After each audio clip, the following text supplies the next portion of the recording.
Sal Stewart breaks a record, and the Reds get a much-needed win. That and more right now on First Word. Welcome to First Word, Cincinnati's only morning sports show, breaking down the biggest moments and the stories shaping Cincinnati sports with analysis that cuts through. First Word, setting the agenda in Cincinnati sports. Welcome in to First Word and happy Thursday. I'm James Rapien alongside Marisa Contipelli and Jacob Tissot. We are your morning sports show, Cincinnati, every single weekday, 7 to 11, right here on The Crown, and plenty to dive into, including Dan Hoard live, fresh off a Big 12 Media Day, 8:35, right here at the desk. Plenty to dive in with Dan, including, of course, all things Bengals. It's not just Bearcats. We'll certainly talk Bearcats, but the voice of the Bengals and the Bearcats joining us live in studio. So that, and we have a record-setting performance by Sal Stewart, and the Reds finding a way to get a big, much-needed win over the Phillies. And we'll dive into that in just a second, but Jacob Tissot got about 3 hours of sleep because, well, he not only went to the Reds game and watched the record-setting night for Sal Stewart and a huge win, but you partied with John Party. That's right. It was a great time at the ballpark last night and didn't sleep long enough to be tired this morning. So we're ready to rock and roll, and I'll figure that out this afternoon. Yeah. How much did you get more or less sleep than Party spent on stage? That's the real question. He shocked me with how long he played last night. Usually those post-game concerts are pretty short. He was out there for over an hour. It was a great time. Got a little bit more than an hour, so that was good. Good. I'm glad did you make it onto the field? No, I did not. But we had a good seat on the third baseline. All right, third baseline, which is a good segue to Sal Stewart in his record-setting night in this Reds team. They needed a win. They got a win. The fourth inning was bombs away. The Reds hit 4 home runs in the fourth inning, beat the Phillies 11-5, 5 home runs total. This is what I'm talking about, Marisa. Offense. It's fun to watch home runs. It was a lot of fun. That fourth inning was fantastic. I mean, tying the franchise record for 4 home runs in a single inning, and obviously Sal going yard twice, and obviously loved the back-to-back-to-back. That was the 15th time that they have done that in a game, first time since 2023. So love to see it. And finally, absurd group in 2023 that went back-to-back-to-back. It was T.J. Friedl, Matt McClain, Jake Fraley. What a trio for 3 straight home runs. A little bit easier to see the guys last night doing it. But in the moment, it wasn't that crazy then. Yeah. 23, I guess you're right. Looking at it now, it is a bit wild. 3 guys that really couldn't hit home runs for a while. So last night was great. Yeah. We'll take it. For sure. And it was so refreshing to see these homers. And I know you had a smile on your face when you saw Noelvi Marte do that, as Jacob Tissot always does. Noelvi Marte giving the Reds the lead for good there. Then Elly De La Cruz says, let me get in on the fun. And let's be honest here, Elly De La Cruz needs to continue to heat up if this Reds team's going to string together some wins. So that was great to see. And then the party, pun intended, continued with our man Sal Stewart, who we'll hear from coming up in just a second. Yeah, with Sal going opposite field there, tied for most opposite field home runs in the majors this season, and tied for second most 2 straight home runs across all players. He's just been phenomenal this year. One of the best rookies in the whole league. Certainly has been the best rookie in the National League through the first half so far, and hopefully he can just continue into the second half. I mean, we were talking about potentially getting to 20 home runs as something crazy. Now he's only 1 away before the All-Star break. And then Blade hits one as well for the 3 in a row. And those are the 3 guys that you thought were going to be able to carry this team a little bit there. So hopefully you can turn it on and the offense can wake up a little bit. 2 home runs from Sal last night. It's a great start. And then Burns, without his best stuff, but still able to get through 5 innings and only 3 earned runs, gave this team a chance to win. Yeah, that's it. Is the bats got going. Chase Burns, you're right, didn't have his best stuff. The command definitely wasn't there. Left some pitches high, as we'll hear from Terry Francona in a second.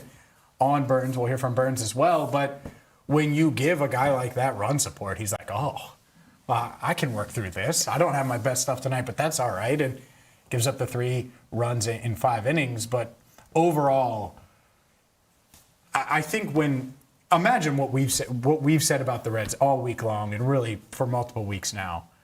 it is good for the clubhouse to get a win like this where you're, oh, man, we set a record and we're having fun and we got a few balls to go over to the fence and, oh, man, a stress-free win where you're not breathing a sigh of relief. You're just going out there and having fun. I think that can do something to the clubhouse, to the entire team.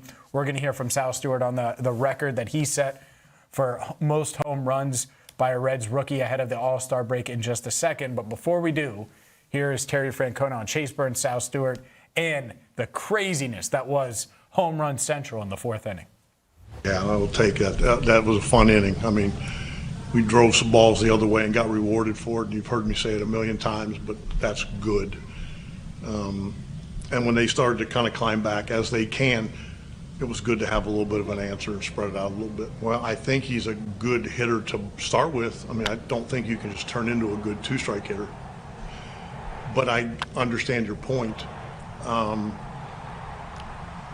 Sometimes it looks like it's a big swing, but he can get to balls and he fouls off a number of balls, and sometimes he gets something he can handle. Yeah, I was panicking a little bit because you could tell he wasn't, he's throwing his fast, he's leaving a lot of fastballs way up. And he had maybe 2 strikeouts and 6 walks. That's not Chase-like. But I really wanted him to get through that fifth. But I wasn't going to let him go much. And he got through the fifth. And that's big. I think those are the type of games when you don't have your best stuff and you're a young pitcher and you're used to having your best stuff and you've been so dominant. These are the type of games, especially when you win, that you can learn from and grow from. Yeah, pitchers that rely on the strikeout as much as Burns does usually struggle when they don't have it. And I think that's the thing, especially so early in his career, that allows me to continue to keep buying stock in him, is he's had multiple starts like this year, where he hasn't had those huge strikeout numbers that have gotten him through some of his best starts of the season, but still with only 2, 3, 4 strikeouts, he's able to get through 5 innings, allowing only a couple runs and giving his team a chance to win when they come out. And I think that's the biggest thing about Chase Burns, is there's a level of confidence when he's just listed as the starter before he even throws a pitch that I'm not sure exists with really anyone else on this Reds roster at this point. And that's such a testament to how consistent he's been this year and just how good he's been. I mean, now the league lead for wins by a starting pitcher.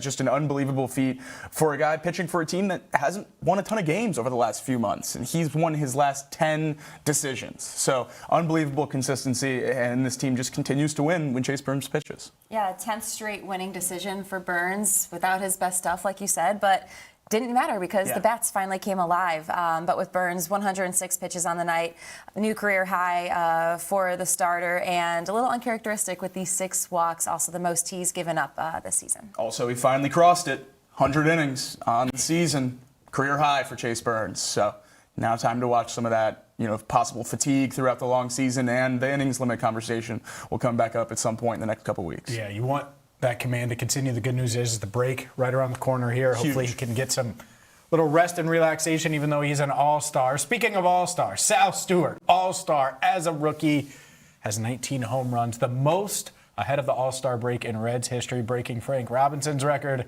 Here is Sal Stewart, courtesy of our guy Mike Petraglia, after the record-setting night.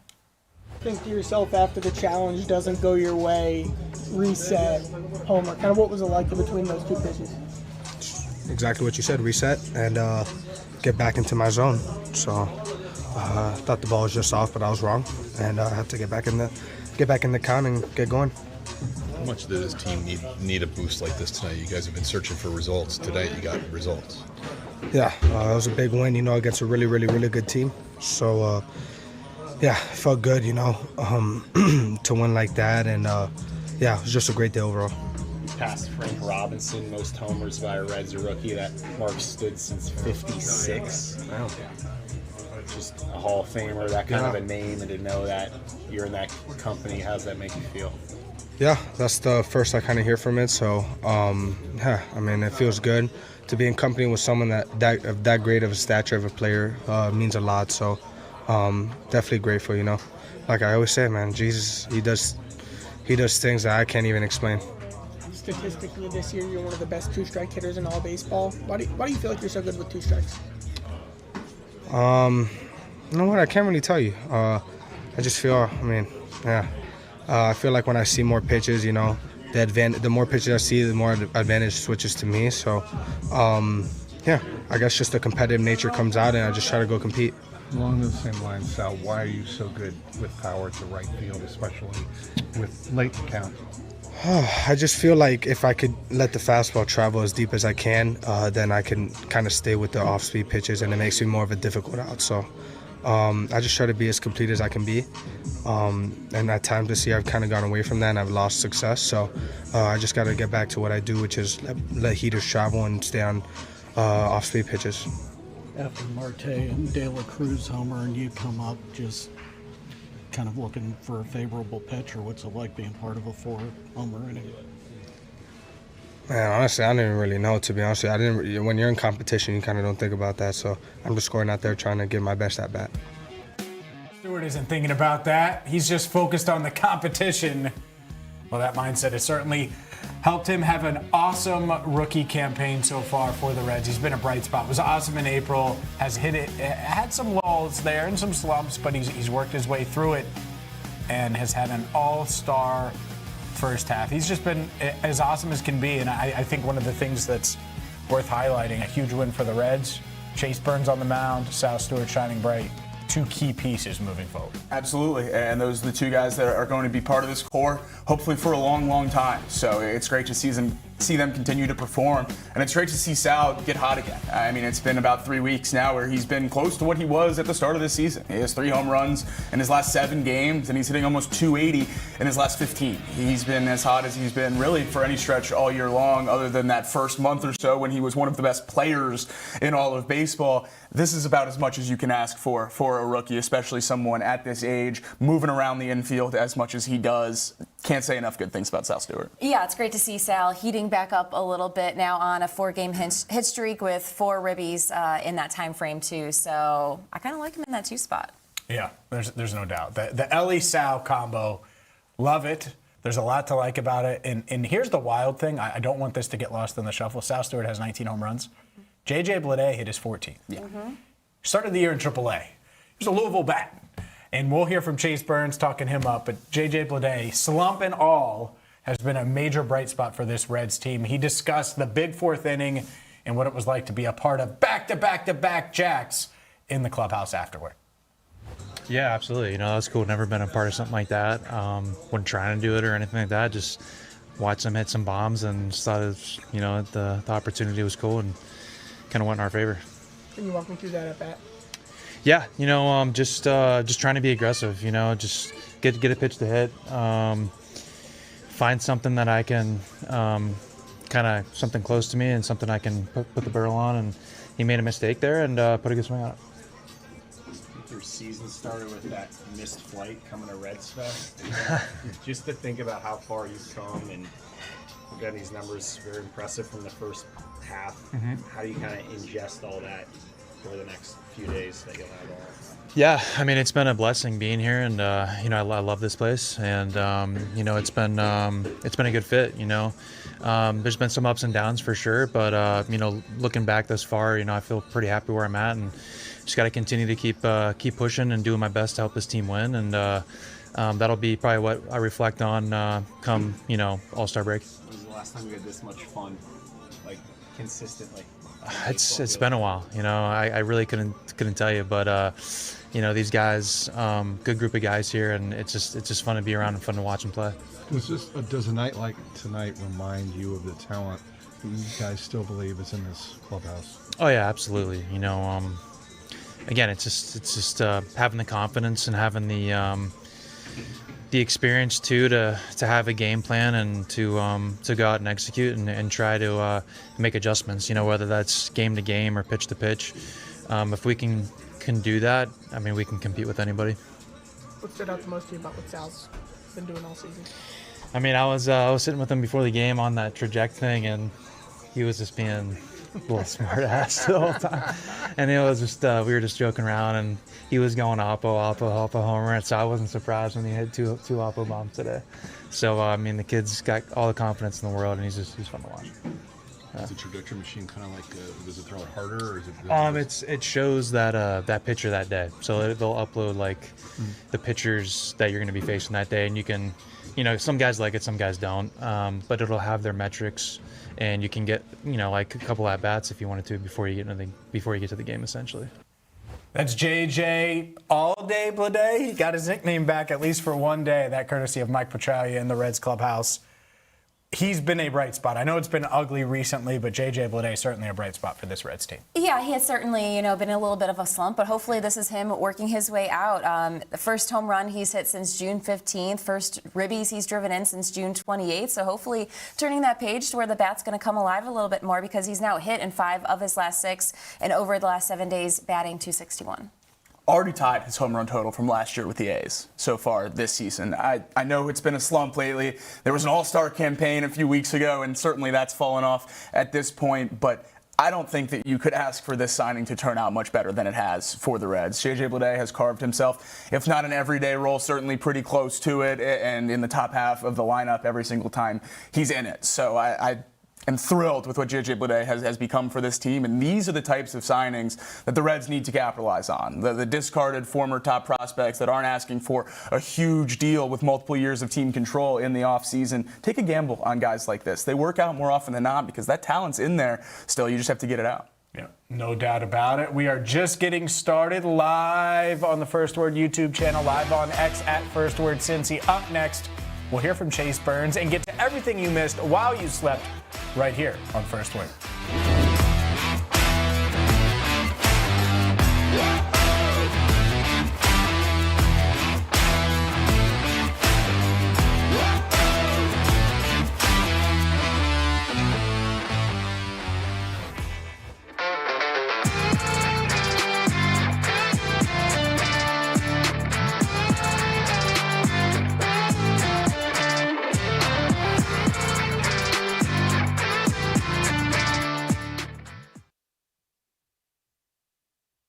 How big of a challenge is that with the NIL rosters flipping like crazy? You mentioned the 7 new guys, just one, getting guys in the building and going up against everybody else when it comes to the NIL side.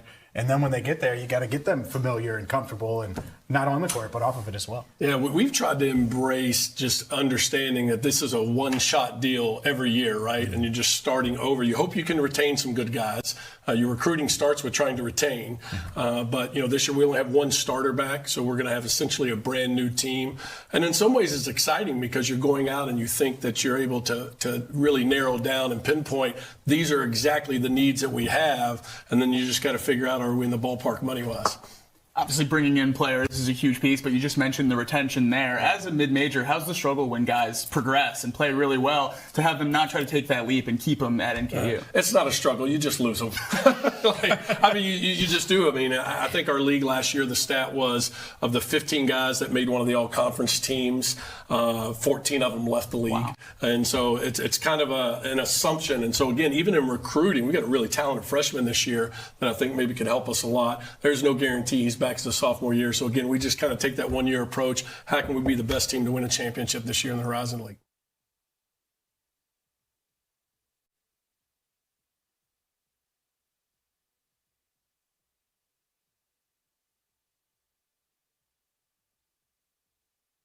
This is the Rebound Rundown. I'm your host, Paul Fritchner. Your home for college basketball in the Cincinnati area and across the country every Monday through Friday during the season. Previews, recaps, breakdowns, interviews, and more. You can find it all right here. Your one-stop shop for a quick dose of college hoops on your morning commute. Make sure to subscribe on YouTube and wherever you get your podcasts. Every morning, Cincinnati wakes up and gets to work. Companies are built, deals are made, restaurants open, ideas become careers, and every day the people behind it all sit down at the working lunch. Founders, CEOs, entrepreneurs, community leaders, the people building Cincinnati. The Working Lunch with Jack Crumley, weekdays, noon to 1, only on The Crown.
Record broken.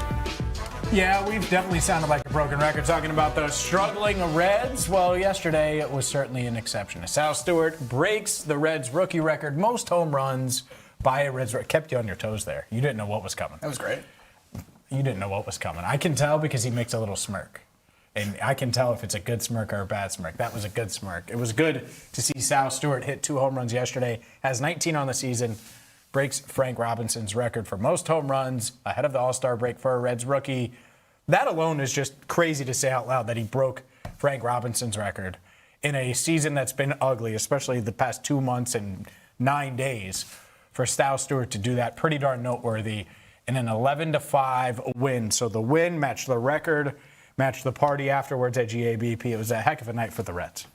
Yeah, it was been a long time since it's been that much fun at the ballpark for this Reds team, and it's great to see so many different guys get in on the action. I feel like when this Reds team's had successful nights on offense, it's been Ellie and Sal, and not that they weren't yesterday, certainly a huge part of the offense, but to see JJ Bleday involved, to see extra base hits from Edwin Arroyo and Noelvin Marte other than the home run, and I think really just seeing the lineup come together to what it could be. I think the pie in the sky vision for what this Reds lineup is what we saw last night. A team that can capitalize on a small ballpark, a team that has significant power, and a team whose starting pitcher can do enough with run support to give you a chance to beat a team who's one of the hottest teams in baseball right now in the Phillies. So I know it hasn't happened a lot, especially over the last couple months, but last night was the vision for what this Reds team was supposed to be this season. They haven't gotten all the way there, but last night was a good glimpse. It wasn't, especially, the bats coming alive on a night where your ace on the mound didn't have his best stuff. And, despite that, Chase Burns still won his 10th straight decision for this Reds team, went 5 innings, threw a career-high 106 pitches, did have the 6 walks, gave up the 3 earned runs, but at the end of the day, did enough to keep this team in it. And more than that, the fact that the bats were able to put up 11. Yep, there's no doubt. It was huge to pick up Chase Burns. And yet picking him up is 5 innings, 3 runs, very much in the game, very much gives you a chance to win. Here's what Chase had to say about his performance afterward. Sal, Ellie, all those guys, JJ, just, that's a team win right there. Just those guys. Yeah, I didn't have my great stuff, but for them to come out bat swinging like that, so very appreciative of them. It was a good win. Yeah, it's huge. Those guys make plays all the time, so, just very much appreciative. TJ looked like Superman just jumping up and catching that, so give him a big hug here later. Just taking it one pitch at a time. I think I can get caught up into thinking ahead or thinking about the negative sometime, but, Trace does a good job of, keeping me positive. Trevino, they did a good job of just one pitch at a time. That's the biggest thing. Yeah, just how much I've grown over, last year making my debut, and here I am, I'm an all-star, so just very appreciative, very thankful. God has put me in this opportunity, and I'm just going to get better from here, just going to keep learning. I think when you make your debut, you kind of just don't know what to do, or you don't even know if you belong, but just looking back and seeing how much I've grown, and again, just thankful for how much I've learned over this past year. So just having a night like this, where it sucks, you didn't have your best stuff, but then again, just being thankful where I've came from. Chase Burns got it done yesterday. The 5 innings, 3 hits, 3 runs, all earned. The command wasn't there. 2 strikeouts and 6 walks. And so for him to only give up the 3 runs after issuing 6 walks, I think that's pretty darn noteworthy. And successful night considering he didn't have his best stuff. Yeah, the struggles last night, I think, were a perfect microcosm of what the struggles have been for Chase Burns so far this season. It's been the home runs and it's been the walks, but he's still been able to get wins. And I think that's the biggest thing, especially for a young pitcher that's going to keep getting better, is just continue to work. And when you don't have your best stuff, keep getting better and keep giving this team a chance to win. And that's what Burns does. And Sal getting in on the action as well. Really cool to have 2 young guys like that be this productive and headed to the All-Star game. Yeah, and not to be lost to Noelvin Marte's night last night. His home run broke the tie, 2-2, gave the Reds the lead, and they just really never looked back after that. And you look at just what he's done since being recalled from AAA. 6 home runs, 13 RBIs, had 0 and 0 before that in 29 appearances. So great to see his bat, coming alive a little bit more. And I know he's a guy that you want to see much more of. All 6 of Noelvin Marte's home runs this year have either tied the game or given the Reds the lead. lead. That's such an absurd stat to me, but can't argue the clutch gene. Yeah, I knew you were gonna. I saw the tweet. I saw the tweet yesterday, and when Jacob Tissot's tweeting it, you know he's gonna say it on the show. I knew the words clutch gene would be said today, and guess what? He hit the home run. It gave him the lead, and then they took off. So I'm not gonna argue with you because that's what happened. At least it happened yesterday. Will it continue? We'll see. But yeah, this lineup. You have 2 hits for Ellie, 2 hits for Sal, 2 hits for Blade. When your first 3 guys have 2 hits apiece, you're going to feel pretty good. Spencer Steer in that 5th spot. A couple of hits, Marte as well, as you mentioned, Marisa. The thing is, Suarez, I wondered after that home run on Monday, or on Tuesday. All these days bleed together. On Tuesday, he hits that home run. Then he has that really ugly strikeout with the bases loaded, down 4-1 in the 8th, and then goes hitless yesterday. But we're going to be positive here because there's a lot to be positive about. Here's Terry Francona on the not 1, not 2, not 3, but 4 home runs in the 4th. Yeah, I will take that. That was a fun inning. I mean, we drove some balls the other way and got rewarded for it, and you've heard me say it a million times, but that's good. And when they started to kind of climb back, as they can, it was good to have a little bit of an answer and spread it out a little bit. Well, I think he's a good hitter to start with. I mean, I don't think you can just turn into a good 2-strike hitter. But I understand your point. You know, sometimes it looks like it's a big swing, but he can get to balls and he fouls off a number of balls, and sometimes he gets something he can handle. Yeah, I was panicking a little bit because you could tell he wasn't, you know, he's throwing his fast. He's leaving a lot of fastballs way up, and he had maybe 2 strikeouts and 6 walks. That's not Chase-like, but I really wanted him to get through that 5th, but I wasn't going to let him go much longer. Hey, he didn't need to go much longer, and the Reds were able to get the win. The innings limit thing that is coming. Let's talk about Sal Stewart. It was Sal Stewart's night. Sal Stewart hits the 2 home runs. He passes Frank Robinson for the most home runs by a rookie in Reds history. Yeah, I'm honestly, when I say that out loud, I'm still processing that part of it. And as hot as he started in April, even if last week we were talking, is he going to have the most home runs for a Red at the All-Star break? Well, the answer now is yes. But it was a real question, I thought. And he answered it, and he stepped up. And now I'm thinking about that 40 number, Jacob Tissot. I can't lie. That 40 number would be nice if he's able to get there. That would be awesome. It's certainly something I think Reds fans can root for throughout the rest of this year. I mean, we splashed at the standings graphic, and a lot of those things are hard to see right now, but there's accomplishments on the way for a lot of really important young players through the rest of this season. And if they get there, that's something this Reds team can build on into the future. So there's a lot to look forward to, especially for some of these young players and milestones that they could hit. And Sal has been as good as any rookie in baseball so far. He leads all National League rookies in doubles, home runs, RBIs, and walks. I'm not sure much more could be asked of him at this point. Yeah, you're right. And it's been really nice to see. Here's a bit of what Sal had to say in the clubhouse afterward. It was a record-setting night. It was a big night for him, and it's been a big season. Here is all-star Sal Stewart. As you take a look and you see that home run, it's been wild. That was the one that tied it, and then here is the record breaker right here. And just wild to see. Here's Sal Stewart on the record afterward. Think to yourself after the challenge doesn't go your way, reset, homer. Kind of what was it like in between those 2 pitches? Exactly what you said, reset and get back into my zone. So I thought the ball was just off, but I was wrong, and I have to get back in the count and get going. How much did this team need a boost like this tonight? You guys have been searching for results. Tonight you got results.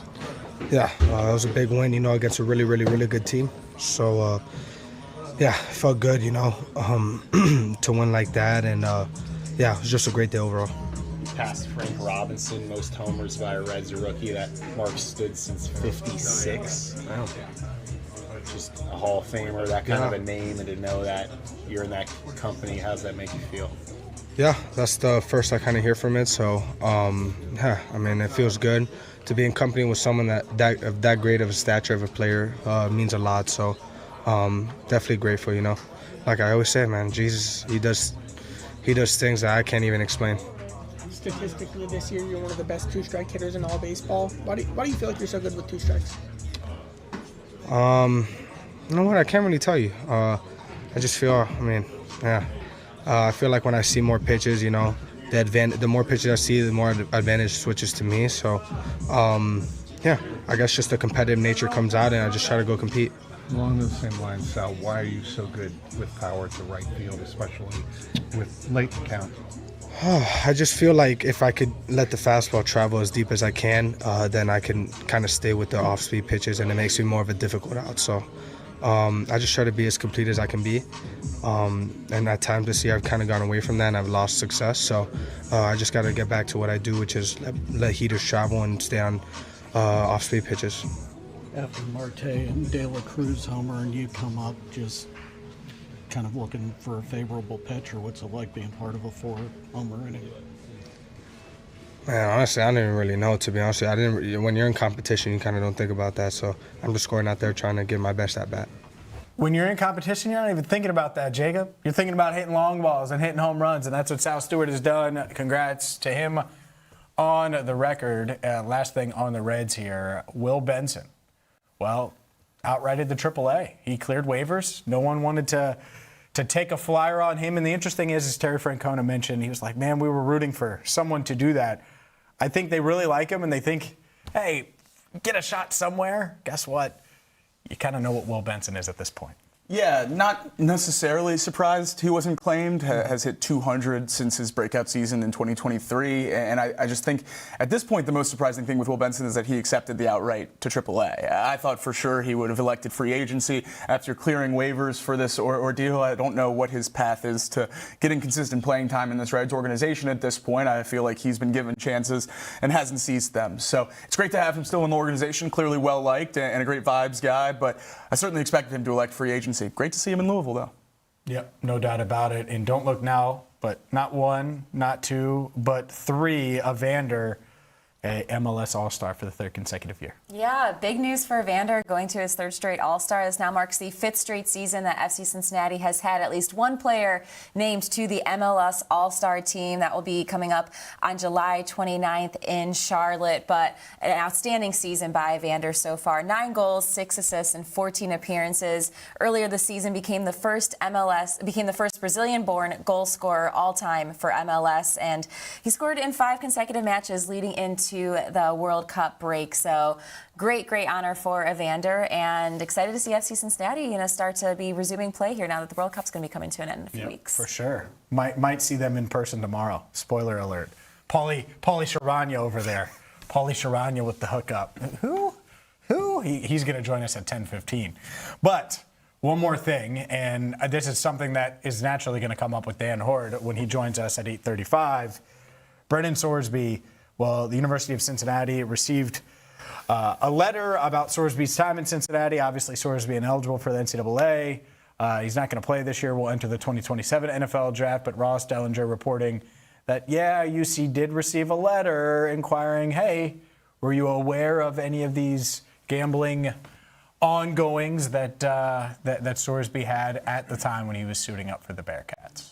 Yeah, I think at this point in the investigation with this whole story, it would have been weirder if they didn't send UC a letter. Sure. You have to do the due diligence. You have to have the conversations with the school he was at when these things were taking place. Now, I don't necessarily think this means anything in terms of the progression of this story. And UC released a statement soon after saying that, as they've stated before, UC does not believe that any athletic officials or staff members were aware of any impermissible sports wagering at the time. So, sticking with what they've said so far, and we'll see if anything changes as the story progresses. Yeah, not shocked by that. Hopefully they didn't know, because, well, that would be a big no-no, obviously. Dan Horde in studio at 8:35. We will continue with Bengals, Bearcats, and so much more next, right here on First Word.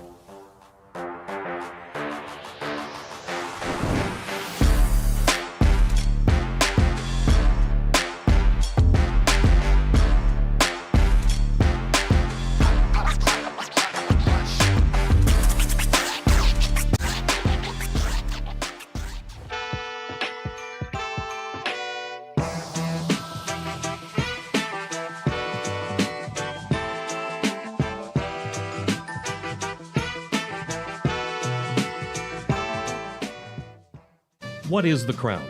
It's simple, really. Authentic Cincinnati entertainment.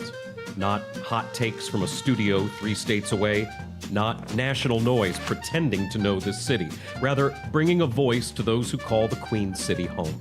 Where can I watch the Crown shows? Join us live from 7 to 11 a.m. for First Word and 12 to 1 for the Working Lunch on RESN. No live TV? No problem. Stream and interact with all of our content on major podcast, broadcast, and streaming platforms. The Crown is Cincinnati. Loud, passionate, competitive, proud. From early morning sports debates to the business leaders shaping the riverfront, to the fans, stories, moments, and culture that make this place move. Live shows, podcasts, documentaries, digital content built from Cincinnati, for Cincinnati. This is The Crown.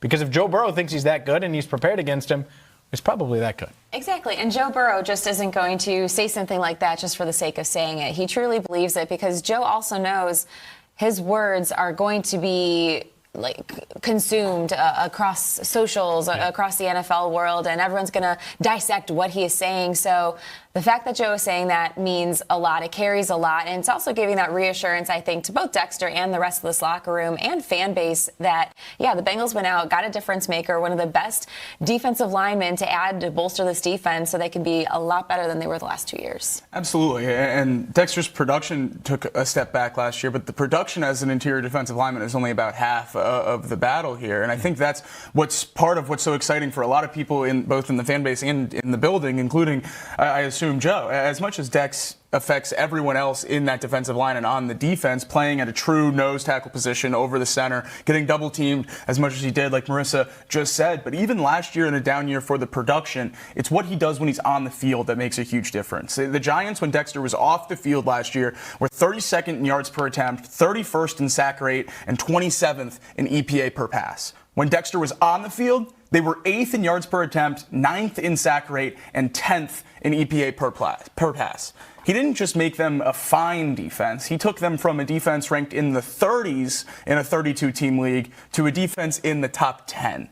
How much he can sway a team when he's on the field for his impact at the interior position is second to none.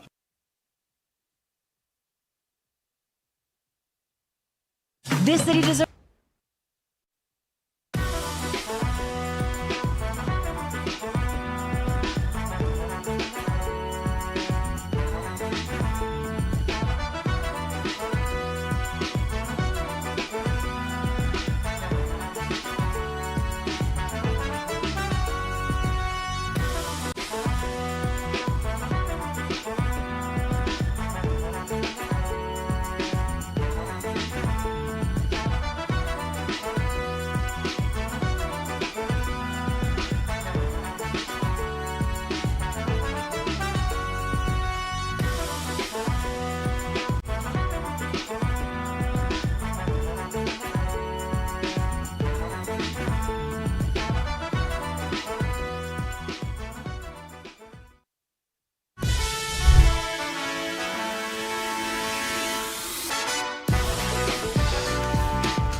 DJ Turner is being overlooked. Welcome back to First Word. I'm James Rapien alongside Jacob Tissot, Marisa Contipelli. And it is ranking season in the NFL, and we've talked about this throughout the week. ESPN ranking the top corners and the top position groups throughout. And well, DJ Turner was awesome last season. So naturally, when I opened up Jeremy Fowler's article at ESPN.com, I thought, well, guess what? We're going to see DJ Turner here somewhere. Top 10 could certainly be there, even though he wasn't named to a Pro Bowl. He was awesome last year. And starting Justin Jefferson one-on-one, and DK Metcalf had an amazing interception against him in prime time. And it felt like he would be somewhere there. But no, not in the top 10, not on the list of honorable mentions. I think it's pretty clear this is a bit disrespectful to DJ Turner after last season. Do you guys, we haven't really discussed this, do you guys agree with that he should be a top 10 corner on this list? Oh, I absolutely do. I mean, you just look at some of the names, and yeah, there's a lot of great corners in the league, but, you know, I compare him, especially with the guys kind of on the back half of this list, and I'm looking at, you know, J.C. Horn sitting there at number 8 for the Panthers, and it's like, all right, go through, well, DJ had a better completion percentage against than Horn did. He had more pass breakups than Horn did, and he had more interception. He had the same amount of interceptions. So looking at just numbers alone, he should be in there at the very minimum on the back half of this list. And here you can see his stats for last season. He had a phenomenal year, and he's just, for some reason, not gaining the recognition that he absolutely deserves. It's incredibly disrespectful to DJ Turner, and I wish I was surprised about it. I feel like the disrespect for DJ Turner has been incredibly consistent since really all of last season. No Pro Bowl nod, no All-Pro conversation.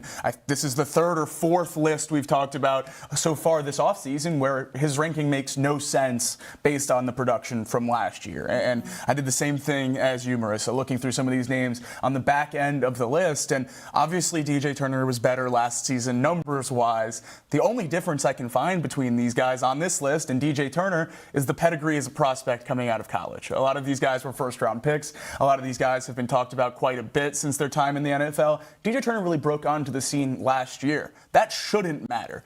It clearly does. This is a list that seems to be more names-based than production-based, because if it is a production-based cornerback rankings, I don't know how you don't have DJ Turner in your top 10. Is it something, too, you kind of look at the list, and all of these corners, the top 9 outside of Cooper DeJean, they were all on this list last year. He's the only one that was unranked that made the list this year. Is there some kind of bias in that sense of, you have the top corners and you're just going to assume that they're rinse and repeat year after year? I think it goes back to a similar conversation we had with Chase Brown's rankings on the running back list yesterday. The top of these lists, these position groups in the NFL, feel so established at this point. So to have guys fall out, you almost have to overperform and not just have a marginal gap in production. And with some of the guys on the back end of this list, I would say DJ Turner did that, but evidently not enough to jump the more well-known household names, if you will.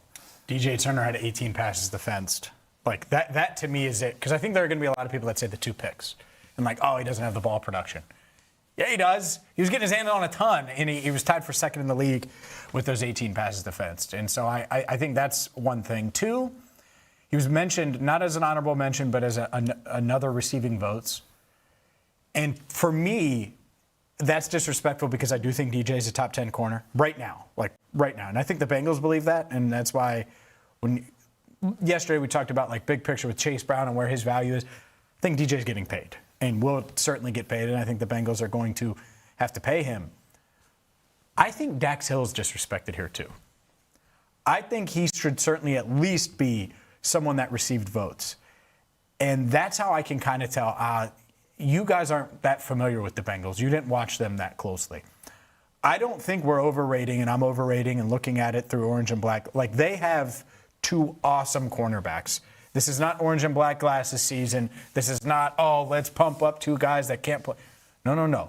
DJ Turner, stickiness in coverage, elite speed, obviously has the ball skills, ball tracking, and the reason why last year worked versus his rookie year, where he's always been pretty darn good in coverage, is he's strong enough at the catch point to knock the ball out. And he was not doing that as a rookie, and veteran receivers started to pick on him, got lost in the shuffle a bit in year 2, and guess what? Year 3 rolls around, and he was stronger. He was ready to go. Dax Hill just needed reps at corner. He was a guy that just needed reps at corner, needed an opportunity, needed a home, found it. The Bengals have 2 top 20 cornerbacks in the NFL. And so for them to not be mentioned here at all, outside of DJ Turner receiving votes, that's going to change. Both guys are going to be on this list a year from now. Whether or not Dax is on the team, we'll see. Whether or not DJ's on the team, we'll see. I would love for both of them to be.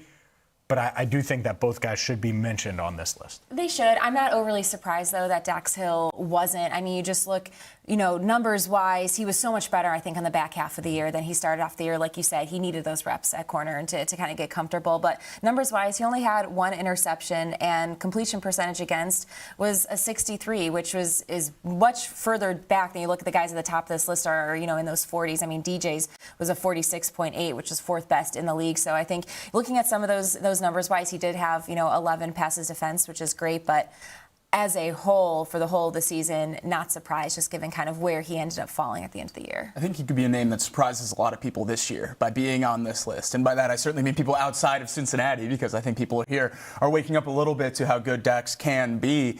I assume he's not on this list strictly because of the snaps. He's only been a primary outside corner for 1 year looking at the snap counts. So I think that might be tough to rank him there. But certainly just looking at the time he's played out there, overly justified being in the top 20, maybe even the top 15 or higher. And I think the biggest difference between the rankings we talked about yesterday with Chase Brown and the running backs and these cornerback rankings, the ceiling for where these two can rise to after playing well this season is much higher, I believe, on this list as to where we were talking about yesterday. I don't think it's crazy to say DJ Turner ends up in the top 5 after this season, and then Dax is not even in the honorable mentions in the top 10 as well in terms of taking a leap at another season playing a primary position. The ceiling is so high. There's the potential that they could be two of the best cornerback duos in the league, easily top 5. Yeah.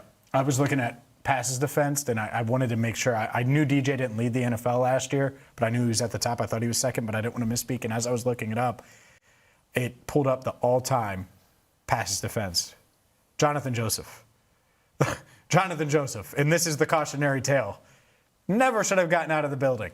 And it feels very similar to the Leon Hall, who's up for Bengals Ring of Honor, and then a guy in Jonathan Joseph, who was awesome. Both first-round picks. Obviously, Dax was a first-round pick. They drafted him at safety. DJ Turner, second-rounder. I hope they're in stripes for a long, long time. Maybe change Dax Hill's number 2 if you have to. I don't care. Do whatever you need to do. Add another 0, but find a way. They share the same agent, so, yeah, we'll see. We'll see. We have more to get to. We'll ask Dan Horde coming up about DJ Turner's future. But up next, it's time for our What's the Word poll question of the day, right here on First Word.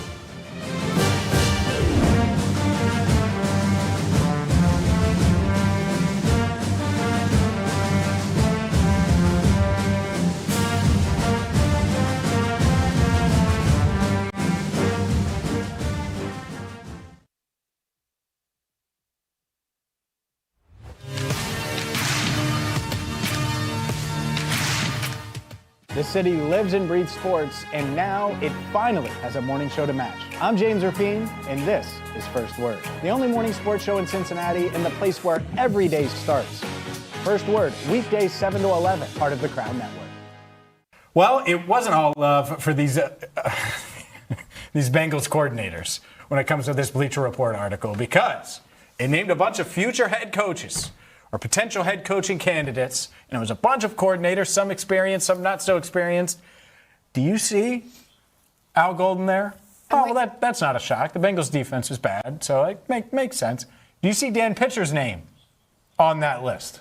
It's on the next slide, right? Because it can't have been left off. Right, there has to be another slide. No, I see former Bengals defensive coach Matt Burke. I see former Bengals cornerbacks coach Vance Joseph. I see Shielhouse and Udinsky, two guys that were in the mix for the Browns job. No, I don't see either Bengals coordinator. And so, fair or foul, that Dan Pitcher and Al Golden not being mentioned makes sense. That Bleacher Report got it right. Yeah, I think it makes somewhat sense for Al Golden. I think it's a big leap for him to go from last year to this year and be in head coaching conversations, though I do think it's possible. It's an argument I was expecting to make with this topic, but I didn't think I'd have to make the same one for Dan Pitcher. I didn't think that was going to be, evidently, according to Bleacher Report, a hot take that he belongs in the same group as the rest of these young coordinators in the league. I understand he doesn't call plays. I understand that that's a huge piece of this for a lot of offensive coordinators that take that leap to being a head coach. But I don't understand how you can look at this Bengals team and, quite frankly, the lack of success over the last 3 years and what he's been able to do as the offensive coordinator in this offense with Joe Burrow and not think that he's worthy of this conversation if the team's healthy and they accomplish their goals this season. I think if the Bengals are in competition for the AFC North with the Ravens and you're making the playoffs and you're winning playoff games and competing for a Super Bowl, then we're not talking about if Dan Pitcher is worth a head coaching job. We're talking about which interview he's probably going to land the job at the end of this season. I think it's a given that he's in these conversations.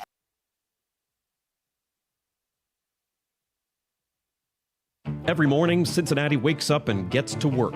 Companies are built, deals are made, restaurants open, ideas become careers, and every day the people behind it all sit down at the working lunch.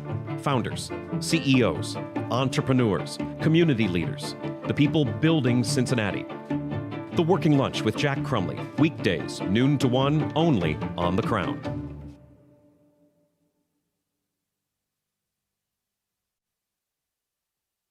On the radio here in Cincinnati. Cincinnati has always felt like home. Right here on the Crown Network. Out and about in Cincinnati, bringing you the stories that you need to hear in the Queen City.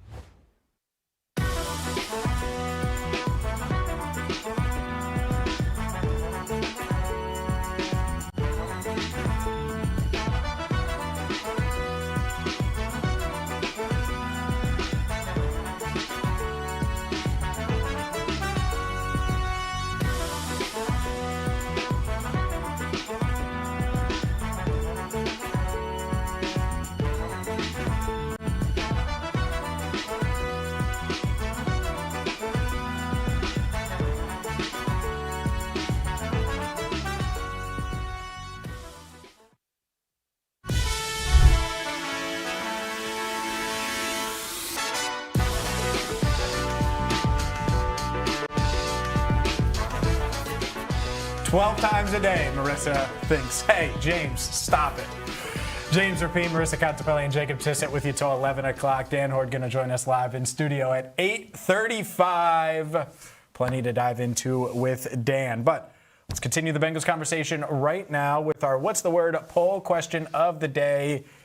And it's very simple. We just talked about DJ Turner. He went unranked in the ESPN top 10 corners, and they polled executives, coaches, scouts across the league. He wasn't mentioned as an honorable mention. He was in the others receiving votes category. Well, did they get it right? Did all these coaches, scouts, and executives get it right? And how surprised were you to see him unranked? 58% of you say not surprised at all. 33% say surprised. He's a top 10 corner. And 8.5% say very. He's a top 5 corner. Yeah, I'm not surprised to see that the majority of our viewers voted not surprised, because we talked about how DJ just hasn't gotten the recognition. He was snubbed last year from those accolades, and he should be on the list. I think he's a top 10 corner, but NFL world hasn't seen it that way. I think if this poll came out a month ago, the not surprised would be a little bit smaller and the frustration would be larger. And really every month back since then, I think Bengals fans and their confidence in DJ Turner has not really wavered this offseason, but they've been beaten down from a national perspective about the recognition he deserves and will get. I don't think many people were surprised. I certainly wasn't either about this, just because we haven't seen DJ Turner respected at all since last season and what he's done. And he's certainly a top 10 corner, and the production proves that. I wish there could be a surprise here, and hopefully at this time next year, if he does what he did last season again, it would be an absolute shock if he's not on this list, and certainly much higher than 10. So it's a shame that it's not a surprise, but I don't think it's a surprise either. Yeah. I'm a little surprised because I thought that, yeah, he didn't make the Pro Bowl. That doesn't shock me. But executives, coaches, scouts, they watch. And so, like, reputation is reputation, but that should be it. But I think that these lists have shown that the names, a lot of these coaches and scouts, they look at the name before they look, and the reputation before they look at exactly what happened. And DJ coming into this year is going to feel much different than he did going into training camp, where he was battling for a starting job. Now he is that dude. I watched him at minicamp. It was the one minicamp day, and guess what? It just felt, oh, he's the top dog. He's wearing the number 0. He's got the swag to him. He's walking across the field and jogging and talking trash. Much different than DJ Turner number 20 last year, where he was battling for a job, and we didn't know if he was going to start or not. Didn't start week 1, and by week 7 was one of the best corners in the league. And maybe that's it, where he went into last year, a little unproven and had to, really show why he was a number 1 corner. And maybe that's what some of these scouts and execs kind of are looking at, like making sure last season wasn't just, a fluke where he can kind of back up his play and it was a true breakout season, and he's going to go into this next year and, have a repeat, performance. I think when you put it like that, where he wasn't even starting at training camp last year, and now this year he's the corner 1. I'm even less surprised that he's on this list. How many players have taken a step that big in one season? I can't think of many, especially at a position like corner. So DJ Turner has certainly proven, I think, last year that he's a corner 1 in this league. I think he just has to do it for another year to get the recognition from everyone else. Was Cam Taylor-Britt corner 1 a year ago? Right? Do you have to have a corner 1? But he probably was, for right? Sure. Like technically corner 1. Like battling for a job now in Indy. Like life comes at you fast, and I hope he does, by the way. Love Cam. I'm not saying that. I'm just saying life comes at you fast in the NFL. Things can change in a hurry. DJ Turner is certainly an example of that. We'll dive more into the Bengals coming up in a bit. Dan Horde going to join us live in studio at 8:35. But up next, oh boy, Sal Stewart, record setter. We will discuss, is Sal Stewart having the best season for a rookie in Reds history? That's next, right here on First Word.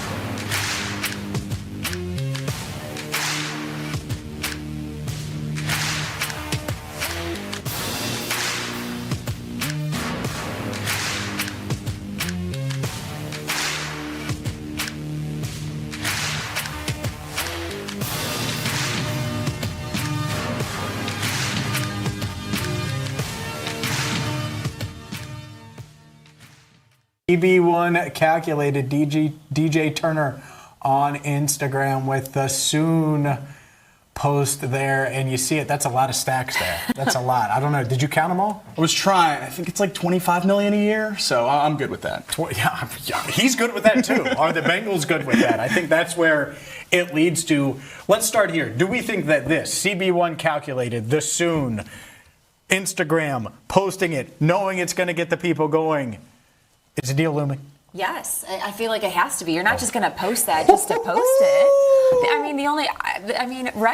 only way you're posting that is if there's like actual talks happening right now, and hopefully we see something get done before training camp, and it doesn't loom into camp in the preseason. But I can't see DJ posting this in there not being negotiations happening. I thought it'd for sure have to get to me to overreact about a cryptic social media post. But absolutely, I think a contract is close. I saw this. It's close. It's close. They've had conversations. They've definitely had conversations already. At least I would think so. It's been the conversation all offseason at this desk that he's the no-brainer #1 priority on the extension front. So I think as soon as this reaches the Instagram story slide, it's either close or conversations are progressing or whatever the word is. Something happened in those conversations to have him and his agent post this, and maybe it's wishful thinking, but I hope that thing is getting close.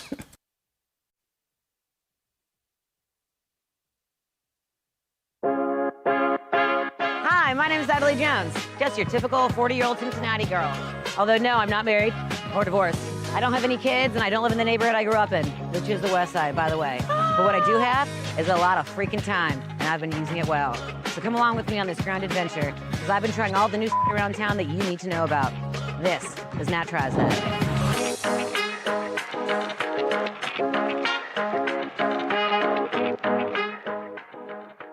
My name is Jack Crumley. I've been covering news in Cincinnati on the radio for the last 20 years. I grew up in Northeast Ohio, but Cincinnati has always felt like home since day one. I've seen so many things accomplished here, and now, with the Working Lunch, I get to write, read, and talk about them every day.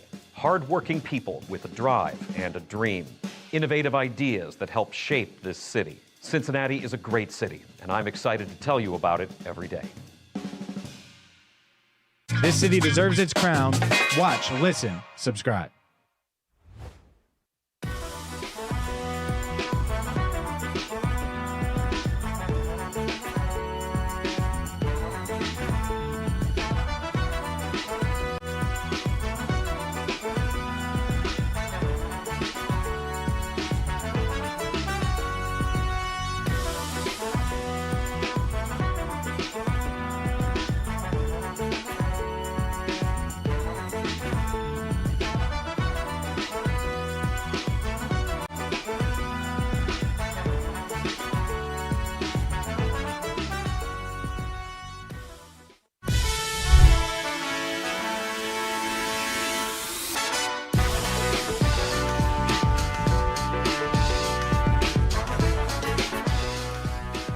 First Word rolls on a Thursday. I'm James Rapien alongside Marisa Contipelli and Jacob Tissot. We are your morning sports show, Cincinnati, and coming up in 35 minutes, live in studio for the first time ever, and hopefully the first of many, many times, is the voice of the Bengals and the Bearcats. Dan Horde will join us right here to talk all things Big 12 Media Day, all things Cincinnati Bengals, Dexter Lawrence, Joe Burrow, DJ Turner, and a potential contract extension, and so much more. But the Reds, well, they handled business yesterday, and Sal Stewart has handled business all season long, setting a Reds rookie record, 19 home runs before the All-Star break. It's the most by a Reds rookie going into the All-Star break. Breaks Frank Robinson's record of 18 by hitting numbers 18 and 19 yesterday. Just wild. We're going to hear from Sal in a second, but just wild to think that Sal Stewart, the record breaker. Expectations were really high for Sal when he was in the farm system, and certainly when he was elevated last year. He performed before this team got to the playoffs, and then this year he hasn't missed a stride at all. And I think that's really encouraging for a Reds fan base who saw a lot of exciting prospects come up a few years ago, many of which are not in the lineup anymore with this Reds team. So to see Sal Stewart, a highly touted prospect, come up, switch positions to first base, be great there, can move back to third after injuries, ravaged the lineup a little bit, and is just as as good there. The hitting never drops off. He's been just absolutely phenomenal, and it's amazing that we can have the conversations we're having today about him and how great he's been. Yeah, he's been so fun to watch, and it's not just his numbers amongst rookies, it's his numbers amongst other MLB players. I mean, you look like his RBIs are right up there. He's been so consistent, even though he's had his ups and downs. I've been impressed with the way he's found a way to work through that this season, and he's just shown so much maturity. He doesn't seem like a rookie out there, and the fact that he's been consistently slotted into the top half of this lineup and one of those reliable bats, it makes you really excited about just the future that Sal Stewart has. We have a big question, dilemma, potential debate we'll see coming up in just a second involving Sal Stewart and where he slots among Reds rookies and the best rookies in Reds history. But before that, let's hear from him. Here's Sal on a huge record-setting night. Think to yourself after the challenge doesn't go your way, reset, homer. Kind of what was it like in between those two pitches? Exactly what you said, reset and get back into my zone. So I thought the ball was just off, but I was wrong, and I had to get back in the count and get going. How much did this team need a boost like this tonight? You guys have been searching for results. Tonight you got results.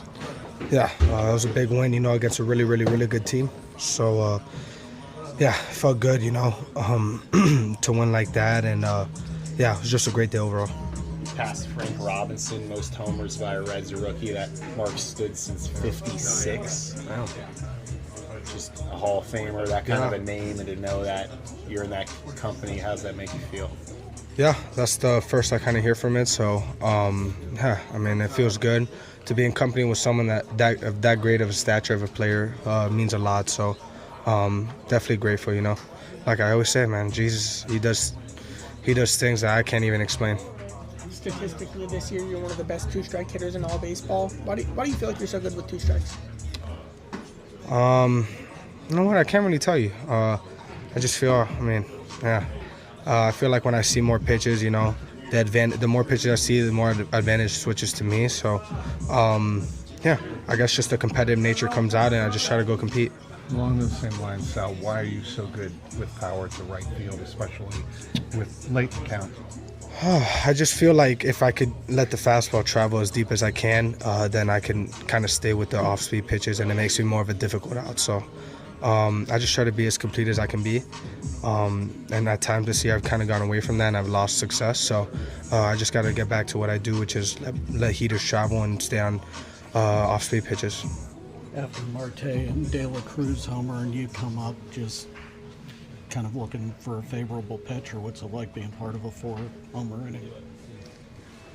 Man, honestly, I didn't really know, to be honest with you. When you're in competition, you kind of don't think about that. So I'm just going out there trying to give my best at bat. Sal Stewart just focused on the next at bat. There you see him going yard. That was number 1. And that tied Frank Robinson's record with 18 home runs. And then he said, no, I'm going to break it. You want to leave that 92 mile an hour over the plate? Well, see you later. Time to break the record. The most home runs by a Reds rookie before the All-Star break with 19 for Sal Stewart's history for the Cincinnati Reds. And it's always a little bit, more enjoyable when records like this are broken in a game like this, where you're scoring a lot of runs, you win. It makes it a little bit more fun all around. Absolutely, and you said he punished a fastball over the plate on the second home run. Absolutely true. First home run couldn't have been more off the plate. It was low. He golfed it out of the stadium. The highest launch angle of a Sal Stewart home run this year, and that's something that really stands out to me. He can hit the high pitches, he can hit the low pitches, and he can take them a long way. He is one of the best eyes in the whole league as a rookie already, walking more than any National League rookie, and the best ABS challenger in the league. And the fact that he can get his bat on the baseball wherever it is, in or around the strike zone, just such a dangerous hitter at the plate so early in his career. I'm just wondering what he can turn into as he continues to mature. Oh, it's a perfect segue. It's a perfect segue. What is he? What do the Reds have in Sal Stewart? Well, he already set the Reds rookie record ahead of the All-Star break. Will he set the record for home runs in a season? We will see. But let's play a little buy or sell here. Sal Stewart edition, record-breaking edition. Buy or sell. But Sal Stewart is having the best rookie season ever in Reds history. The best rookie season that any Reds rookie has had ever. And obviously the Reds are the oldest team in the majors. Everybody knows that. And that means there are a lot of contenders here. The modern day Joey Votto back in 2008. You could go all the way back to Vada Pinson. Frank Robinson, obviously, he broke that record yesterday for most home runs before the All-Star break. But you don't crown him before the All-Star break. So I think there's a lot that goes into this. So buy or sell. But Sal Stewart is having the best rookie season in Reds history. I'm buying that it's a viable conversation, and that's very fun. I'm selling that he's in the number one spot as of right now. And I think he could get there, and I think what he's been asked to do on this team from a consistency basis and where he's hitting in the lineup and the positions he's playing defensively is huge, and that can't be overlooked, though it might not show in the production. His production has been great, absolutely, but some of these Reds rookie seasons are just absolutely absurd. I mean, there's a pretty sizable gap still between Sal and Frank Robinson's rookie season. Obviously broke the first half home runs record last night, but Frank Robinson finished his rookie season with 38 home runs. James, you threw out the 40 number earlier in the show. I'm rooting for it as well. Certainly hope he can get there, but he might have to in order to have the best rookie season in Reds history. Yeah, this is a tough one. We are so often aligned. It's scary. I'm buying the potential. He has the potential to get there. I'm not fully buying that he's going to do it because of what Frank Robinson did, because of what Vada Pinson did his rookie season. But Sal right now, if he keeps up this pace, he's on pace to end the year with 36 home runs, 71 extra base hits, and 120 RBIs. I mean, those numbers alone, you compare those to both what Robinson and Pinson did, they're better. And if just trailing Robinson by 2 home runs, he had 38 his rookie year. And the thing, though, that gets me, and we were just kind of talking about this earlier, is the WAR, though. Both of those guys posted over a 6 WAR their rookie seasons, and especially Robinson finishing 7th in the MVP voting that year.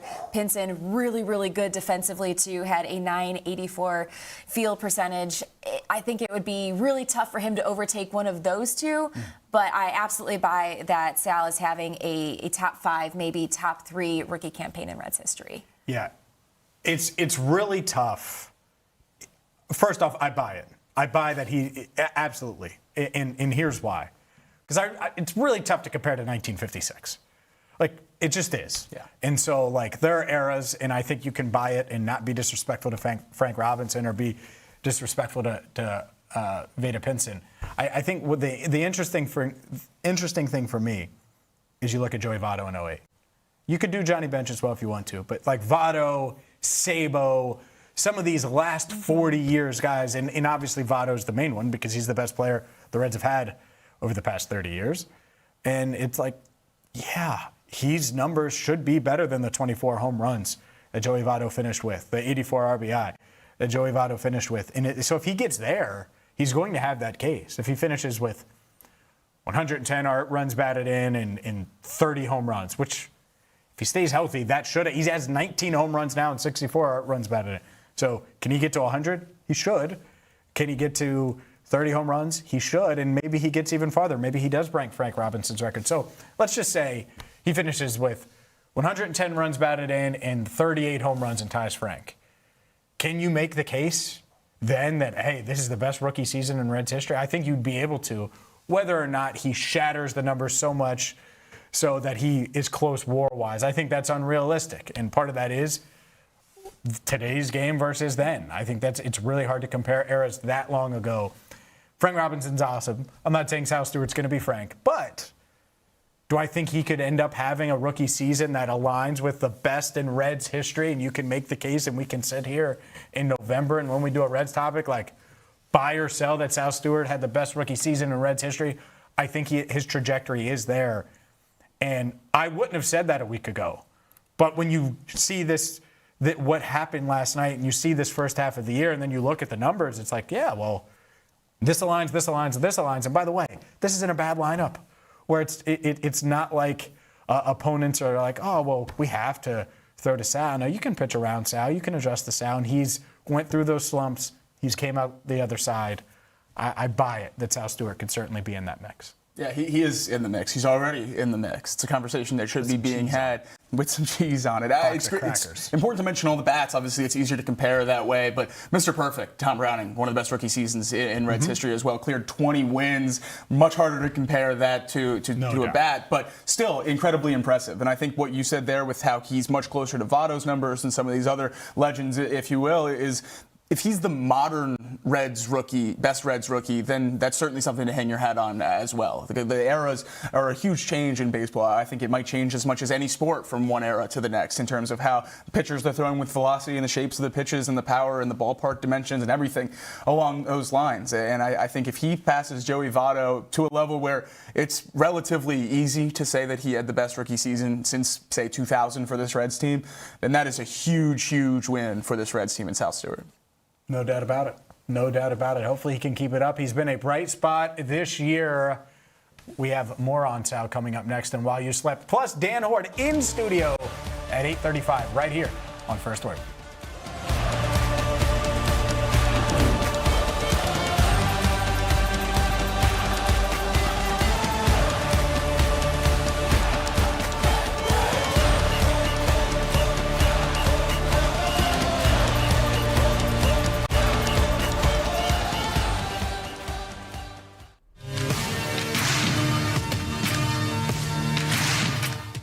Thumbs up. So I got a question for you guys. Yesterday we had a softball game, as we always do on Thursday. My team goes out to dinner afterwards, and I'm presented with a headline. Casey, if you could pull it up here, that'd be great, please. So I don't know if all of you saw this. You guys missed this? And While You Slept, there is a black bear that has been making its way across Cincinnati's east side. This is, I bring this up here on the show for two reasons. One is to raise awareness for this. You know, if it's brown, lie down. If it's black, fight back. So I just felt like that was really important for Cincinnati residents to understand if you come across this bear. That's absolutely true. But here, I'm going to rank, I need you guys to help me rank things here. What are four things that are less likely to see in Cincinnati? Okay, we're going to rank these. We only got 90 seconds to do it. The first one, James Rapien out at lunch with all of us after work. You don't see that very often. Low. Okay, well, let me get to the rest of the list. Marisa Contipelli at this desk on a Friday, also very low. Third, Jacob Tissot in a Brendan Sorsby jersey. Or four, Paul Fritchner in a weight room. I want you to rank all four of those things. I love that he included himself. Because I was like, man, just eviscerating everybody. It's obviously me showing up at lunch. There's absolutely no. I'm going to walk today over to Young Buck Deli, no free ads, but shout out Young Buck Deli, and I'm going to go over there and I'm going to get my chicken parm that they only sell on a Friday, and you're not going to be there. But you never are, so it's okay. There's no chance. Once. You get me for one. The thing is with that list, I think they're all share likelihood except for one option. I have a Brendan Sorsby Texas Tech jersey on the way. You totally failed that one. When you said it, I was like, on the way. Yeah, he's a big sword.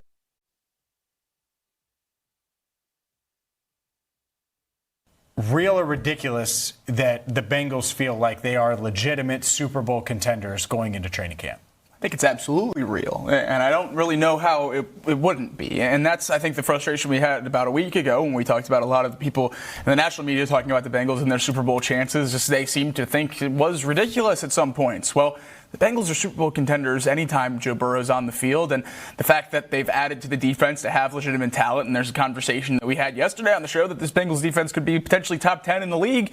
If that's the case, there's no question in my mind they're Super Bowl contenders and should be in the short list of Super Bowl favorites. I think the Bengals have certainly done enough to be in that conversation. They belong in the top 7 or so at worst, I would say, teams in this league to win a Super Bowl, and puts them squarely in the conversation at the top of the AFC East for sure, or AFC North for sure. AFC standings, no question, in terms of one of the teams that I think can win the Super Bowl. There's not a lot of other players or quarterbacks in this league that are on Joe Burrow's level. We all know that, and now he has a defense and rest of the roster to match. So I absolutely think the Bengals are square in this mix to win the Super Bowl. I think it's real.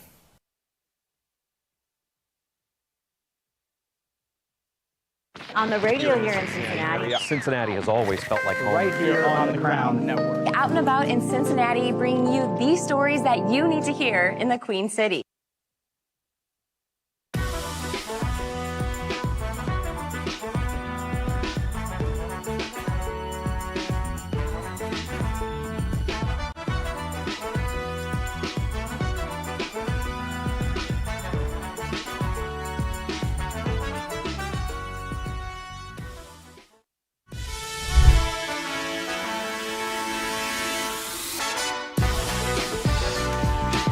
Record broken. Yeah, we've definitely sounded like a broken record talking about those struggling Reds. Well, yesterday it was certainly an exception. Sal Stewart breaks the Reds rookie record, most home runs by a Reds rookie. Kept you on your toes there. You didn't know what was coming. That was great. You didn't know what was coming. I can tell because he makes a little smirk. And I can tell if it's a good smirk or a bad smirk. That was a good smirk. It was good to see Sal Stewart hit 2 home runs yesterday, has 19 on the season, breaks Frank Robinson's record for most home runs ahead of the All-Star break for a Reds rookie. That alone is just crazy to say out loud that he broke Frank Robinson's record in a season that's been ugly, especially the past 2 months and 9 days. For Sal Stewart to do that, pretty darn noteworthy in an 11-5 win. So the win matched the record, matched the party afterwards at GABP. It was a heck of a night for the Reds. Yeah, it was been a long time since it's been that much fun at the ballpark for this Reds team, and it's great to see so many different guys get in on the action. I feel like when this Reds team's had successful nights on offense, it's been Ellie and Sal, and not that they weren't yesterday, certainly a huge part of the offense, but to see JJ Bleday involved, to see extra base hits from Edwin Arroyo and Noelvin Marte other than the home run, and I think really just seeing the lineup come together to what it could be. I think the pie in the sky vision for what this Reds lineup is what we saw last night. A team that can capitalize on a small ballpark, a team that has significant power, and a team whose starting pitcher can do enough with run support to give you a chance to beat a team who's one of the hottest teams in baseball right now in the Phillies. So I know it hasn't happened a lot, especially over the last couple months, but last night was the vision for what this Reds team was supposed to be this season. They haven't gotten all the way there, but last night was a good glimpse. It wasn't, especially, the bats coming alive on a night where your ace on the mound didn't have his best stuff. And, despite that, Chase Burns still won his 10th straight decision for this Reds team, went 5 innings, threw a career-high 106 pitches, did have the 6 walks, gave up the 3 earned runs, but at the end of the day, did enough to keep this team in it. And more than that, the fact that the bats were able to put up 11. Yep, there's no doubt. It was huge to pick up Chase Burns. And yet picking him up is 5 innings, 3 runs, very much in the game, very much gives you a chance to win. Here's what Chase had to say about his performance afterward. Sal, Ellie, all those guys, JJ, just, that's a team win right there. Just those guys. Yeah, I didn't have my great stuff, but for them to come out bat swinging like that, so very appreciative of them. It was a good win. Yeah, it's huge. Those guys make plays all the time, so, just very much appreciative. TJ looked like Superman just jumping up and catching that, so give him a big hug here later. Just taking it one pitch at a time. I think I can get caught up into thinking ahead or thinking about the negative sometime, but, Trace does a good job of, keeping me positive. Trevino, they did a good job of just one pitch at a time. That's the biggest thing. Yeah, just how much I've grown over, last year making my debut, and here I am, I'm an all-star, so just very appreciative, very thankful. God has put me in this opportunity, and I'm just going to get better from here, just going to keep learning. I think when you make your debut, you kind of just don't know what to do, or you don't even know if you belong, but just looking back and seeing how much I've grown, and again, just thankful for how much I've learned over this past year. So just having a night like this, where it sucks, you didn't have your best stuff, but then again, just being thankful where I've came from. Chase Burns got it done yesterday. The 5 innings, 3 hits, 3 runs, all earned. The command wasn't there. 2 strikeouts and 6 walks. And so for him to only give up the 3 runs after issuing 6 walks, I think that's pretty darn noteworthy. And successful night considering he didn't have his best stuff. Yeah, the struggles last night, I think, were a perfect microcosm of what the struggles have been for Chase Burns so far this season. It's been the home runs and it's been the walks, but he's still been able to get wins. And I think that's the biggest thing, especially for a young pitcher that's going to keep getting better, is just continue to work. And when you don't have your best stuff, keep getting better and keep giving this team a chance to win. And that's what Burns does. And Sal getting in on the action as well. Really cool to have 2 young guys like that be this productive and headed to the All-Star game. Yeah, and not to be lost to Noelvin Marte's night last night. His home run broke the tie, 2-2, gave the Reds the lead, and they just really never looked back after that. And you look at just what he's done since being recalled from AAA. 6 home runs, 13 RBIs, had 0 and 0 before that in 29 appearances. So great to see his bat, coming alive a little bit more. And I know he's a guy that you want to see much more of. All 6 of Noelvin Marte's home runs this year have either tied the game or given the Reds the lead. That's such an absurd stat to me, but can't argue the clutch gene. Yeah, I knew you were gonna. I saw the tweet. I saw the tweet yesterday, and when Jacob Tissot's tweeting it, you know he's gonna say it on the show. I knew the words clutch gene would be said today, and guess what? He hit the home run. It gave him the lead, and then they took off. So I'm not gonna argue with you because that's what happened. At least it happened yesterday. Will it continue? We'll see. But yeah, this lineup, you have 2 hits for Ellie, 2 hits for Sal, 2 hits for Blade. When your first 3 guys have 2 hits apiece, you're going to feel pretty good. Spencer Steer in that 5th spot. A couple of hits, Marte as well, as you mentioned, Marisa. The thing is, Suarez, I wondered after that home run on Monday, or on Tuesday. All these days bleed together. On Tuesday, he hits that home run. Then he has that really ugly strikeout with the bases loaded, down 4-1 in the 8th, and then goes hitless yesterday. But we're going to be positive here because there's a lot to be positive about. Here's Terry Francona on the not 1, not 2, not 3, but 4 home runs in the 4th. Yeah, I will take that. That was a fun inning. I mean, we drove some balls the other way and got rewarded for it. You've heard me say it a million times, but that's good. And when they started to kind of climb back, as they can, it was good to have a little bit of an answer and spread it out a little bit. Well, I think he's a good hitter to start with. I mean, I don't think you can just turn into a good 2-strike hitter. But I understand your point. Sometimes it looks like it's a big swing, but he can get to balls and he fouls off a number of balls, and sometimes he gets something he can handle. Yeah, I was panicking a little bit because you could tell he wasn't, he's throwing his fast, he's leaving a lot of fastballs way up. And he had maybe 2 strikeouts and 6 walks. That's not Chase-like. But I really wanted him to get through that 5th. But I wasn't going to let him go much longer. Hey, he didn't need to go much longer, and the Reds were able to get the win. The innings limit thing, that is coming. Let's talk about Sal Stewart. It was Sal Stewart's night. Sal Stewart hits the 2 home runs. He passes Frank Robinson for the most home runs by a rookie in Reds history.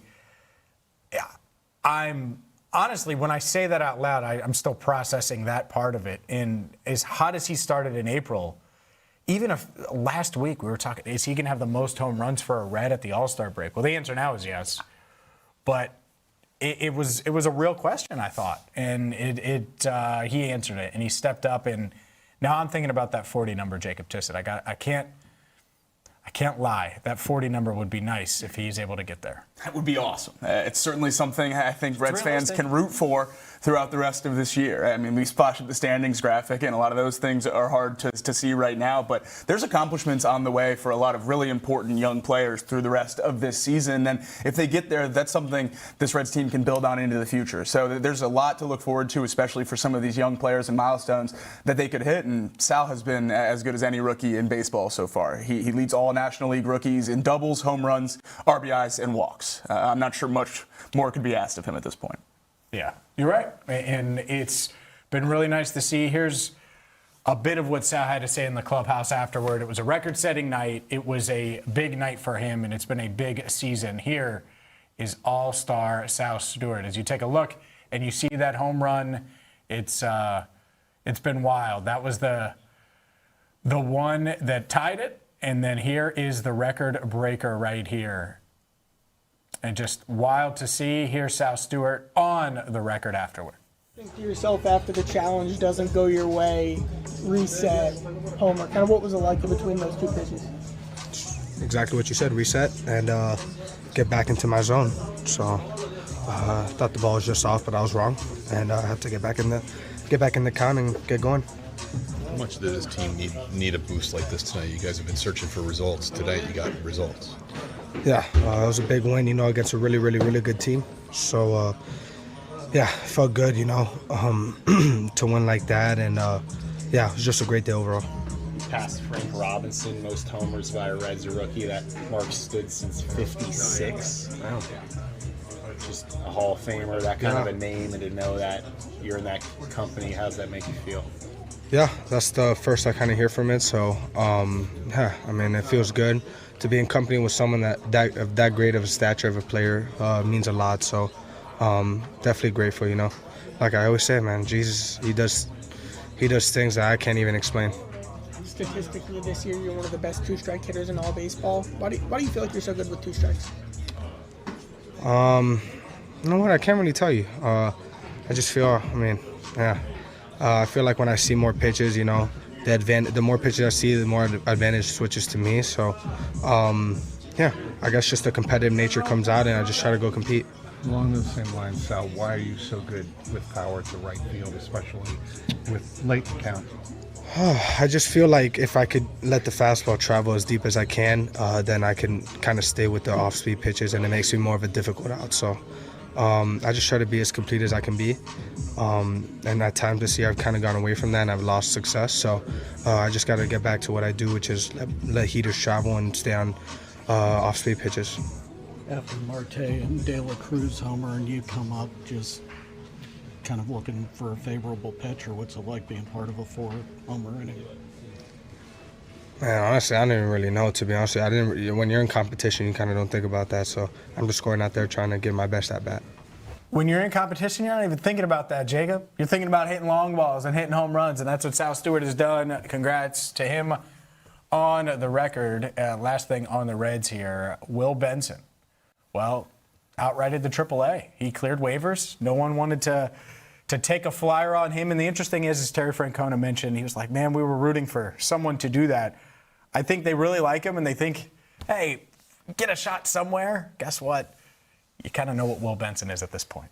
Yeah, not necessarily surprised he wasn't claimed. Has hit 200 since his breakout season in 2023. And I just think at this point the most surprising thing with Will Benson is that he accepted the outright to AAA. I thought for sure he would have elected free agency after clearing waivers for this ordeal. I don't know what his path is to getting consistent playing time in this Reds organization at this point. I feel like he's been given chances and hasn't seized them. So it's great to have him still in the organization, clearly well-liked and a great vibes guy. But I certainly expected him to elect free agency. Great to see him in Louisville, though. Yep, no doubt about it. And don't look now, but not one, not two, but three, Evander, a MLS All-Star for the third consecutive year. Yeah, big news for Evander going to his third straight All-Star. This now marks the fifth straight season that FC Cincinnati has had at least one player named to the MLS All-Star team. That will be coming up on July 29th in Charlotte. But an outstanding season by Evander so far. 9 goals, 6 assists, and 14 appearances. Earlier this season became the first Brazilian-born goal scorer all-time for MLS. And he scored in 5 consecutive matches leading into the World Cup break. So great honor for Evander, and excited to see FC Cincinnati start to be resuming play here now that the World Cup's going to be coming to an end in a few weeks. For sure. Might see them in person tomorrow. Spoiler alert. Paulie Sharanya over there. Paulie Sharanya with the hookup. Who? He's going to join us at 10:15. But one more thing, and this is something that is naturally going to come up with Dan Horde when he joins us at 8:35. Brendan Sorsby. Well, the University of Cincinnati received a letter about Sorsby's time in Cincinnati. Obviously, Sorsby ineligible for the NCAA. He's not going to play this year. Will enter the 2027 NFL draft. But Ross Dellinger reporting that, UC did receive a letter inquiring, hey, were you aware of any of these gambling ongoings that Sorsby had at the time when he was suiting up for the Bearcats? Yeah, I think at this point in the investigation with this whole story, it would have been weirder if they didn't send UC a letter. Sure. You have to do the due diligence. You have to have the conversations with the school he was at when these things were taking place. Now, I don't necessarily think this means anything in terms of the progression of this story. And UC released a statement soon after saying that, as they've stated before, UC does not believe that any athletic officials or staff members were aware of any impermissible sports wagering at the time. So, sticking with what they've said so far, and we'll see if anything changes as the story progresses. Yeah, not shocked by that. Hopefully they didn't know, because, well, that would be a big no-no, obviously. Dan Horde in studio at 8:35. We will continue with Bengals, Bearcats, and so much more next, right here on First Word.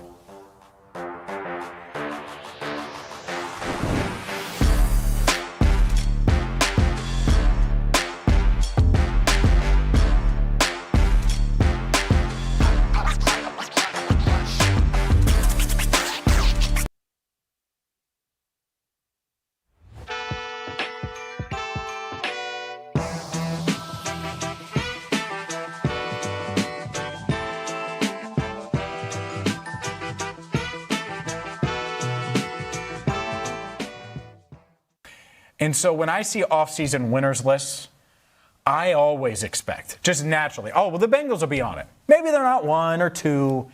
The Bengals are going to be on the list. They'll be in the top 5, certainly, because they should be. They added some key pieces. It would make sense.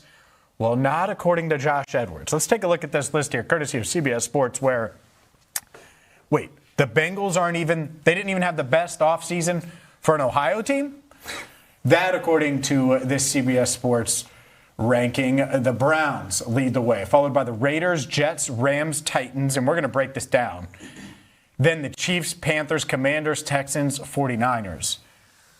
Look, Jacob, when I see this, the fact that the Bengals are nowhere to be found is shocking to me, especially when you look at a lot of those teams. I'd be stunned if the Bengals weren't far better than them. But when you look at where they were last year, a 6-win team, there's a reason expectations are really high. There's a reason why they're right there with the Ravens in the mix to win the AFC North from an odds standpoint. It's because they added a lot of pieces this offseason. I don't know how you can look at that and say they didn't have a top 10 offseason for what they did this offseason.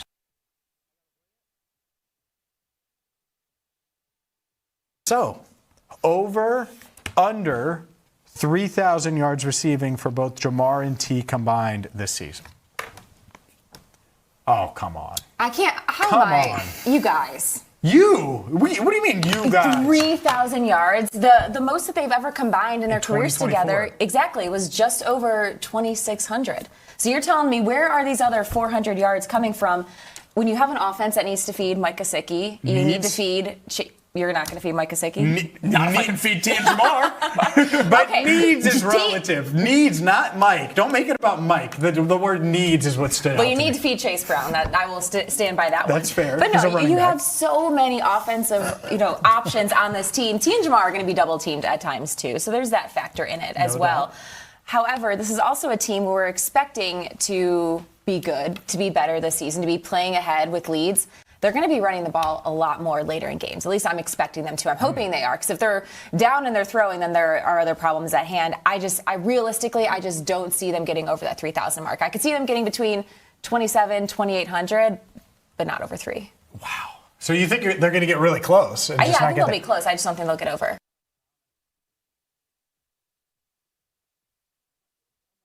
Cincinnati, home to more than a dozen Fortune 500 companies. A city where you know someone who knows someone, and you're in business. Every weekday at noon, The Working Lunch brings you headlines from local businesses, along with exclusive interviews with owners and local leaders. East Side, West Side, northern suburbs, downtown over the Rhine, and northern Kentucky. Real conversations, real Cincinnati. The Working Lunch with Jack Crumley. Weekdays at noon, only on The Crown. This city deserves its crown. Watch, listen, subscribe.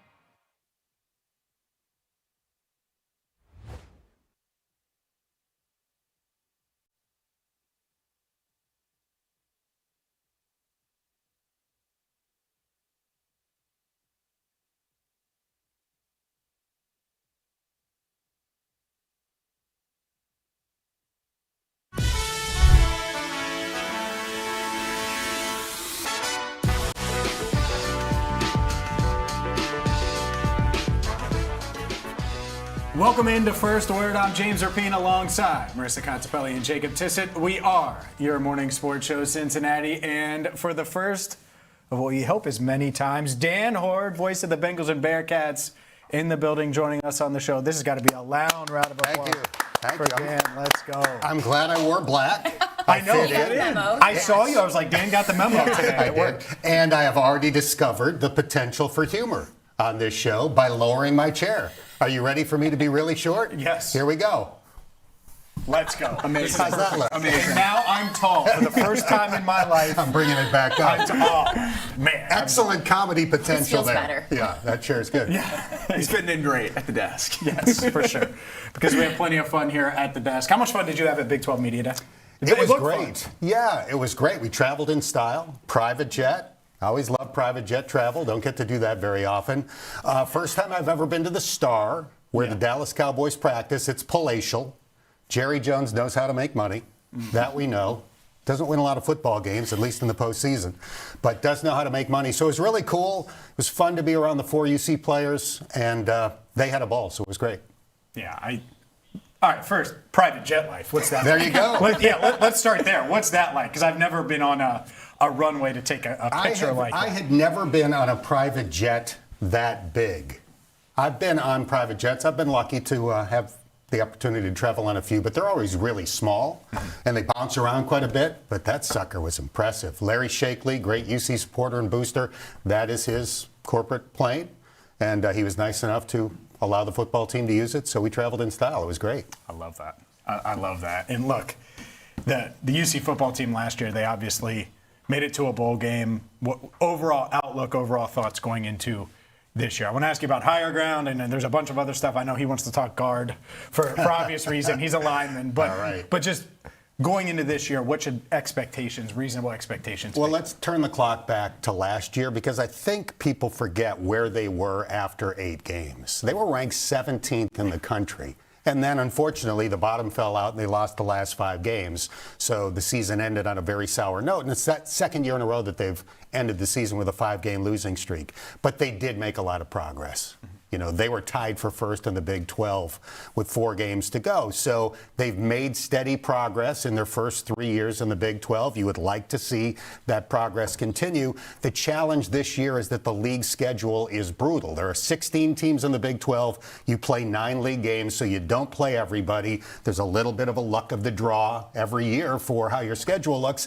And this year happens to be a year where if you take any of the preseason polls in magazines or whatever, all of the teams at the top are on Cincinnati's schedule. So Texas Tech, BYU, Utah, Houston, they play them all. There are other teams in the league that don't play any or maybe only play 1. So in that sense, it's going to be tough. But I do think the roster's getting a little bit better year by year by year.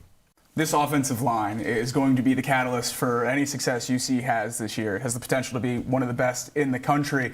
Something you reported at Big 12 Media Day that really popped off to me is that Tarantayo potentially shifting to center this year. How do you handle a move like that for someone who was so effective last year in the UC system?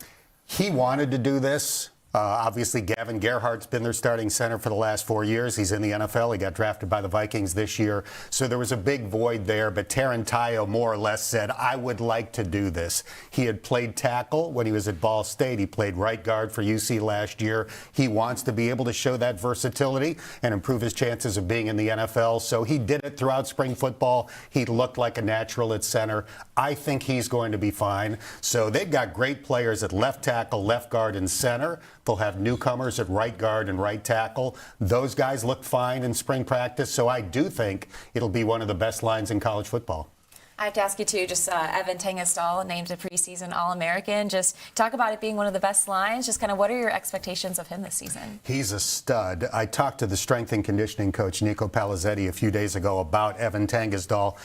He probably weighs 320 pounds, something like that, but it's 240 pounds of lean muscle mass. So he is a rock. He's strong as an ox. He was a third-team AP All-American last year. I think he's got a real chance to be a first-team All-American this year. He's definitely going to be an NFL draft pick at some point. He'll have a year of eligibility left after this year. I don't know if he'll use it. He may go straight to the NFL. Wouldn't be surprised if he did. But he is going to be another Bearcat, I think, who will have a long and productive NFL career. What should we know about J.C. French? And obviously big shoes to fill, everything that they did on the field last season. French comes in and gets to play behind this offensive line. I'm surprised he didn't get more hype in the portal based on what I saw in spring football. He's Georgia Southern's all-time leading passer. Now, that's a school that's historically had a running attack, so the stats aren't crazy. But nonetheless, he's their all-time leading passer in yards and touchdowns.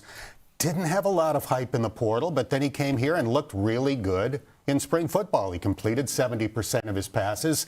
I think the universal reaction based on everybody I talked to, coaches, front office types, teammates, he exceeded their expectations. Not that they thought he was going to be bad, but I think by the end of spring football, they were like, this guy can lead us to a good season. So I'm optimistic that once people get to see J.C. French IV, they're going to say, this guy's pretty good.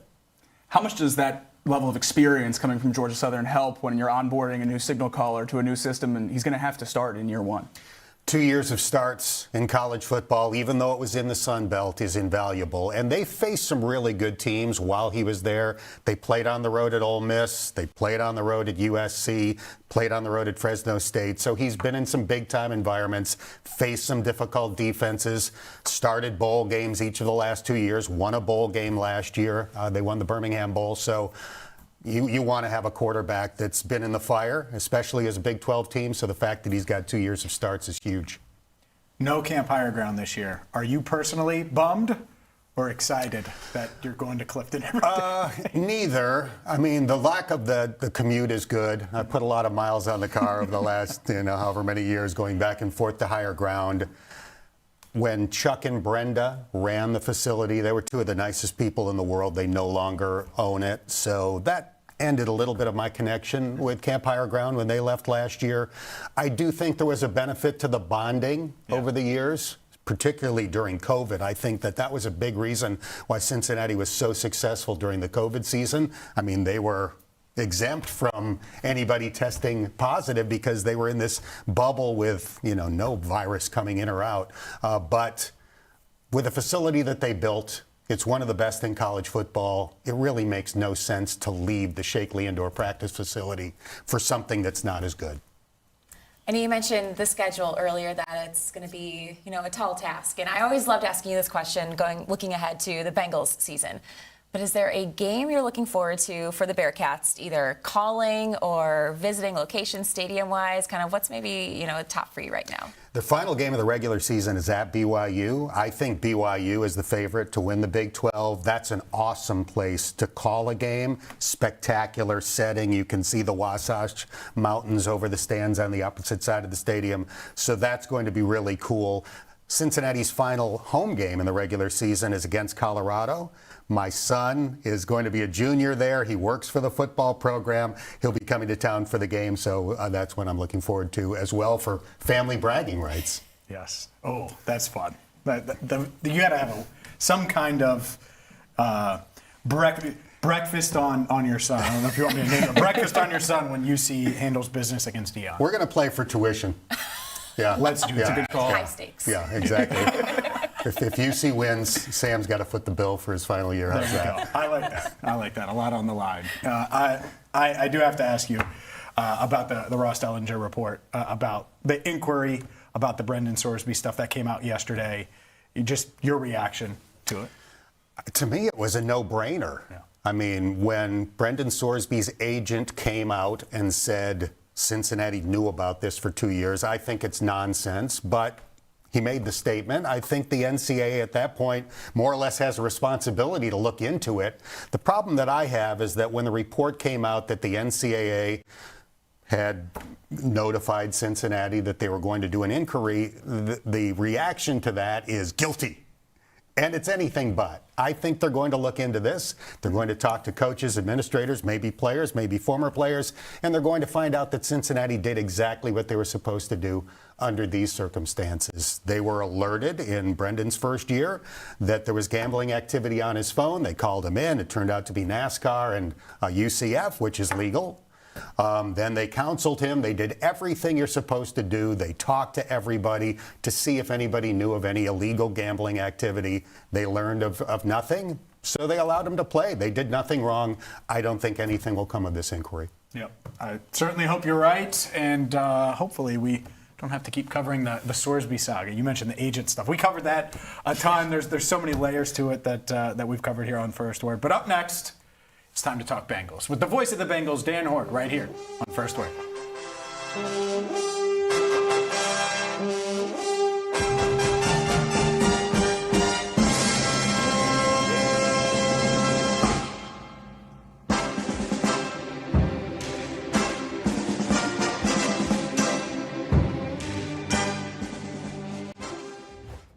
This city has always had something to prove. While the rest of the country talked about us, we built our own voice. Blue collar, underdogs, built differently, overlooked, talked about like we were supposed to stay quiet. But that was never who we were, because this city doesn't wait for permission. And neither do we. And now, for the first time, Cincinnati has a network built in its image, because the biggest stories in this city deserve more than highlights. This isn't cable television. This isn't national media.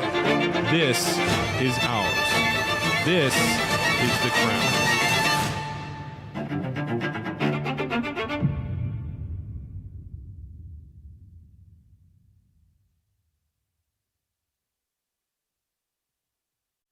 Hi, my name is Natalie Jones, a Cincinnati native, and I have been in media for about 10 years now. Formerly on the radio here in Cincinnati, I grew my love and obsession with finding all things fun in Cincinnati and have now made it my life. I'm originally from the West Side here, and then I've pretty much been a downtown girl ever since college. But I did leave for 7 years, and during that time, I really grew and harnessed and cut my teeth doing stand-up comedy in Los Angeles, learning how to ski in Colorado, and now I'm back here in Cincinnati, driven by curiosity and grounded by family.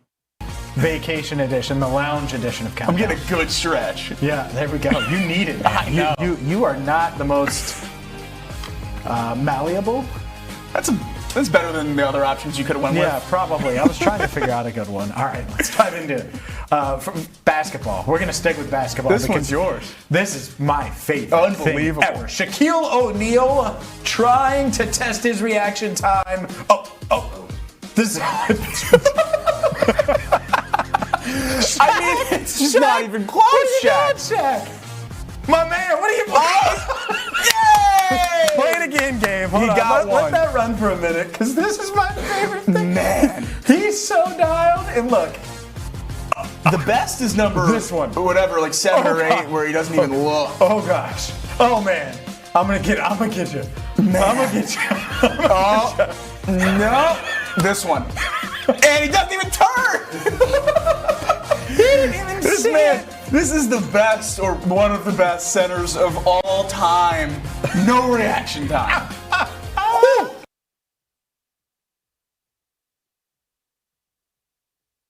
I'm Paul Fritchner. I'm a 2019 graduate of Xavier University, and I've been covering college basketball for 10 years here in the Cincinnati area. I'm the host of the Rebound Rundown, a daily college basketball podcast during the season and a weekly show in the off-season covering everything you need to know about your favorite team.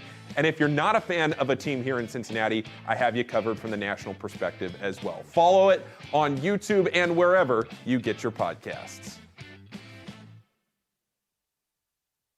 This city deserves its crown. Watch, listen, subscribe.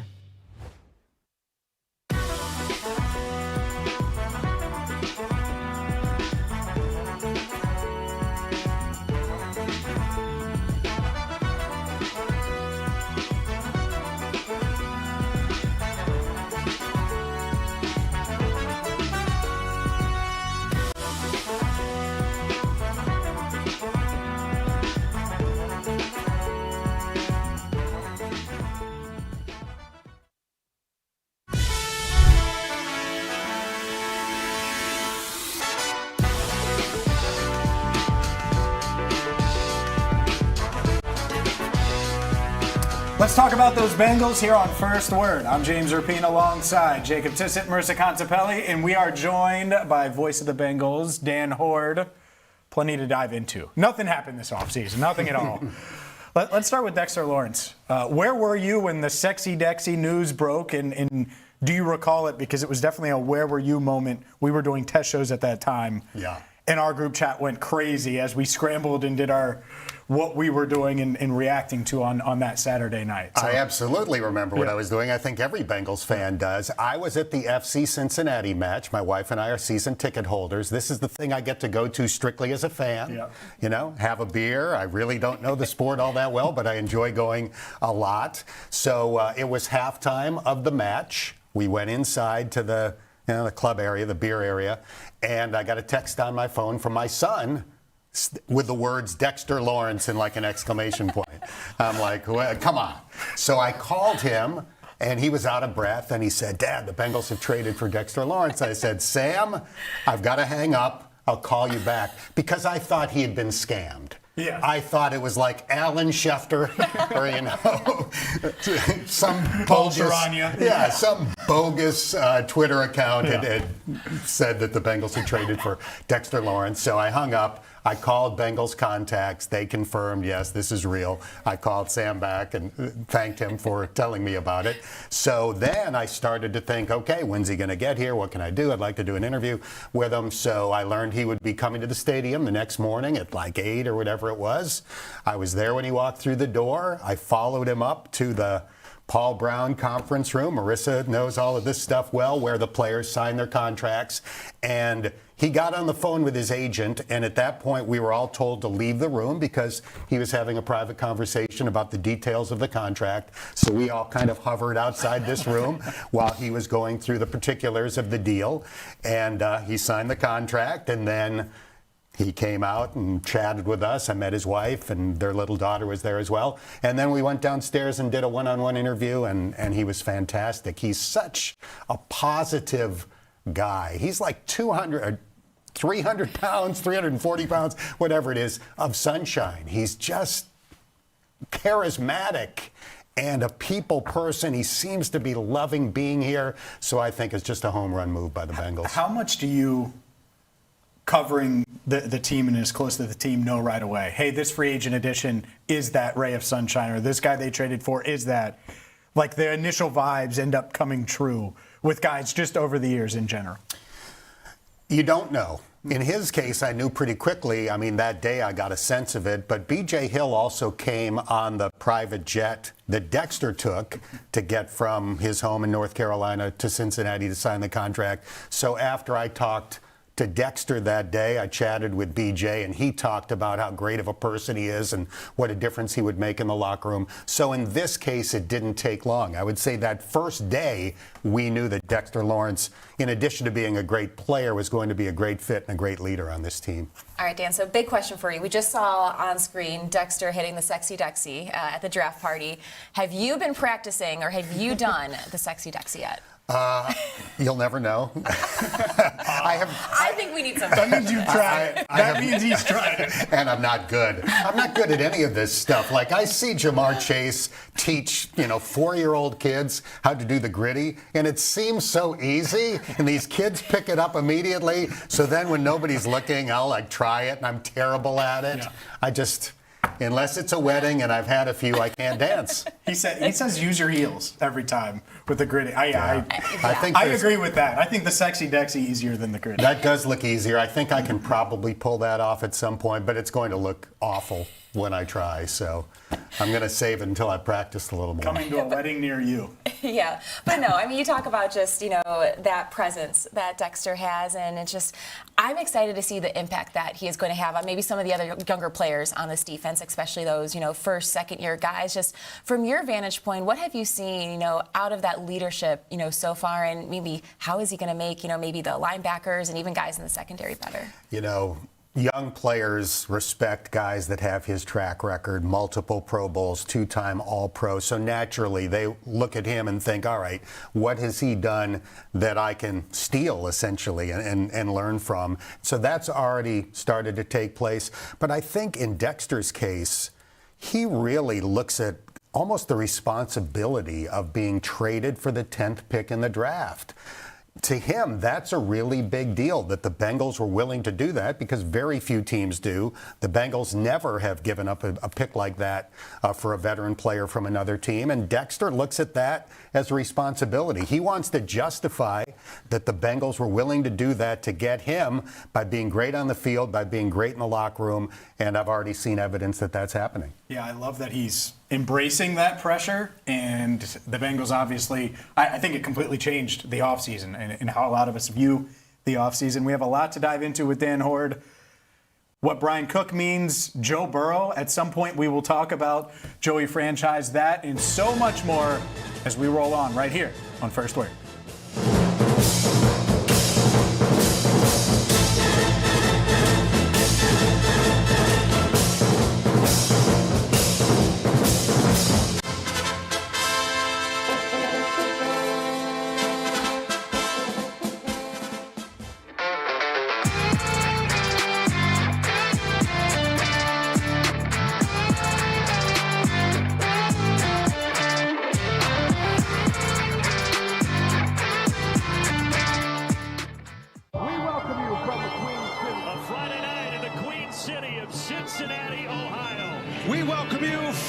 Cincinnati, Ohio.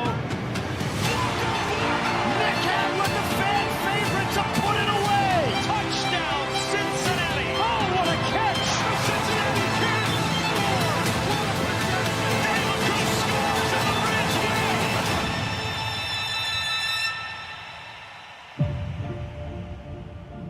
That being said, that's what makes this free agency period so interesting is LeBron, he's going to take less. He's not going to get a max deal. Is he waiting for the Cavaliers to add and do the Jaylen Brown? Like, if they could have added Jaylen Brown, is LeBron a Cav right now? Potentially. Well, it would be done in my mind. Yeah, right? So, like, that's what I think is interesting now is he's watching these teams, and if he's willing to sign for less than he's ever signed before, from a salary standpoint, what are these teams willing to do to get that deal done and then also get LeBron in town? No, it's a great question, and that's what makes me wonder, like, how long is this going to be dragged out when on LeBron watch, and is he really going to wait until the very end of free agency once everything kind of falls into place for all these other teams to make his movement and to pick where he wants to play next? And so much of the conversation that, his agent, Rich Paul, is meeting with every team in the league until the teams are dropping out of contention for him. And so far we've seen the Spurs and the Lakers be removed from that watch. But I have a hard time believing LeBron's actually talking to every team. Right. He's not going to, go play for Memphis or some of these small market teams. It's not on the table in my mind. So I think it's really a 5 or 6 team race with 3 clearly ahead, and it's the 3 everyone's been talking about. It's Miami, Cleveland, and Golden State, with a couple others throwing their hat in the ring. Denver was mentioned obviously by Wendy yesterday, and I think Sixers would be really, really fun. But I still just imagine that those 3 are worlds ahead of the other 27 in the league when you're looking at where LeBron will play next year.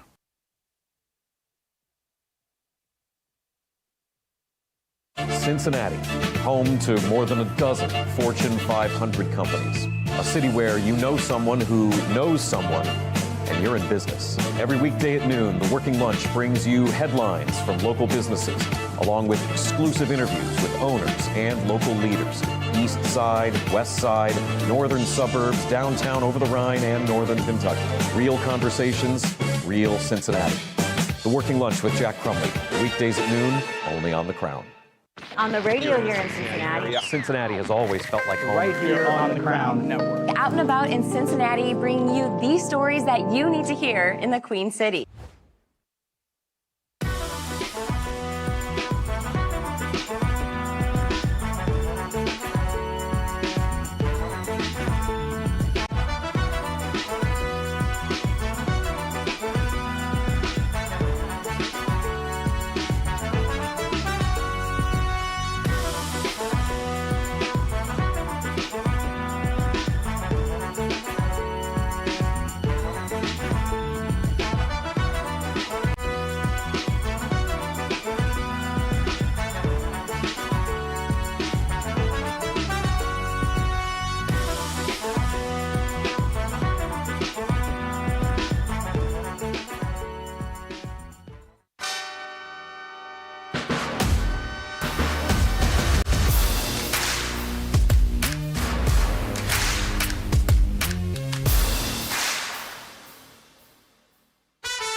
Welcome to First Word, Cincinnati's only morning sports show, breaking down the biggest moments and the stories shaping Cincinnati sports with analysis that cuts through.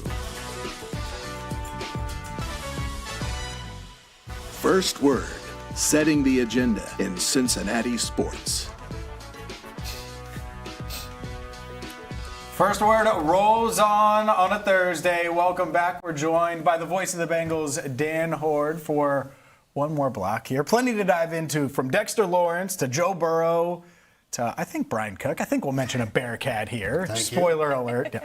Thank you. Yeah, we're definitely mentioning a Bearcat here. But let's continue with Dexter Lawrence, because I do. It feels like when you read and you pay attention to what was coming out of New York, him coming here, he's embraced I'm going to be a leader on defense. But everything that's been said about him and disgruntled and all those things, I don't get the sense of any of that here. And so whether it was there or not, I don't care, because I don't think that he brought it with him here. Yeah, I think there was a little of that there. He was on a team that didn't win. He went to one playoff in all of his years in New York. There was obviously an issue with the contract prior to this trade. So that's all been resolved. He thinks he's on a team that can win the Super Bowl. He's lining up next to one of his best friends in the world in B.J. Hill. Bengals gave him $28 million to extend the deal. So everything's rosy for him here, and I really expect him to play well. I think the underlying metrics last year were still good. The counting stats weren't. Obviously, he had a half a sack. He had like 8 quarterback hits. And maybe those numbers won't dramatically jump, but I think the underlying stuff, run defense, pressuring the quarterback, shrinking the pocket, all of that stuff is going to be great. And we know what a difference that would make for the Bengals defense. Obviously not the only addition the Bengals made this offseason. A lot of pieces added to that defense. Is there any concern about them having to gel together early in the season, having to get all these new pieces on the same page? Not really. I mean, these guys are vets. They've all got proven track records. James mentioned Brian Cook. Prior to free agency, when we all talked about who should the Bengals sign, who would we like them to sign, Brian Cook was at the top of my list, partly because I know him and I like him and I saw him play at UC. But I also thought that Geno Stone was the biggest weakness in the lineup on defense last year. I'm not alone in thinking that. And the Brian Cook upgrade from Geno Stone is dramatic. Brian is great at everything that Geno is bad at. He's a great tackler. He's great at getting to the football, closing space in the secondary. I think Brian Cook is going to make a huge difference. It's a 3-year deal. He's thrilled to be home, playing in front of friends and family. So that one to me is almost as big of an upgrade as Dexter Lawrence is. Something we've talked quite a bit about is just how Brian Cook is going to benefit Jordan Battle and his continued development. How do you see, maybe Battle taking that next step, playing alongside of Brian Cook? Brian Cook and Kyle Duggar, because I think Kyle Duggar is kind of the person that's flying under the radar of these players that they've signed. Kyle Duggar, 2 years ago, got a huge contract from the Patriots. Then they changed coaches. He wasn't as good a fit under Mike Vrabel, and he winds up going to Pittsburgh and then Cincinnati. So I think Brian Cook and Kyle Duggar are both going to help Jordan Battle. Jordan played pretty well in the second half of the season last year. The Bengals have always liked his attitude, his X's and O's knowledge and his commitment to that kind of stuff. So I would expect Jordan to play a lot better now that he's got 2 safeties of that caliber lining up with him. It was OTAs, I think, or one of these sessions. It was pre-mini camp, but I got to chat with Brian Cook for the first time in a non-press conference setting. And that conversation started with me talking with Dax Hill, and Brian was messing with Dax and joking with Dax, and then joking with DJ, and then joking with, I think it was Josh Newton. But it was just like multiple guys, and it was just like a 3-minute interaction. And I was like, oh, like he's already part of the crew. He's already part of the group. And then the next week, I came in and told these guys that. The next week, Joe Burrow's like, yeah, Brian is just awesome. We've seen multiple safeties roll through here and free agents that were supposed to be the answer. That alone, without seeing him play on the field, feels different to me versus the Nick Scotts, the Geno Stones, just the leadership quality and the culture building that he's already started. No doubt. Nick Scott and Geno Stone were value signings. That was a case where you're trying to find a guy who was playing well but didn't break the bank, and unfortunately it didn't work. Brian Cook was the highest paid safety in free agency this year, so they changed their approach. They went out and got a proven guy who's still young, second contract, lot of upside, high draft pick on a team that went to the Super Bowl his first 3 NFL seasons. So this was a different approach. They didn't roll the dice with this one and hope, okay, he's ascending, maybe we'll get him as he continues to get better. No, this is no Nick Scott, Geno Stone. This is a proven stud who's going to plug right in and be terrific from day one. The Bengals needed an infusion of leadership on defense. Cook and Lawrence have certainly been talked about that way. How much does having skins on the wall already in your NFL career make it easier to come into an organization and lead right away in the locker room? It's huge. I mean, players respect guys who have been there, done that, had personal success, and been on teams that have won big. So I think that that's huge. And with the guys that they signed in free agency, it really reinforced to me, going back to last season when Zach Taylor at one of his end of the season news conference talked about the lack of leadership on defense. And that's a difficult thing to quantify for us. We try to observe how they interact in the locker room, but we're not behind the scenes. We're not in the team meetings. So you don't really know. And because of that, I think that wasn't something that reporters focused on, that Zach is talking about the lack of leadership on defense. But then Duke Tobin said similar things at his end-of-season news conference. Clearly, it was something they prioritized in free agency, not only getting good players and proven players, but guys with a track record of being good leaders. And I think that what had been a problem should be a strength going forward. Yeah, I think about this defense. Is there any bigger winner? Well, maybe the linebackers. I think Jonathan Allen's going to benefit a ton from Dexter Lawrence and may have resurgence year.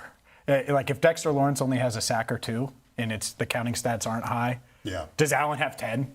It wouldn't shock me at all. 10 might shock me, but 8. I really 7, think. 8. And I didn't feel that way in March when they signed him. I thought, it's going to be nice to have another B.J. Hill that can get some pass rush, some push. Right. Now I think Jonathan Allen may be 2023 Jonathan Allen because he's one-on-one all the time. And doesn't have to play a million snaps, or at least shouldn't have to play a million snaps. And I think that's important. It's always important. You want defensive line depth and rotation and fresh bodies. That's why Seattle won the Super Bowl, or one of the biggest reasons why they won. But I think that would really help Jonathan Allen. It's year 10. He shouldn't be out there for 80% of the snaps, which was the case last year in Minnesota. Let's get that down to 60, 65, whatever number you would want to put on it. And if that's the case, there's still plenty of juice for him as an interior pass rusher, which got him to 3 Pro Bowls. So let's hope that's the case. Just all the moves the Bengals have done this offseason. We've talked so much on the defense. It's taken this long before I'm going to ask you a question about Joe Burrow. Just shows what this organization, how they're prioritizing this window of his and making sure they're getting the right pieces and improving on the defensive side. But when it comes to Burrow, he's spoken about, wanting to, be a better leader and, take on more of a leadership role. And I hear that. I'm like, but what more can Joe do? He's already a phenomenal leader and so respected. And then I hear him say that and I'm like, it's honestly a really mature and self-aware thing. Just kind of what did you make from some of his comments? Yeah, I thought it was really amusing when he said, I need to be meaner. Okay. But I think when he says mean, he means stern. And I saw a little bit of evidence of that during the OTAs. There was one play in particular where I think there was a false start and they blew the play dead. They weren't going to snap it for that play. And he took the football and he fired it into the ground. And you were at a million practices over the last several years. Do you ever remember him doing that? I remember him looking teed off, but I don't remember him taking a football and chucking it, with full velocity into the ground because there was a false start. So I think that's the type of stuff that he's talking about. When something goes wrong, he is really going to show his emotions to make sure that it doesn't happen again. I love that. I love it. I think he's the one, you need that from the quarterback of his stature. A rookie can't come in and do that necessarily, but I wonder if he just watched Brady and Manning. I mean, that's what I think about. Those are the two guys that were the best at it, I would imagine. I've always thought of Joe as a good leader, which Marisa alluded to. He's very good at bonding with his teammates. I think he goes out of his way to try to connect with everybody in the locker room. He's not just hanging around with the quarterbacks or, a longtime buddy like Jamar in the cafeteria. He's going from table to table, sitting with different people, trying to bond with, offensive linemen, defensive backs, everybody. So this is the next evolution of his leadership. He's always been good at that. Now I think he's going to, hold guys' feet to the fire a little bit more than he has in his previous 6 years. There's been so much talk about the defense over the last 3 years, and that's the reason the Bengals have been outside of the playoffs. What does the offense need to do to get better this season? Joe Burrow needs to stay healthy. Other than that, I don't really think the offense needs to change much. I do think they will evolve. Dan Pitcher has openly talked about working on more under center stuff. I think they want to have that as a weapon. I don't think this team is going to, completely change its personality. I think they're still primarily a shotgun, get your receivers out in the pattern type team. Eric All, if he's healthy, though, helps change that. I think they do have a desire to kind of expand their toolbox. But I don't think the offense needs to make major changes. When Joe's healthy, this is one of the best offenses in the NFL. Keep doing what you're doing, and let's get that defense from bottom 5 to middle of the pack or better. And I think they could be better. We all kind of say, well, they just need to be okay. I think with this personnel, the defense has a chance to actually be good. And if that's the case, then this team is obviously a Super Bowl contender. I think that's the Dexter switch. Right? Yeah. Like, instead of being top 20, Dexter comes here and it's like, oh, well, all these pieces fit together now, and you see the path. I think Joe certainly felt that. Oh, man, with Dexter, this entire defense could be completely different. I think with the free agent signings that they made before Dexter, the defense was poised to be much better. Sure, no doubt. And then they got Dexter, and now you're thinking, all right, middle of the pack is not what we're shooting for. Now maybe this can be a top 10 type defense. And I don't think that that's a ridiculous notion. It seems like the national media has kind of decided that the Bengals defense is better. I don't know if it's very good. I think it could be good. And if it is, look out. At the end of last season, when Joe's talking about having fun and he's worked his butt off to get his toe right and all of those things, and you mentioned national media and all these storylines are going, and the pressure, and there is pressure when you have an elite quarterback, the pressure that comes with having Joe Burrow on the roster. What do you make of all of the storylines that come out of that? Anytime Joe says anything, it's like, oh, well, does he want to? All of those things. Because I do think everyone understands what he means to the franchise, what he means to the city. Why is the rest of the world convinced that Joe Burrow doesn't like Cincinnati? I mean, there's no evidence to support this national notion that Joe wants out, and it started before he ever got here. When he was going to be the number one pick in the draft, we all remember the stories. He's going to pull an Eli Manning. He's going to find a way to get drafted by another team. And then Joe stood up at the combine and said, no, I want to be the number one pick. If it's Cincinnati, great. And all he's done since he's been here is try to elevate this team to a national power. He's been to a Super Bowl. He's been to a couple of AFC championship games. When he made those statements last year, it was on his 29th birthday. It was after the Buffalo loss that really made their path to the playoffs a challenge. I think he was expressing normal frustration. I think he saw the clock ticking a little bit because it was his birthday, his final birthday in his 20s. But Joe is happy here. He wants to win, and I think this year he's going to. Another Joe that I think likes Cincinnati, Joe Flacco. I was a little surprised that he didn't sign elsewhere just because I think he is a starting caliber quarterback still. I think he showed that last season. Was this a no-brainer to you for the Bengals to bring him back? Absolutely. And I remember asking people from the front office and even Mike Brown shortly after Joe joined the team and performed so well, do you want to bring him back next year? And everybody right off the bat was like, absolutely, why wouldn't he? Or why wouldn't we? So that was kind of a coup, I think, to get him to come back. The price was reasonable. I mean, obviously he's being paid well for a backup quarterback, but let's hope he doesn't have to play. But if he does, and it's only a game or two, we don't want it to be 9 games again, but you know that he can keep the Bengals winning in the short term if Joe Burrow had to miss a game or two, but he won't this year. His luck is going to be better. He can start week 18 when the well, work is wrapped up, right? Yeah. Perfect. There we go. Perfect. That'll be his first start, his only start this year. I do think, like, roster-wise, because you compare it to last year, and if they have a month stretch, you're right, 9 games without Joe Burrow, it's going to change everything. But if it's a month, for whatever reason, Flacco, can he go 2-2? Like, I just think of it that way. Yeah. And that's why, because they've never paid a backup quarterback like this. And I think it's, one, he fits perfect in the offense, 2, his personality. I think that's almost under the radar. It won't be next week when quarterback comes out or whenever quarterback comes out, but almost under the radar re-sign to keep Joe around.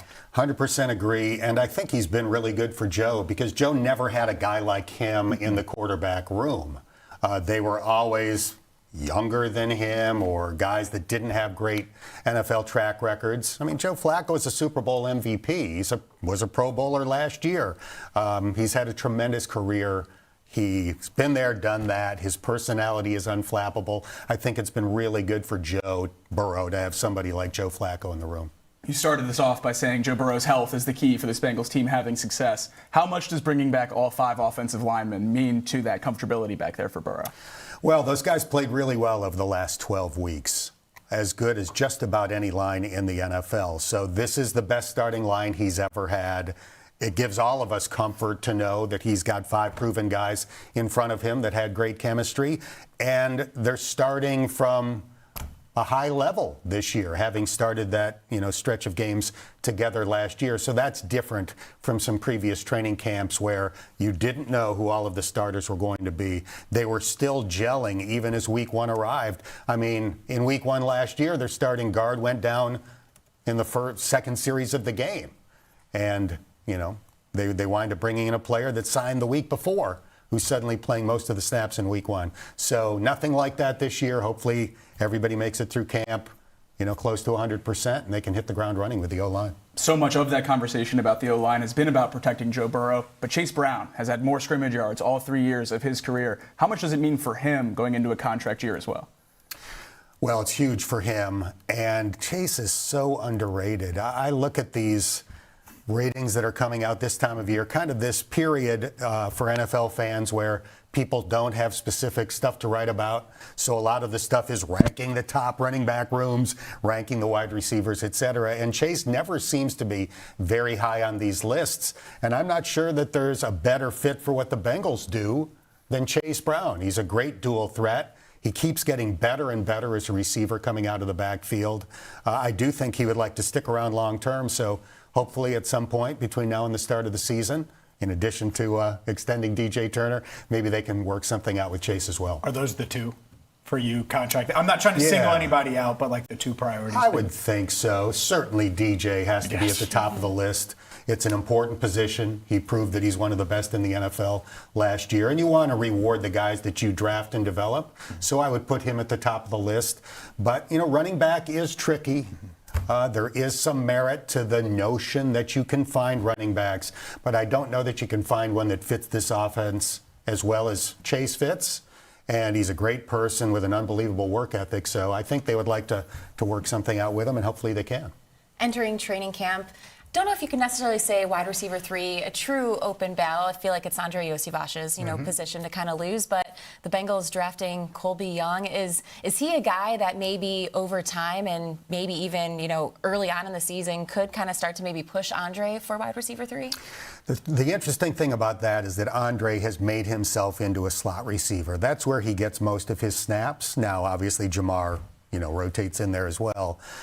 Colby doesn't strike me as somebody who's going to do that, at least initially, so I imagine he will be the next outside wide receiver that gets into the game, and there are plenty of opportunities there. I do think he'll get his chances, but I still think when it comes to the next guy in at the slot, that can be Charlie Jones, that can be Keyshawn Williams, that could potentially be one of these Mitch Tinsley type guys, one of the other guys that's kind of on the periphery there in the wide receiver room. So I think they're going to find opportunities for Colby Young, but it's probably as the next outside guy. He's Dan Horde, the voice of the Bengals and Bearcats. And if you don't know, my introduction to Dan Horde was TV anchor Dan Horde. I watched you on TV calling Bearcats games and Kenyon Martin dunks and all of the things that came along with that. So you have something for us to watch here. I'm excited to see what this is. But Dan Horde, TV anchor, here we go. Well, hold on. Let me set this up. Okay. Yeah. All right. So I do think, a big portion of your audience doesn't remember me as a TV guy. I haven't been on Fox 19 for 20 years, which is shocking to me. It seems like yesterday that I was anchoring sports wrap and working with the late Greg Horde, Brian Giesenslaw. Joe Daneman was one of my coworkers there, so I had great fun. And I came to Cincinnati as a TV guy. I used to work at Channel 5 in Syracuse, New York. The sports team was Mike Tirico and Dan Horde. Wow. It's an interesting tandem back there. But more than interesting. I had hair. Good tandem. I had hair in my Syracuse days. I kind of feel like I've paved the way for you here. There we go. If you just let your hair grow, what would it look like? Would you? Oh, it just on goes the out. sides? So I keep straight out. Okay. Like Sonic, so I keep it short. I keep it short. I like Chia Pet. Well, yeah. So going back to my Syracuse days, I did have some lettuce. I was a handsome young man. I want to prove it for you. So back then, I did something called the Dare Dan Challenge. Every week, I would accept a challenge from somebody who would write into the TV station, and most of these were normal. I want to challenge you in one-on-one basketball. I want to play golf. I want to play pool, things like that. Then there were some that were more out there. I competed against the senior citizens home in Simon Says. 27 senior citizens. I knocked off 24 of the old fogies, but 3 old ladies beat me, unfortunately. But I also competed once against a dog in the Dare Dan Challenge. Are you ready to see a young Dan Horde with hair compete against the dog? I'm so excited. All right, fire up the tape. If you've seen this feature before, chances are you've seen me lose. Men and women, boys and girls of all ages have had little trouble topping me. That's why this letter caught my eye. I won't read the contents, just the signature. I have been challenged by Bandit the dog.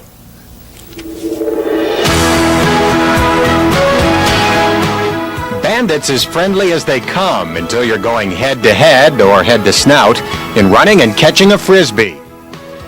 Well, this has to rank as the strangest Dare Dan challenge yet. We've come to Cortland because I've been challenged by Bandit the dog. Bandit, why do you think you can beat me in the Frisbee catch? Obviously not very talkative. Well, whatever. It's time to compete in this week's Dare Dan challenge. Bandit's owner, Kathy Olmstead, would do the tossing to each of us. The rules were simple. Whomever caught the most of 5 throws would be the winner. Bandit went first. This is the first throw. A low toss, a low toss. Hard to blame that one on the dog. Second throw. Oh, looks good, looks good. Nice catch.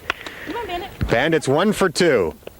Bandit finished 2 of 5. Quite honestly, her misses were caused by low throws. Bandit, that was very impressive. I just would like to say I really appreciate you not making me catch this with my mouth. I will be catching it with my hands. We're ready. Oh.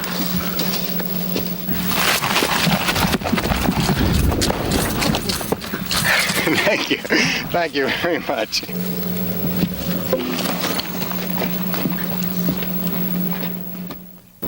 All right, Bandit, I've caught 2 out of my first 3. 1 more and you're going down.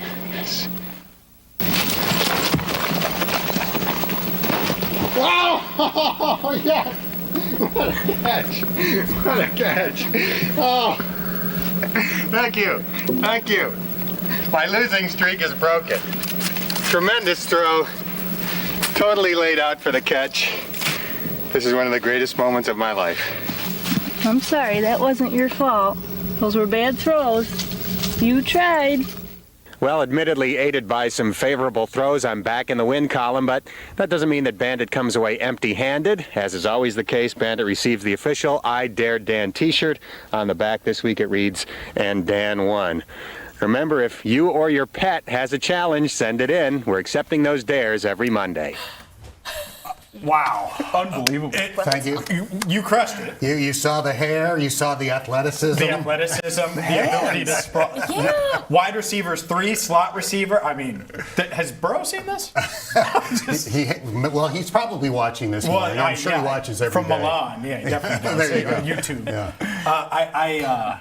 Do you have a Dare Dan shirt left? Are there Dare Dan shirts in the... So the Dare Dan shirt, on the front, it said, I Dare Dan. And then on the back, if you beat me, it said, and I won. But if I won, it said, and I lost, which was the case with Bandit the dog. I think James needs to do a Dare Dan. We'll talk about that. Everyone give Dan Horde a round of applause. Crushed it here. Thank you very much. Should I lower the chair again before I go? Yeah, absolutely. Dan Horde is short, and we're short on time. We'll be back, though, next, right here on First Word.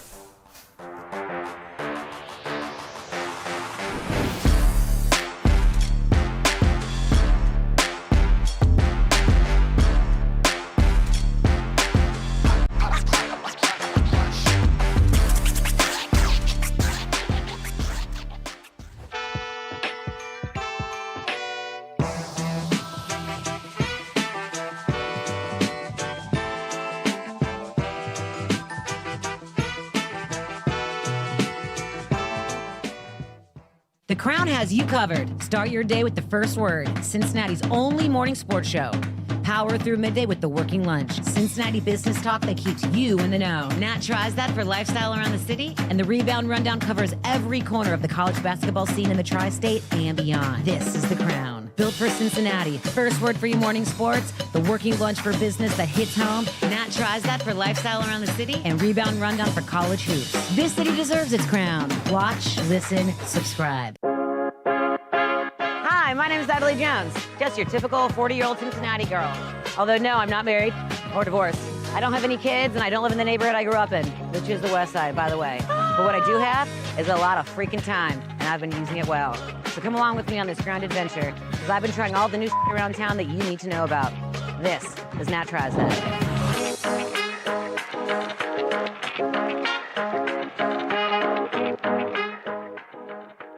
And yet, I think that there are Bengals fans that will see him in a Ravens uniform and strictly say, oh, this is the washed version of Trey Hendrickson. This is the well past this prime Trey Hendrickson. This is the guy that is going to cost the Ravens. I'm not saying that, to be clear. I do have thoughts, though. But first, Jacob Tissot, your thoughts. Is Trey washed when you see these photos? Can I say it?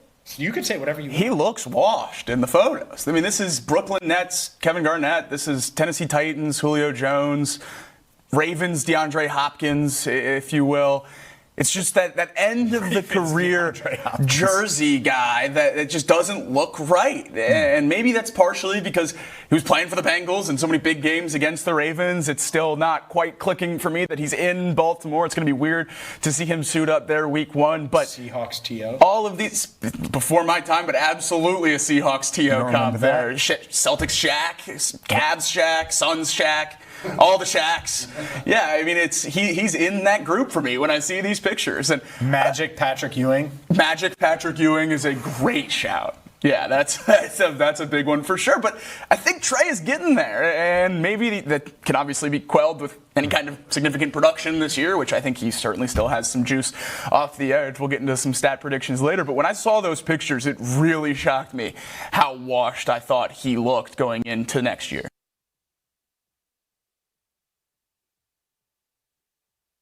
My name's Jacob Tissot, and I'm a co-host of First Word from 7 to 11 every morning right here on the Crown Network, where we will break down the biggest stories in Cincinnati sports. I'm a graduate of the University of Alabama, where I spent 4 seasons working for the football team as a student assistant, contributing to the 2020 National Championship and 3 SEC championships. I'm a Cincinnati native, a St. Xavier High School graduate, and will bring a local perspective and passion to covering the Bengals, Reds, and everything in between. I'm excited to have you join us on First Word. This city deserves its crown. Watch, listen, subscribe.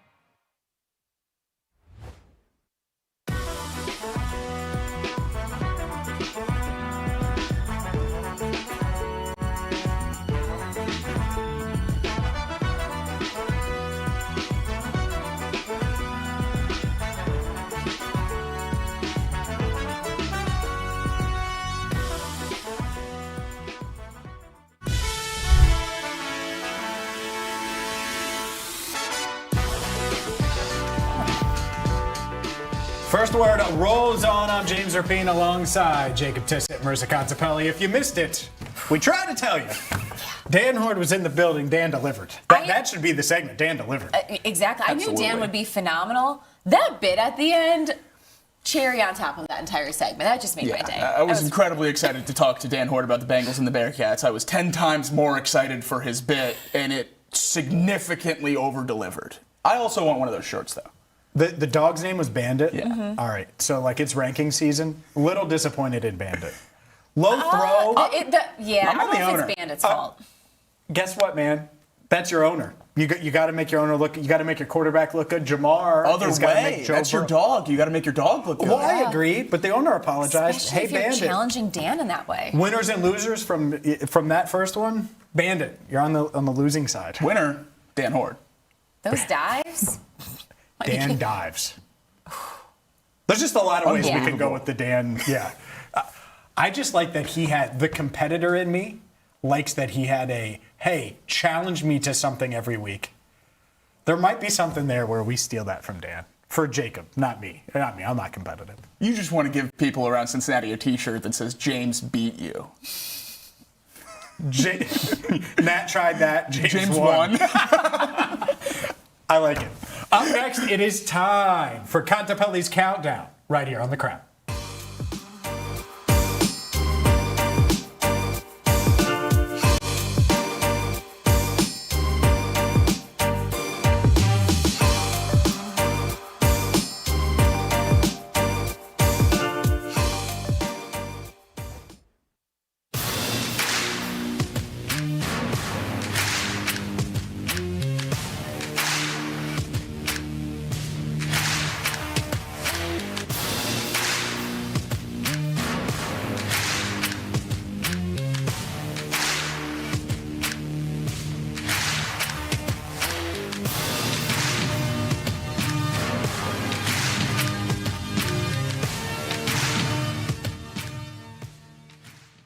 So, over, under 3,000 yards receiving for both Jamar and T combined this season.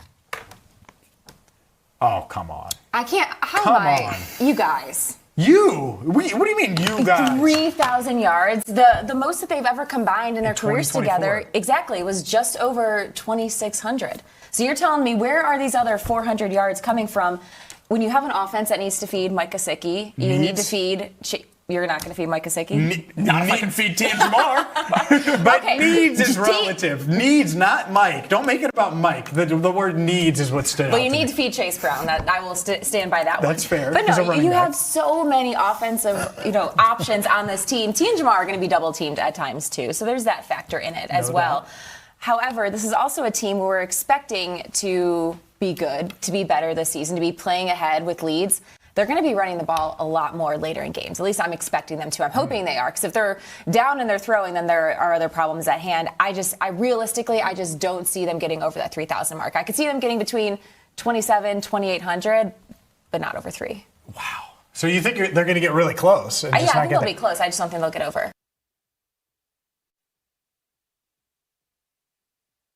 This city lives and breathes sports, and now it finally has a morning show to match. I'm James Rapien, and this is First Word, the only morning sports show in Cincinnati and the place where every day starts. First Word, weekdays 7 to 11, part of the Crown Network. Hello, my name is Natalie Jones, and welcome to the Nat Jones Show. After retiring from my 10-year radio career here in Cincinnati, I caught the bug, and I'm happy to bring it here to the Crown. I love captivating people who have captivating stories to tell. And the thing about it is, everybody has a story to tell. All you got to do is empower them to do so. That is exactly what I'm doing here. Because life is better when we all stay curious and we all stay connected. Cincinnati means business. And what does that mean for you and your community? The Working Lunch, every weekday at noon, takes you behind the local business scene with local headlines, interviews with owners and local leaders. The Working Lunch with Jack Crumley, only on The Crown. On the radio here in Cincinnati. Cincinnati has always felt like home. Right here on the Crown Network. Out and about in Cincinnati, bringing you these stories that you need to hear in the Queen City.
Welcome back to First Word. I'm James Rapien alongside Jacob Tissot, Marisa Contipelli. We are your morning sports show, Cincinnati, every single weekday, 7 to 11.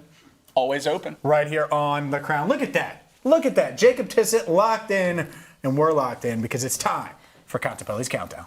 Guys, after seeing the bit that Dan Horde played for us, I really wish I would have had that video because that absolutely would have been #1 in Countdown today. So, gonna try to live up to the hype with the other 5 topics. And this one of my all-time favorites, backyard baseball. I played this all the time as a kid growing up.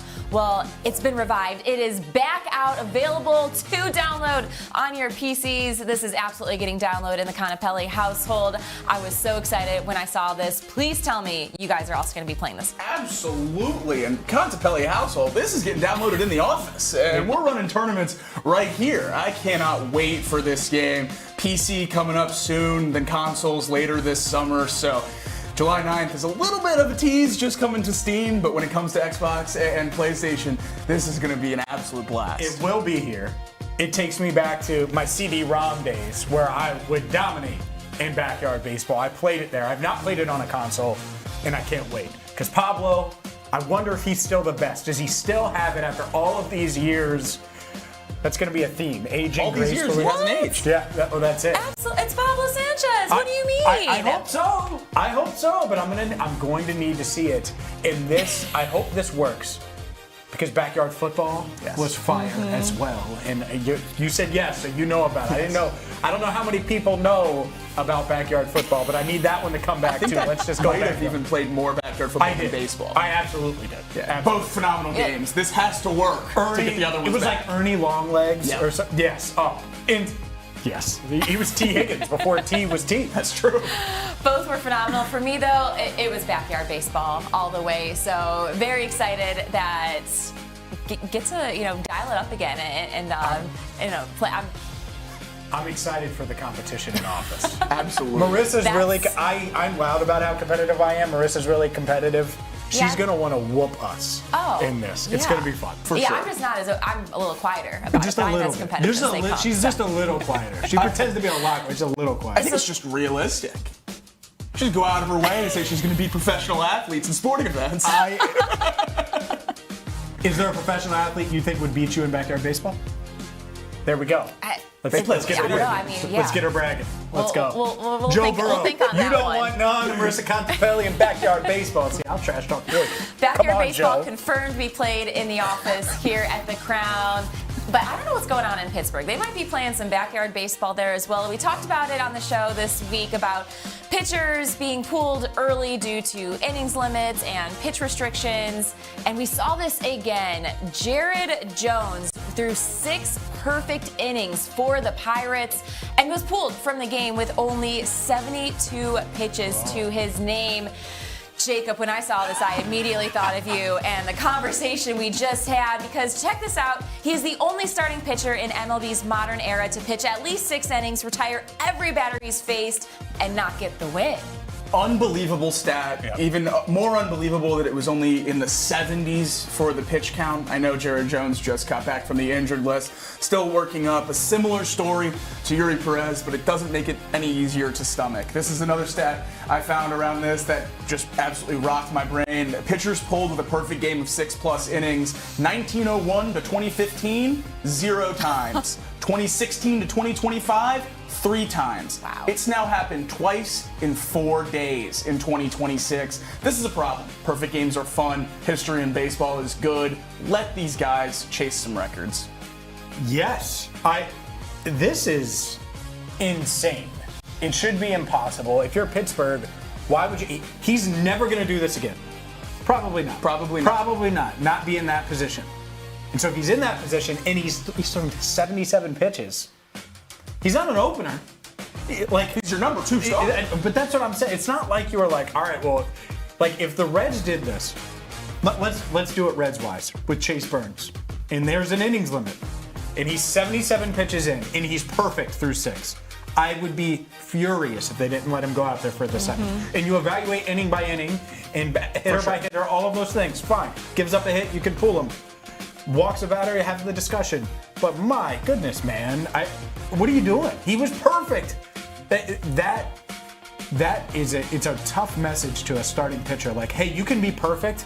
You're still only going 6. Nothing you do earns you a 7th inning. That's what this says. So how do you get excited when you're perfect through 6 if you know your day is done regardless? I think something that really jumped out about this one, different from the Yuri Perez one, Don Kelly, the Pirates manager, had to essentially chase Jared Jones down the dugout to let him know that he wasn't going back in the 7th. Jared Jones almost ran away from the manager. It's a little bit of an exaggeration, but certainly was trying to get away, trying to avoid that conversation because he knew what was coming and didn't want it to happen. Should have hit him with a stiff arm. Yeah, there has to be like an asterisk or exceptions made when you have the opportunity to make history and do something that only a select group of pitchers have done in their MLB careers. So I really hope that this doesn't continue to be a trend that we see, but really worried that it's going to be. Absolutely, and I don't apply the same thought process to no-hitters. They've certainly been watered down quite a bit now, but perfect games need to be protected. Chase these things. And if he allows a hit in the first out of the 7th inning, pull him from the game then, if that's the worry. Keep him in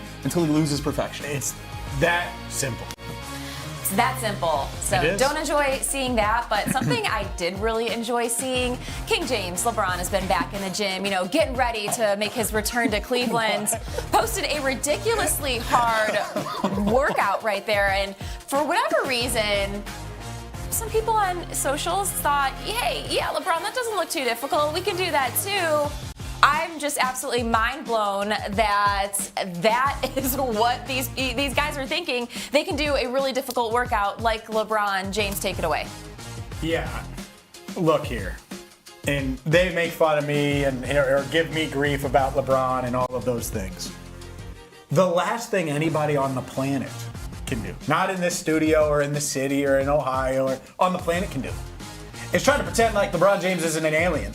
Victor Wembanyama looks at LeBron James and says he's an alien. Jamar Chase looks at LeBron James and says he's an alien. Your favorite athlete's favorite athlete says, LeBron, that guy's a freak because he's in his 40s and he's bouncing on a Basu ball and he's curling and shoulder pressing 30 pounds. And that's a core exercise. There's not much to do with the shoulders. And for these idiots, and the guy in the middle and the guy on the right is an idiot. And honestly, you shouldn't be allowed to wear a Michael Jordan jersey. Stole my line. Shouldn't be allowed to wear a Michael Jordan jersey because Jordan would understand this element of it. This is your king? Like, look at you bums trying to do a work. They haven't worked out in forever. Rodney's whooping those two dudes in workouts. And they're trying to challenge, as a compliment, Rodney, and they're trying to challenge King James. Ridiculous. Get out of here. I have more on it, but I think Jacob probably wants to talk about it. This is your king question being posed when he's 42, doing core strength exercises, getting ready to be one of the most coveted free agents in the free agent cycle going into his 24th season. He's the number one free agent right now. Absolutely. Like, it's not close. Yes. That is my king. Absolutely. Like right now, if he said, hey, Bengals, I want to catch passes from Joe Burrow, they would sign him. We had a different take, too. You wanted the guy in the middle out of the Jordan jersey. I wanted the guy on the right in a Jordan jersey. No. Let's have all these haters show who they're a fan of. Clearly don't know ball. And the guy on the right's not even fully extending his arms. Like, the best part is tweeting these videos, the non-LeBron videos, as if you've proved something.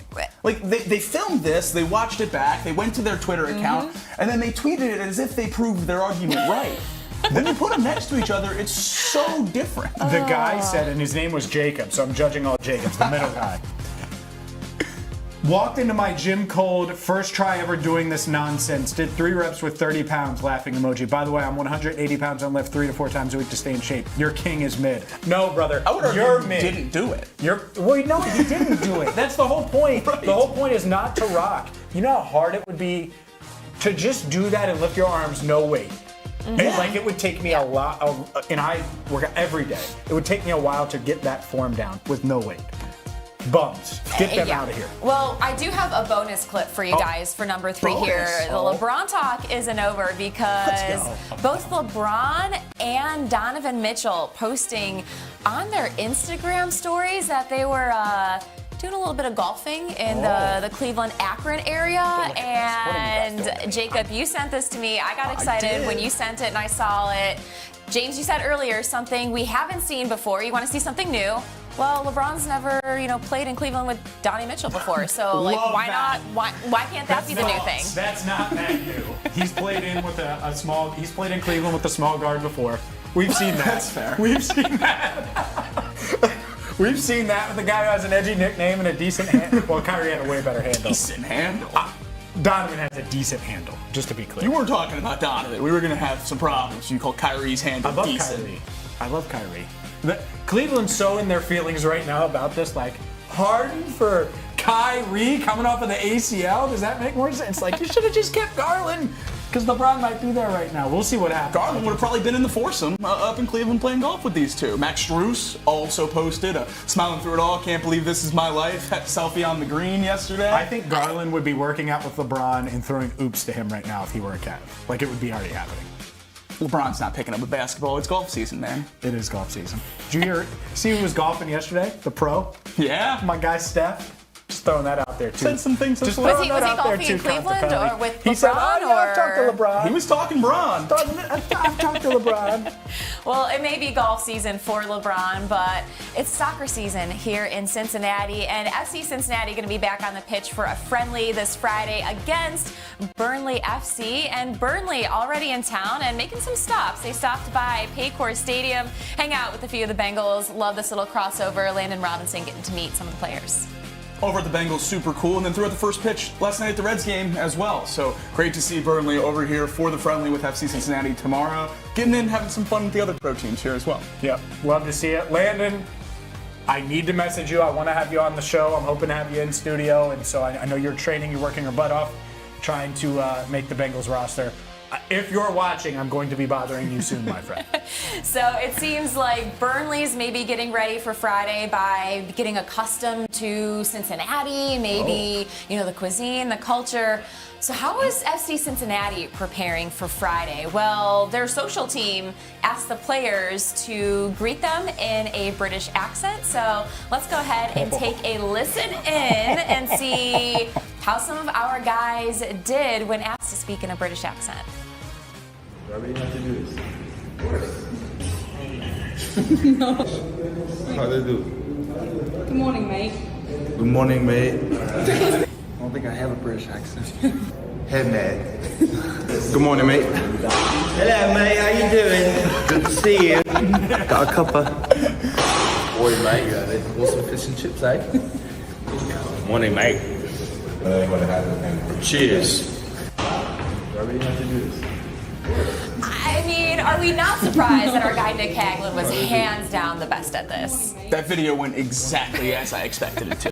Pretty close, yeah. It was pretty close. Go. Headliner. British accent. Oh, no Go. shot. Try. No. Try. No. Marisa.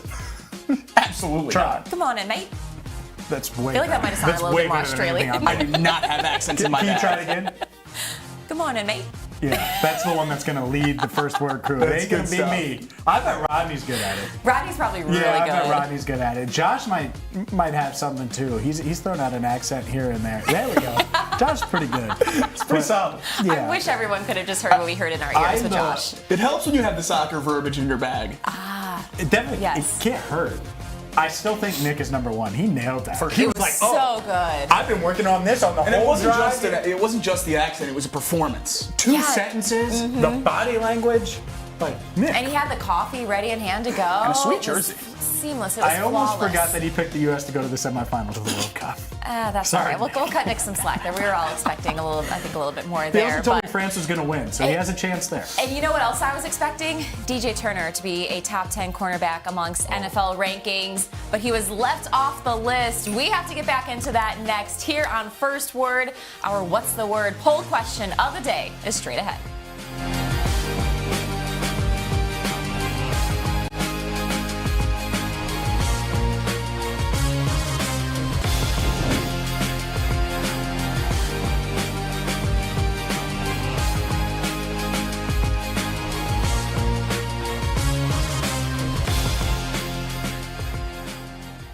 The Crown has you covered. Start your day with First Word, Cincinnati's only morning sports show. Power through midday with the working lunch, Cincinnati business talk that keeps you in the know. Nat tries that for lifestyle around the city, and the Rebound Rundown covers every corner of the college basketball scene in the tri-state and beyond. This is The Crown. First Word for your morning sports, Nat tries that for lifestyle around the city, the working lunch for business that hits home, and Rebound Rundown for college hoops.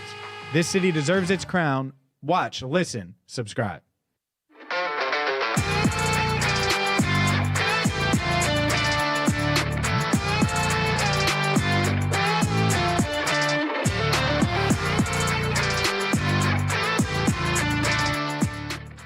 Speculation with free agency starting today that LeBron could team up with Steph Curry in Golden State and make me a very, very happy as a Steph Curry fan.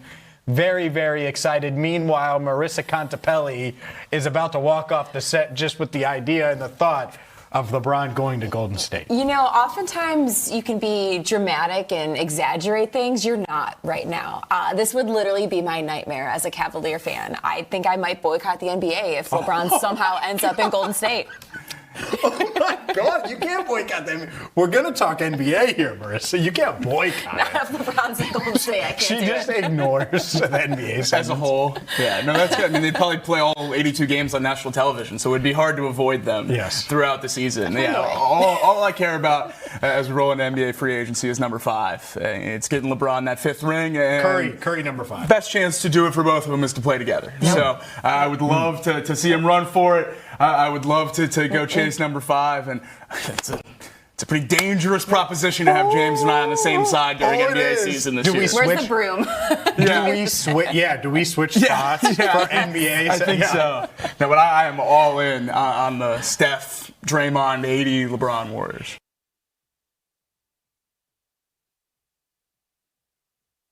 My name is James Rapien, and I host First Word every weekday morning, 7 to 11, right here on The Crown. Prior to joining The Crown Network, I covered the Bengals for Sports Illustrated for 6 seasons. I also am the founder of Cincinnati Bengals Talk on YouTube and wrote the book, Enter the Jungle, A History of the Cincinnati Bengals. Couldn't be more excited to join you every weekday morning for First Word right here on The Crown.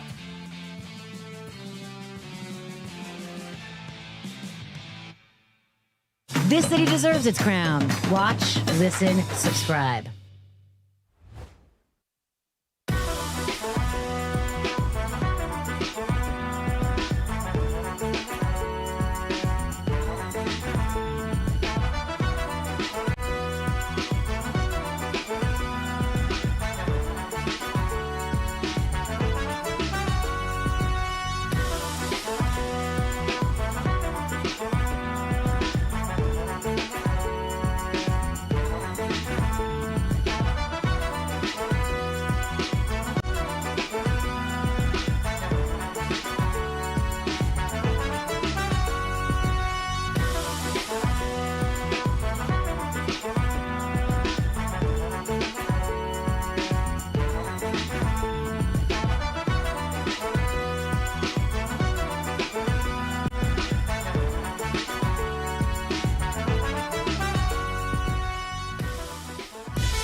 Welcome back to First Word. I'm James Rapien alongside Marisa Contipelli and Jacob Tissot. We are your morning sports show, Cincinnati, and it is time to get to our What's the Word poll question of the day right here on First Word. Were you surprised that DJ Turner was not in ESPN's top 10 cornerbacks ranking, and not just the top 10 in the survey of executives, players, coaches, but also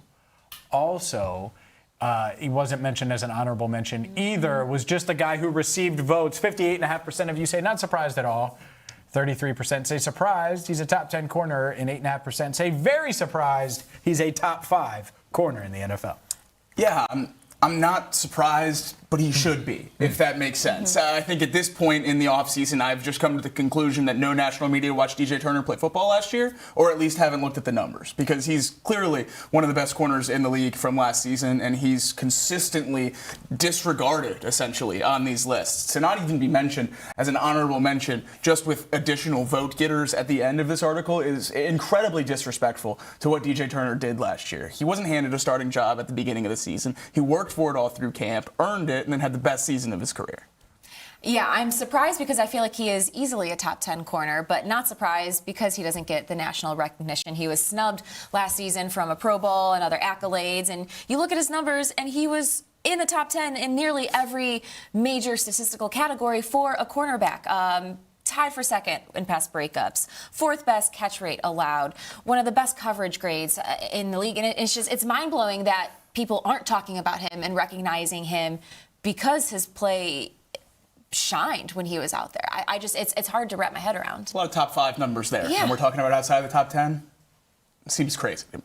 And I think it's a reputation thing. I think that reputation's certainly gone up. It'll go up even more if/when the Bengals pay him, and it'll go up even more if/when and probably when that number 0 is out there balling out. Like if he goes out there and he shuts down your guy Ibuka week 1, that's it though. It's like if he goes out there and has more success, builds on last year, that rep is going to continue to build. We are going to continue to build because up next, well, we're going to dive into this more in depth. DJ Turner and the Bengals as we roll on right here on First Word.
This is the Rebound Rundown.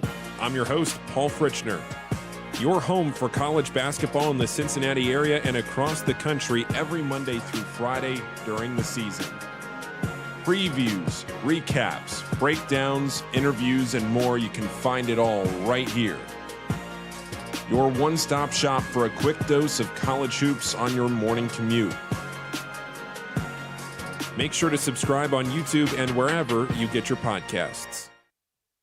They wouldn't be one of the first 10 teams I listed to win this year's Super Bowl, and they have not been anywhere close in the last 3 seasons that have been played. It is surprising to me how much staying power that one win against the Chiefs has had. All right. Worst word. And here's why it's the worst word. 1, put your fandom away. Yeah. The Kansas City Chiefs fandom is nonsense. 2, this idea, Jets, Raiders, Titans, Cardinals, Giants, Falcons, Colts, Saints. If Drew Brees was playing in his prime for the Saints right now, guess what? Then you could compare the Bengals to the Saints. You're comparing all these teams that are hoping, praying, and may all be in on Brendan Sorsby, right? Outside of maybe the Raiders with Mendoza or whoever they had. But my point is none of them have a franchise quarterback. The Bengals not only have a franchise quarterback, they have a guy that Nick Wright apparently likes. No chance do you actually like Joe Burrow, because if you like Joe Burrow, you'd be aware that going head-to-head against your guy Mahomes, he's won more than he's lost. And that's it, is Joe Burrow going up against Josh Allen, Mahomes, insert whoever else you want. He's either won or going to have a really good chance of winning regardless of the defense, which you praised.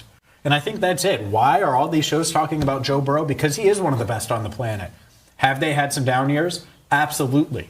But you can't deny that. You can't deny that Joe Burrow is in that conversation with all these other guys.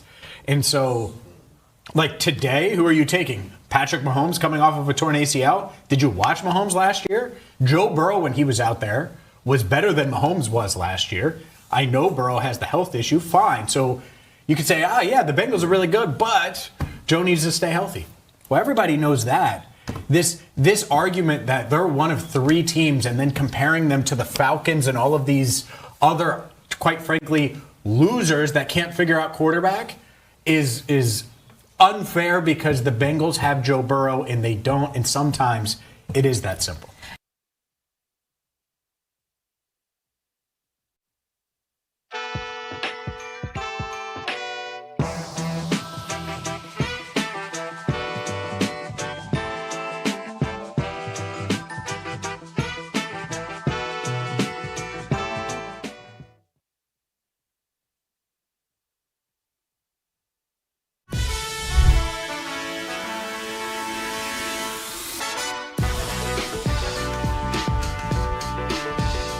We have breaking news coming up in 15 minutes right here on First Word. Paul Fritchner going to join us live with some breaking college hoops news, and it's going to impact us in a major, major way, is what I've been told. Don't know exactly what it is.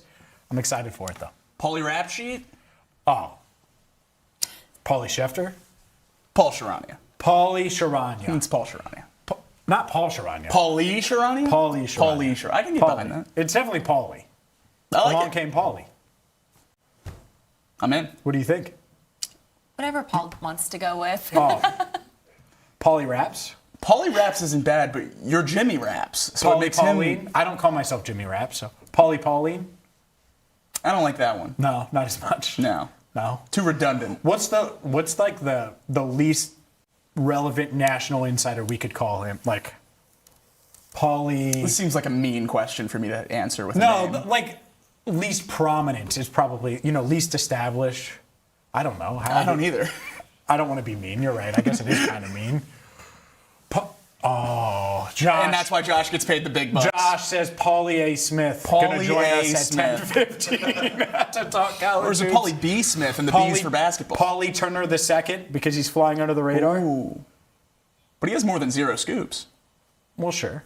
But 0 tackles so far this year, 0 interceptions so far this year because they haven't played in any games this year. Can't argue Let's with talk that. DJ Turner here on First Word because the Bengals star corner, and we will get to Paulie Turner II coming up in about 12 minutes with the breaking news. DJ Turner snubbed. And look, it is ranking season. And we had Dan Hort on earlier in the show, and he touched on Chase Brown's ranking, and we'll get that entire interview posted to our YouTube channel. But DJ Turner's, I have a much bigger beef with DJ Turner not being listed in the top 10 on ESPN's ranking for cornerbacks because he was so awesome last year. He was shut down, locked down. Hey, see the opponent's number 1 wide receiver, follow that guy. Oh, who's he in a picture with there? Oh, that's Justin Jefferson, the second best receiver on the planet. The number 20, he's got the aura of the number 0 now, which is just, everything about this guy screams number 1 corner, shutdown corner.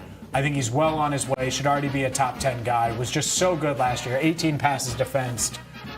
Not only is he not in the top 10 guys, he was not mentioned as an honorable mention either in this ESPN ranking. Instead, just one of the guys that received votes, which plenty of guys do.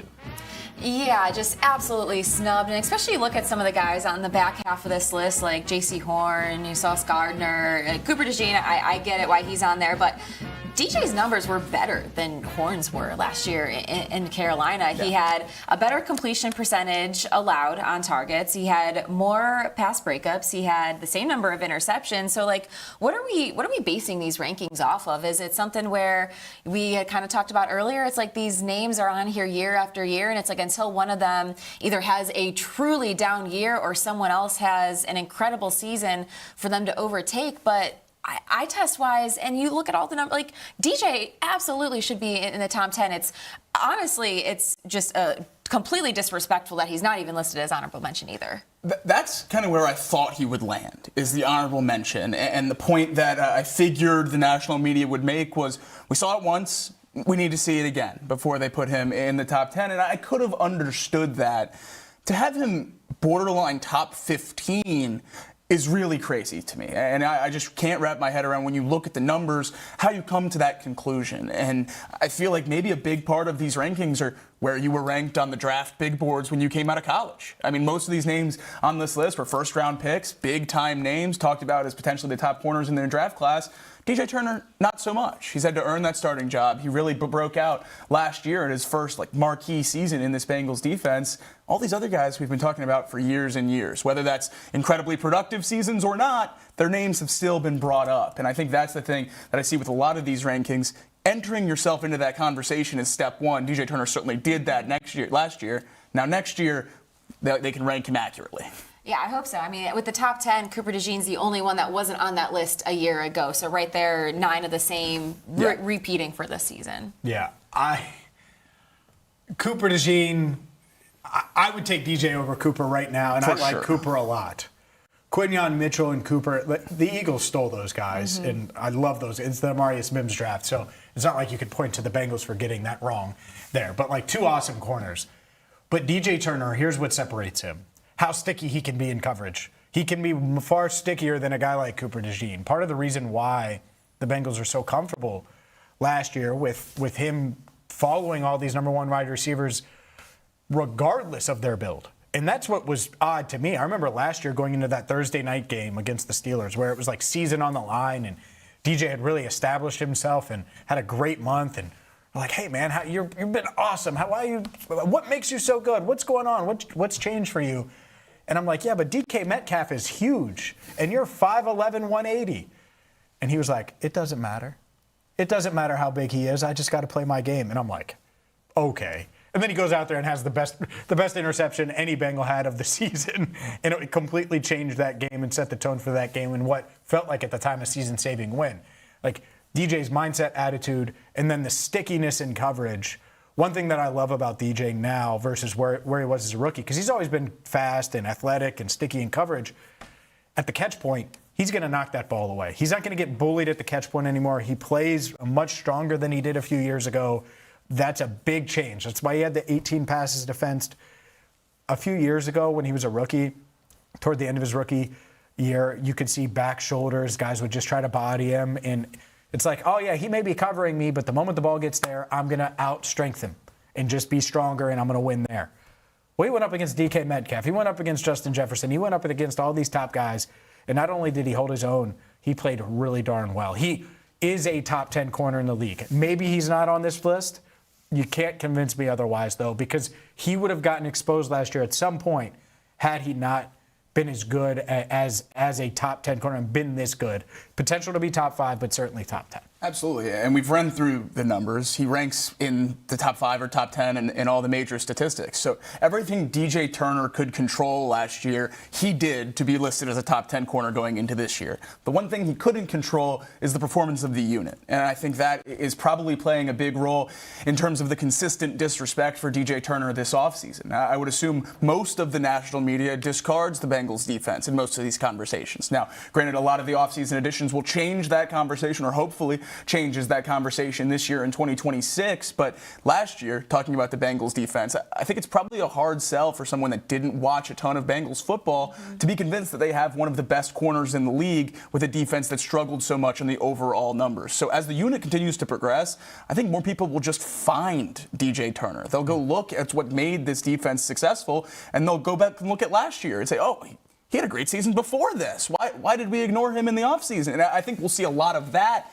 this year as new eyes are on this Bengals team and on this Bengals defense as they re-enter contention after missing the playoffs for the last 3 years. Because everything DJ Turner does between the white lines is a top 10 corner in football.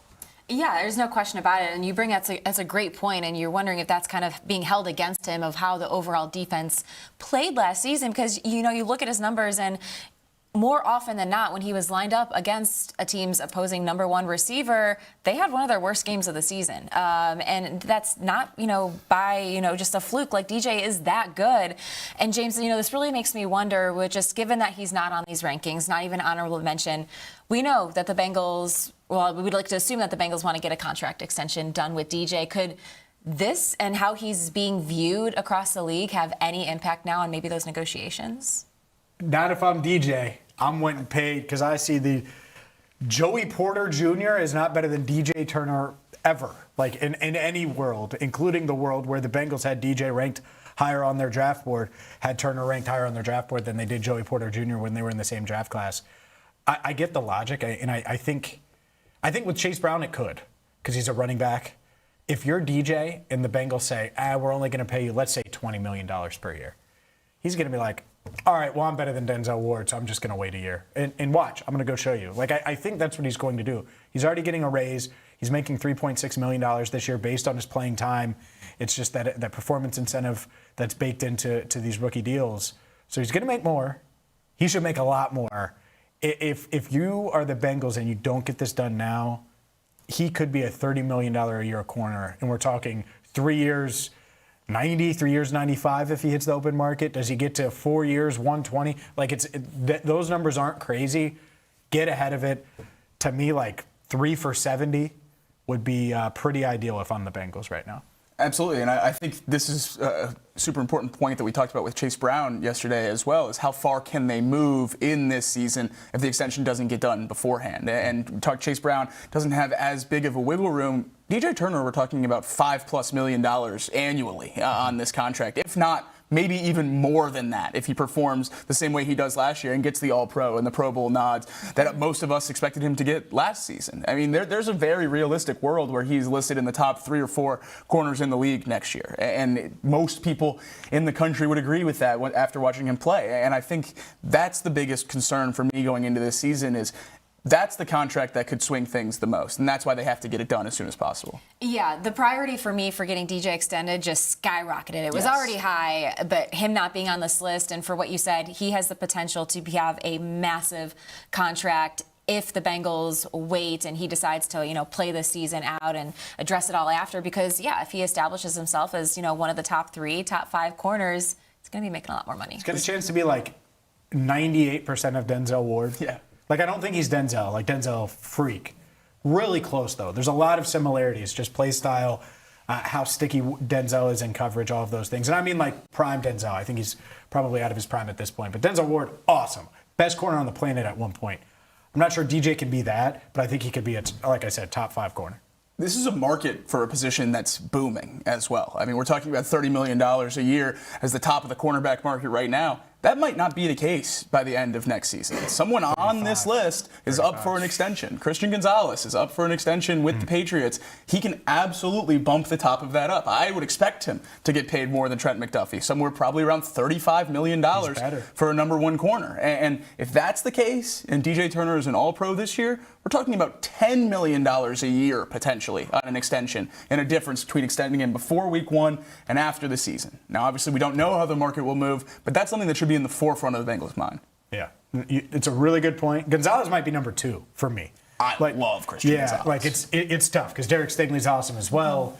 But regardless, the quarterback market number 1 is though booming, and Dax Hill will certainly be there number 1. That's the other one that I think is interesting.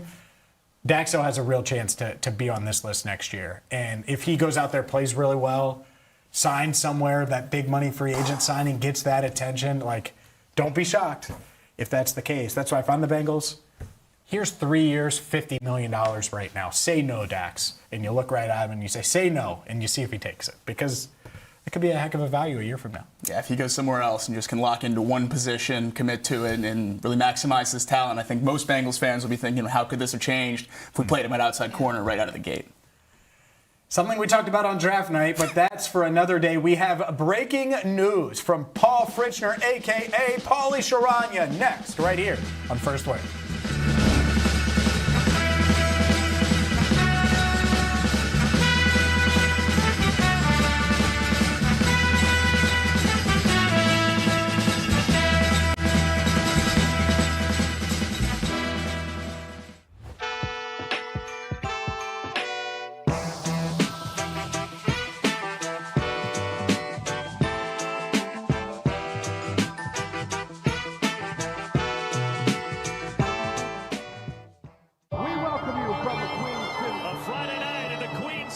Cincinnati, Ohio. We welcome you from Cincinnati, Ohio. Nick Hadley, the fan favorite, to put it away. Touchdown, Cincinnati. Oh, what a catch. Cincinnati can't score. What a protect. scores and the Reds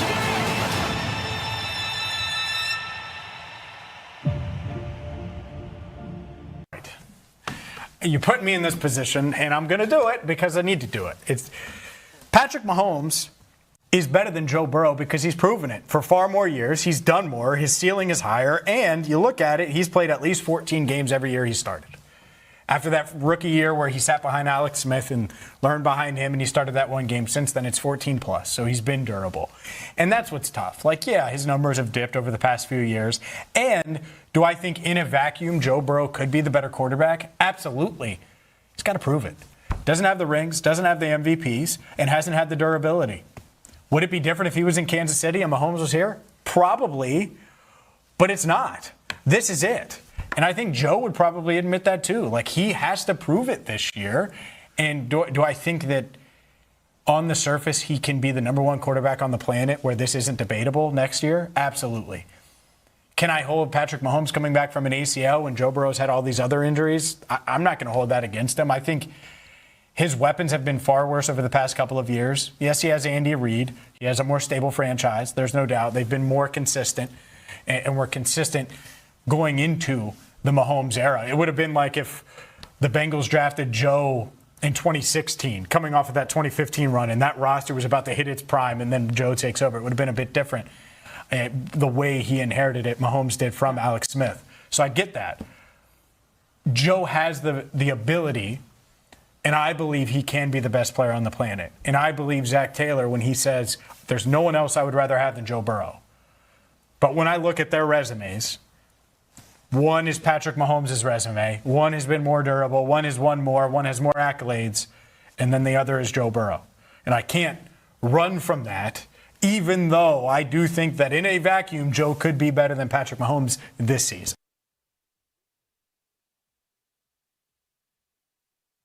Cincinnati, home to more than a dozen Fortune 500 companies. A city where you know someone who knows someone, and you're in business. Every weekday at noon, The Working Lunch brings you headlines from local businesses, along with exclusive interviews with owners and local leaders. East Side, West Side, northern suburbs, downtown over the Rhine, and northern Kentucky. Real conversations, real Cincinnati. The Working Lunch with Jack Crumley. Weekdays at noon, only on The Crown. On the radio here in Cincinnati. Cincinnati has always felt like home. Right here on the Crown Network. Out and about in Cincinnati, bringing you these stories that you need to hear in the Queen City.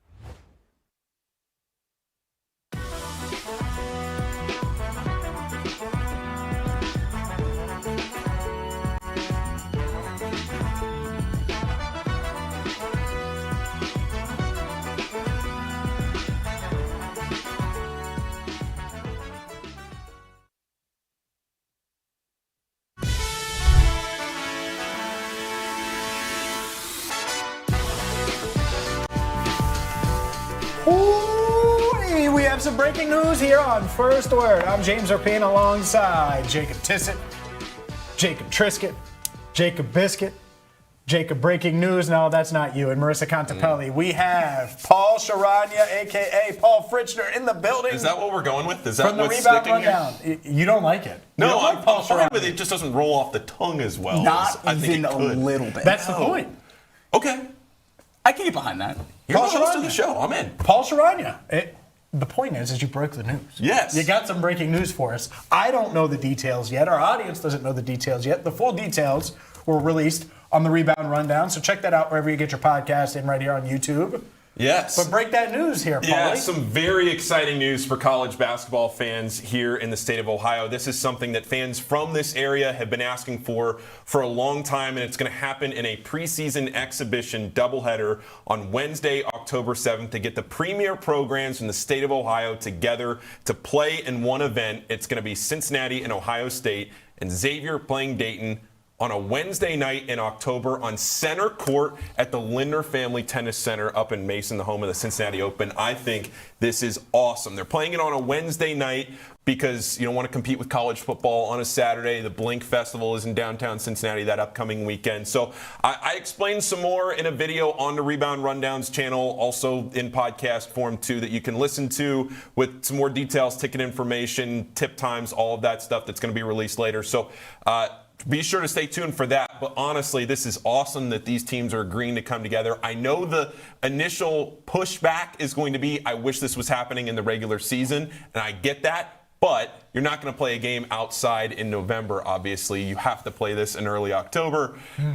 As much as maybe there has been discussion about playing games outside in this area recently during the season, that's not going to happen. You're going to play this in early October. And really, like I said, we heard Jake Diebler, the head coach at Ohio State, talking a couple of weeks ago on a podcast about trying to get these four programs together to play in an event. And there's always been this long talk of, the Ohio Classic. Can you play all these games in some sort of a way in a bracketed tournament?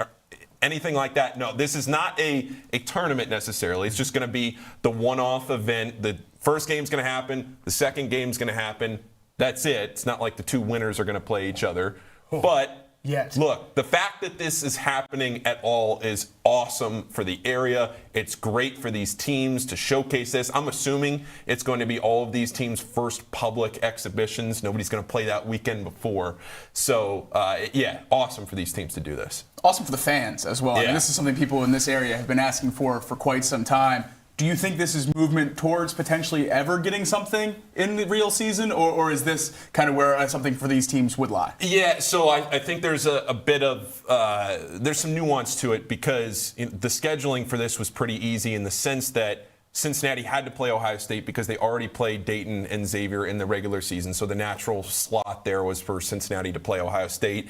Xavier and Dayton, they played each other in the preseason a couple of seasons ago. Now they're playing again in the preseason. I don't want to completely shut the door on these teams ever playing in the regular season because I think this is a different crop of coaches. You have obviously Jake Diebler, who's relatively new to the scene now and a few years into his Ohio State career, but it's not like he's been a tenured guy for 15 years that doesn't want to play an in-state team. Yeah. You have Richard Pitino in year 2 who doesn't have any ties to the area necessarily. Jared Calhoun, who has immense ties to the area, and then Anthony Grant, who's been there the longest tenured of any of these coaches now up at Dayton. So I think there's an openness and opportunity to maybe one day eventually playing something in the regular season. The problem, again, goes back to Xavier and Cincinnati already play each other in the crosstown shootout every year. So I think there's a little bit of reservation of wanting to play that game twice. I think the teams like that it's, hey, we're going to go play this game. We're just going to do it once. The winner gets some bragging rights for a year. We don't want to risk playing it twice in the regular season. Maybe that's something they could work through. You know, there's always the brackets of every team in Ohio trying to play together. But the other thing, too, the last point on that is coaches really don't want to play more than these 2-game MTEs in the last week of November. You can talk about feast week, right? The coaches don't really want to play. They've shifted away from playing these 3-game events where you go to Maui and you play 3 games, or you go to the Battle for Atlantis and you play 3 games. Maui's really the last one left of the 3-game events. Everybody now is shifting to these 2-game events. One other thing, though, and I keep saying one more thing because I just keep thinking about it. College basketball scheduling, they expanded the schedule. It's 32 games this year, not just 31 games. It gives the coaches a little bit more flexibility on some of those things.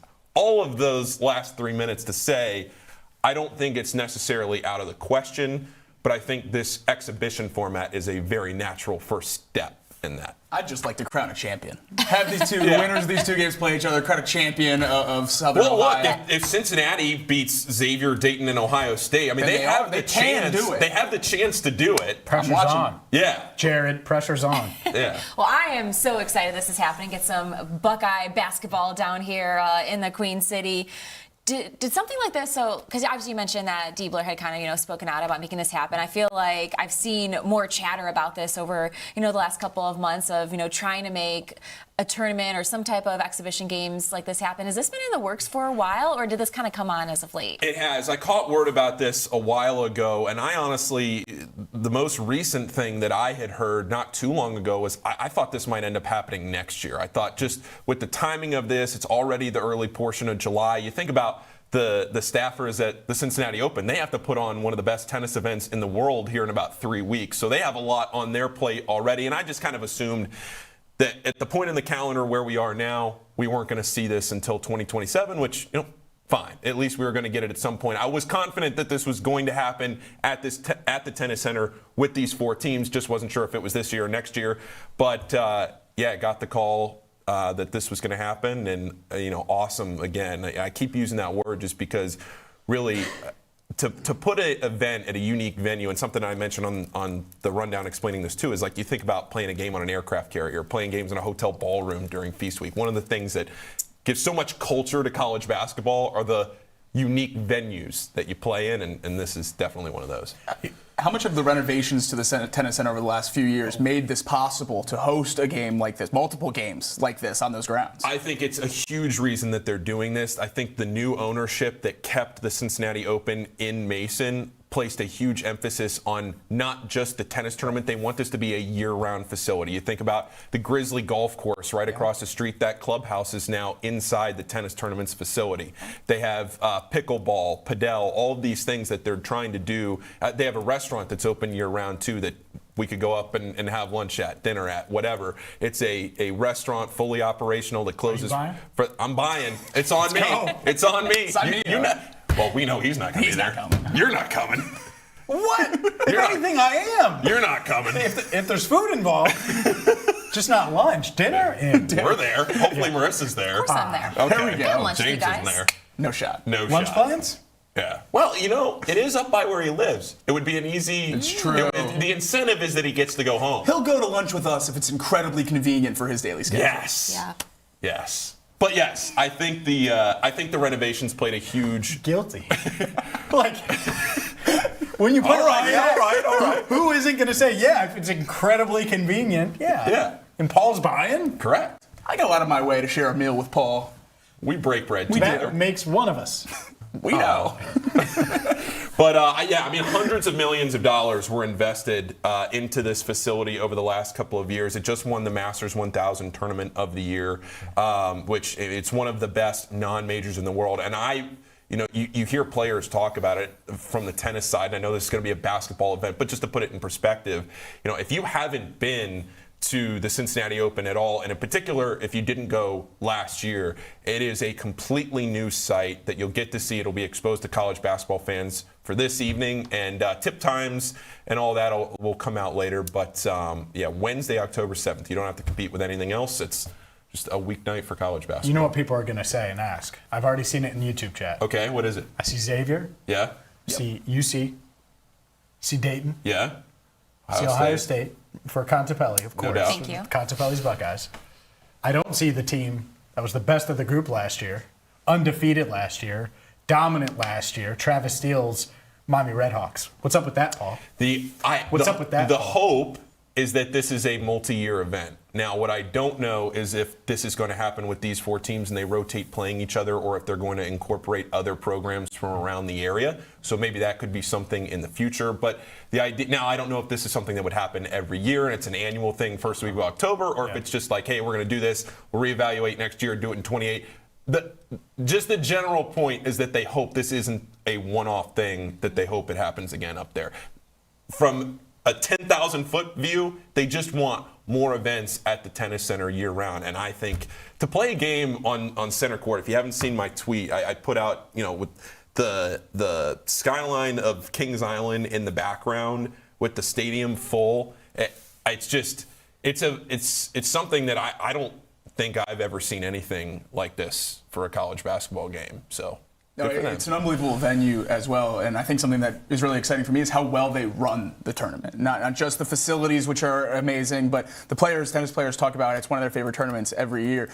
Do you expect to be any hiccups year one hosting something basketball at an event like this? Obviously, some of that's outside of their control, and then smooth it out over the next few years. Yeah, the only thing that I'm thinking about with all of this is the game times of the event. You just think the weather, right? Something that's maybe out of your control. You obviously gotta have perfect weather here. It can't be raining to risk the players slipping on the court. So you're really crossing your fingers at an outdoor event like this in early October in the Midwest that it's good weather. But man, if it's a slightly cool, sunny evening in early October, that would be perfect. Yeah, what will they do? Like, they have to have a backup. Do they just not do the? Don't know. I'm just wondering. They do have an indoor facility, but they're not going to put another basketball court and move they have thousands to of fans. They'll have to have a plan if it's at least drizzling or build a ceiling real quick. Borrow the bubble from the Bengals. Or a bubble. Yeah, throw it over center court. Call it a day. Big bubble. The bubble match. And Miami can come and bring an umbrella. Rent's a big tent. Yeah, Big Tent. I mean, just play it under a giant circus tent. That'd be kind of cool. What is going on? For more on this, make sure you check out the Rebound Rundown right here on YouTube, wherever you get your podcast. Paul Fritchner, Paulie Scoops, crushing it. We'll talk Reds next right here on First Word.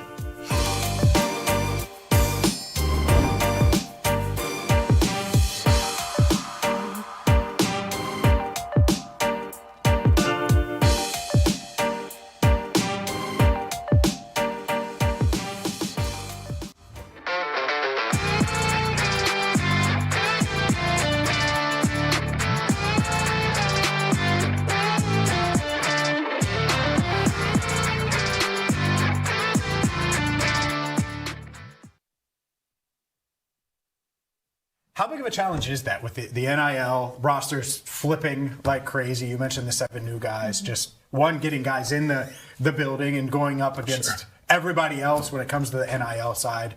And then when they get there, you got to get them familiar and comfortable, and not on the court, but off of it as well. Yeah, we've tried to embrace just understanding that this is a one-shot deal every year, right? And you're just starting over. You hope you can retain some good guys. Your recruiting starts with trying to retain.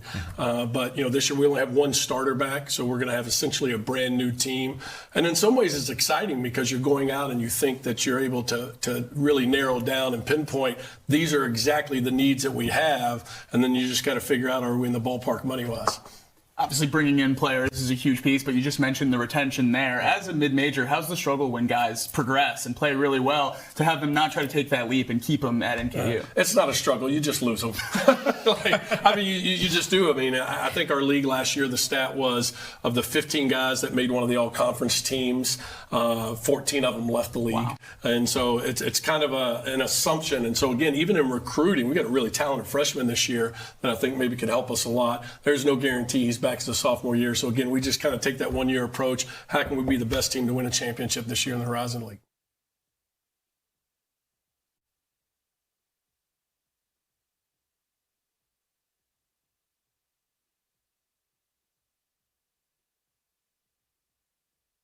This is the Rebound Rundown. I'm your host, Paul Fritchner. Your home for college basketball in the Cincinnati area and across the country every Monday through Friday during the season. Previews, recaps, breakdowns, interviews, and more. You can find it all right here. Your one-stop shop for a quick dose of college hoops on your morning commute. Make sure to subscribe on YouTube and wherever you get your podcasts. Every morning, Cincinnati wakes up and gets to work.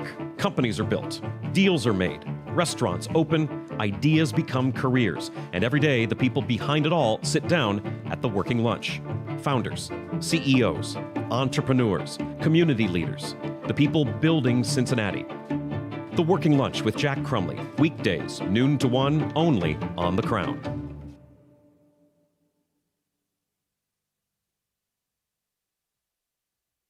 This city deserves its crown. Watch, listen, subscribe.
First Word rolls on here on a Thursday. I almost said a Friday because we were talking about Friday because we're doing something really fun tomorrow. We'll probably talk about that on the show at some point here. I'm James Rapien alongside Marisa Contipelli and Jacob Tissot. We are your morning sports show, Cincinnati. And if you missed Dan Horde in studio, well, we're going to have that for you on our YouTube channel. Make sure you hit that subscribe button at First Word Cincy on X, on Facebook. And let's dive into the Cincinnati Reds as they try to handle business against the Phillies for a second straight day. And we led the show off with Sal Stewart and his record-breaking night. And the Reds hitting 5 homers, 4 in the fourth. Brady Singer's going to need that run support tonight because I think the Phillies are going to come to play after what happened yesterday. Well, I hope it shows up again tonight. We've talked about, or we've seen how the Reds have a great offensive performance. The bats are alive. They're scoring a lot of runs, and then they followed it up next day with a low-scoring outing. Struggle to get hits leave runners on base. So I really hope we don't see the same of that here again tonight, because they have the opportunity to go for the series win. And we talked about this, I think it was last week. Brady Singer, stock a little bit maybe on the rise with how, with the couple of games he's been putting together and coming off an outing where one of the best of his season, just gave up the 2 earned runs, 5 innings pitched last time out, though it did suffer the loss. And that's something I want to see this Reds team turn around. Like, poor Brady Singer, they just cannot seem to find wins when he is on the mound. No, absolutely not. And he's had 2 of his best starts of the season, 2 of his last 3. So hopefully he can pull on that and have a good start tonight against a really strong Phillies lineup. But someone that I'm not excited to face is Jesus Luzardo, who's on the mound for the Phillies. And the numbers right there don't look too daunting, a 3.75 ERA. But Jesus Luzardo started for the Phillies the last time the Reds played the Phillies. That was when he had a 6 ERA. Over the last month, Jesus Luzardo has a 1.7 ERA. He has been the best pitcher in baseball through his quantity of starts. He was just added to the All-Star game as a replacement for a pitcher who's not going to be able to pitch because they're pitching on Sunday. So one of the best pitchers in baseball right now. The numbers on the page don't look as bad, but he is hot. And a number I don't love seeing, 30 innings pitched since June 1st, he has 38 strikeouts. Oh, yeah. This Reds team loves to strike out. Would you have, because they made the Rhett Lauder decision over the weekend, would you have done like a Rhett yesterday? You can't move Singer up, I guess, but like try to time it out where Chase goes today? I know what I wouldn't have done, waste Rhett Lauder in mop-up duty of a 5-run lead last night. So he could help today if needed. Singer's struggling through 3-4 innings. Maybe it's that simple. It would be great to have 2 or 3 innings of Rhett Lauder coming out of the bullpen today. You don't think he'll have it now? You pitched him 2 innings last night with a 6-run lead when Maybe he came into the game. Maybe he needed the work, though. He pitched on Sunday. It's that I really couldn't understand last night, because it's one thing to move an exciting young player, Rhett Lauder, to the bullpen and have to deal with that kind of shift for a young pitcher who's already struggled at times this year. It's another thing to not use him in any kind of methodical way now that he's in a new role. Using him on short rest, 3 days rest on the 4th of July after Hunter Green struggled was a huge problem in my mind, because it's just setting him up for failure. He worked through it and got it done, and then to turn around last night in a game that was already in hand and use probably your most reliable arm in the bullpen right now, it's incredibly frustrating when I think he's someone we could use tonight. Yeah, and not only did he have the 2 innings pitched last night, he's thrown 76 pitches in the last 5 days. So that leads me to believe that he would not be available tonight. I certainly wouldn't think so. That's why it should have been a no-brainer to not pitch him last night in my mind.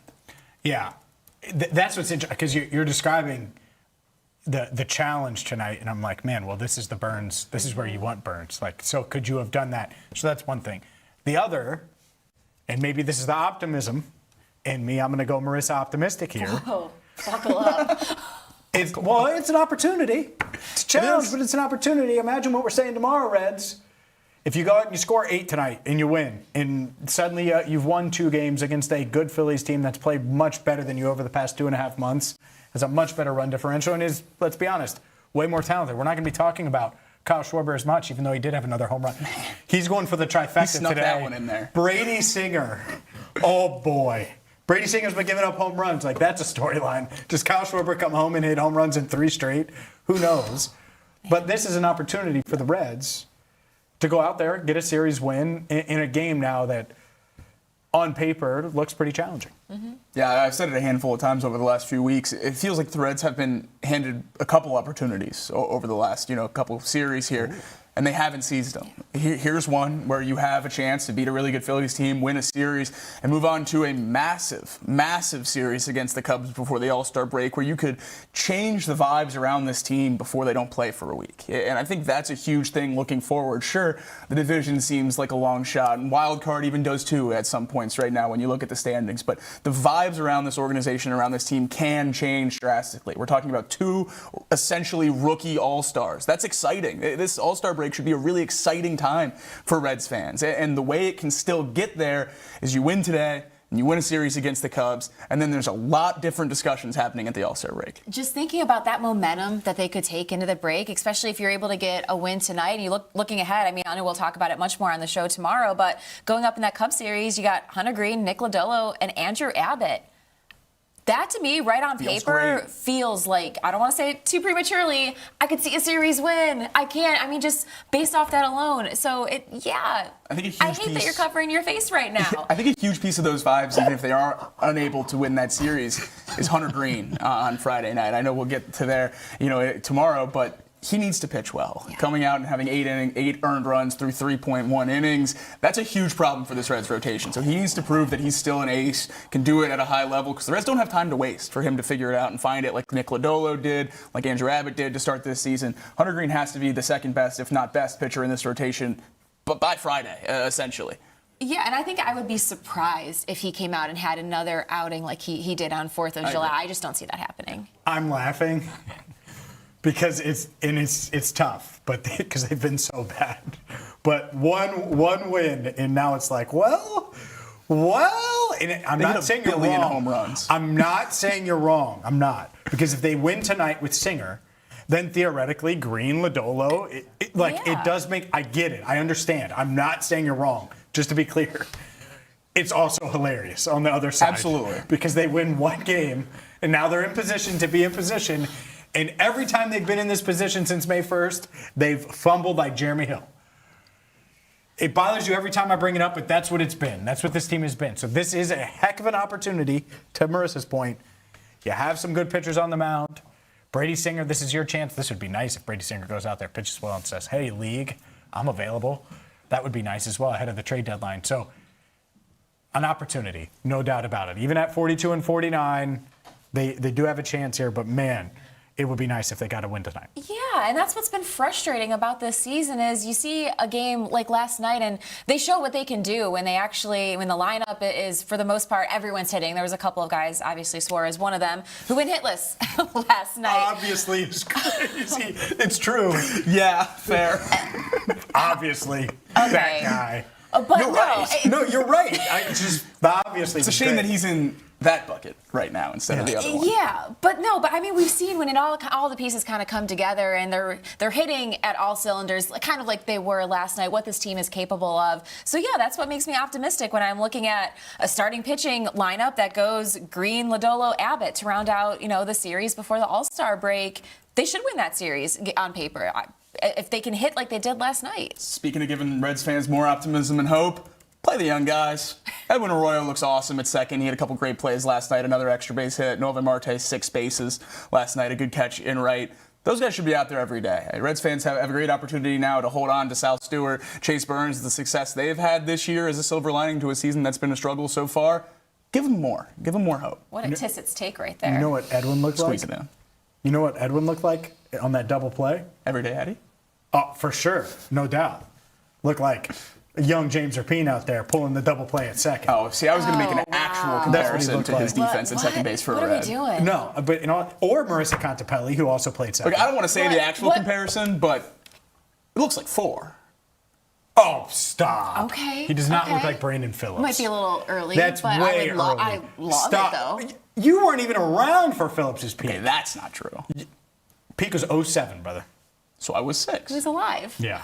I'm just at the plate. He's 30 for 30 that year. That's why I bring that one up. Defensively, it was like 8 years. Yes. So, yeah, you saw that part. Phillips is awesome. Let's chill. The best. Let's chill here. But no, Arroyo was awesome yesterday. There is some reason to believe. We'll make our prediction for tonight's matchup. Plus, we'll hear from Dan Hoard next. And in case you missed it, right here on First Word.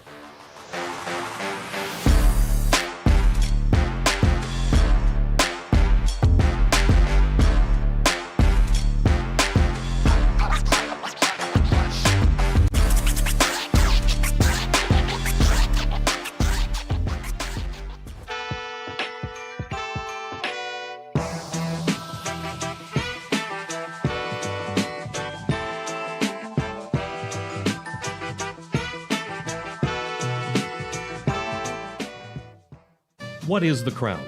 It's simple, really. Authentic Cincinnati entertainment. Not hot takes from a studio 3 states away. Not national noise pretending to know this city. Rather, bringing a voice to those who call the Queen City home. Where can I watch The Crown shows? Join us live from 7 to 11 a.m. for First Word and 12 to 1 for the Working Lunch on RESN. No live TV? No problem. Stream and interact with all of our content on major podcast, broadcast, and streaming platforms. The Crown is Cincinnati. Loud, passionate, competitive, proud. From early morning sports debates to the business leaders shaping the riverfront, to the fans, stories, moments, and culture that make this place move. Live shows, podcasts, documentaries, digital content built from Cincinnati, for Cincinnati. This is The Crown. Because if Joe Burrow thinks he's that good and he's prepared against him, he's probably that good. Exactly. And Joe Burrow just isn't going to say something like that just for the sake of saying it. He truly believes it because Joe also knows his words are going to be consumed across socials, across the NFL world, and everyone's going to dissect what he is saying. So the fact that Joe is saying that means a lot. It carries a lot. And it's also giving that reassurance, I think, to both Dexter and the rest of this locker room and fan base that, yeah, the Bengals went out, got a difference maker, one of the best defensive linemen to add to bolster this defense so they can be a lot better than they were the last 2 years. Absolutely. And Dexter's production took a step back last year, but the production as an interior defensive lineman is only about half of the battle here. And I think that's what's part of what's so exciting for a lot of people both in the fan base and in the building, including, I assume, Joe. As much as Dex affects everyone else in that defensive line and on the defense, playing at a true nose tackle position over the center, getting double teamed as much as he did, like Marisa just said. But even last year in a down year for the production, it's what he does when he's on the field that makes a huge difference. The Giants, when Dexter was off the field last year, were 32nd in yards per attempt, 31st in sack rate, and 27th in EPA per pass. When Dexter was on the field, they were 8th in yards per attempt, 9th in sack rate, and 10th in EPA per pass. He didn't just make them a fine defense. He took them from a defense ranked in the 30s in a 32-team league to a defense in the top 10. How much he can sway a team when he's on the field for his impact at the interior position is second to none.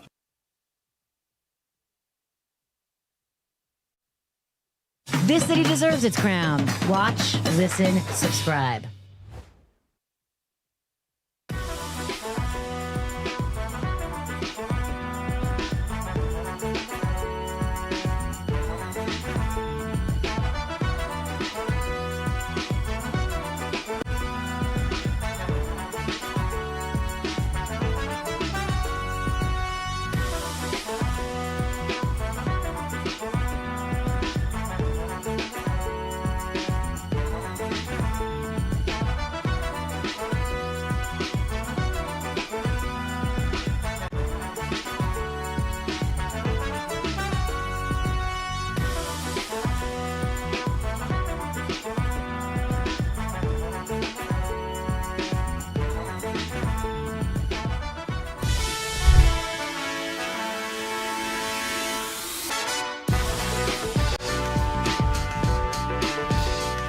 Make sure you check out Paul Fritchner's breaking news on the Rebound Rundown because Ohio State having to deal with University of Dayton in a exhibition matchup.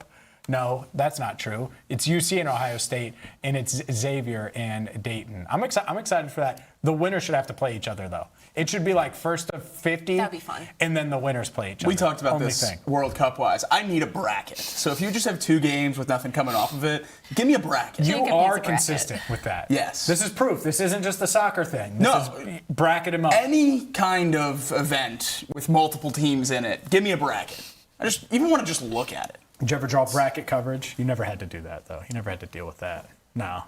I'm just making sure. You never know. Maybe in the Loveland days. No, I was always... Baby Gronk? Yeah. No Baby Gronk.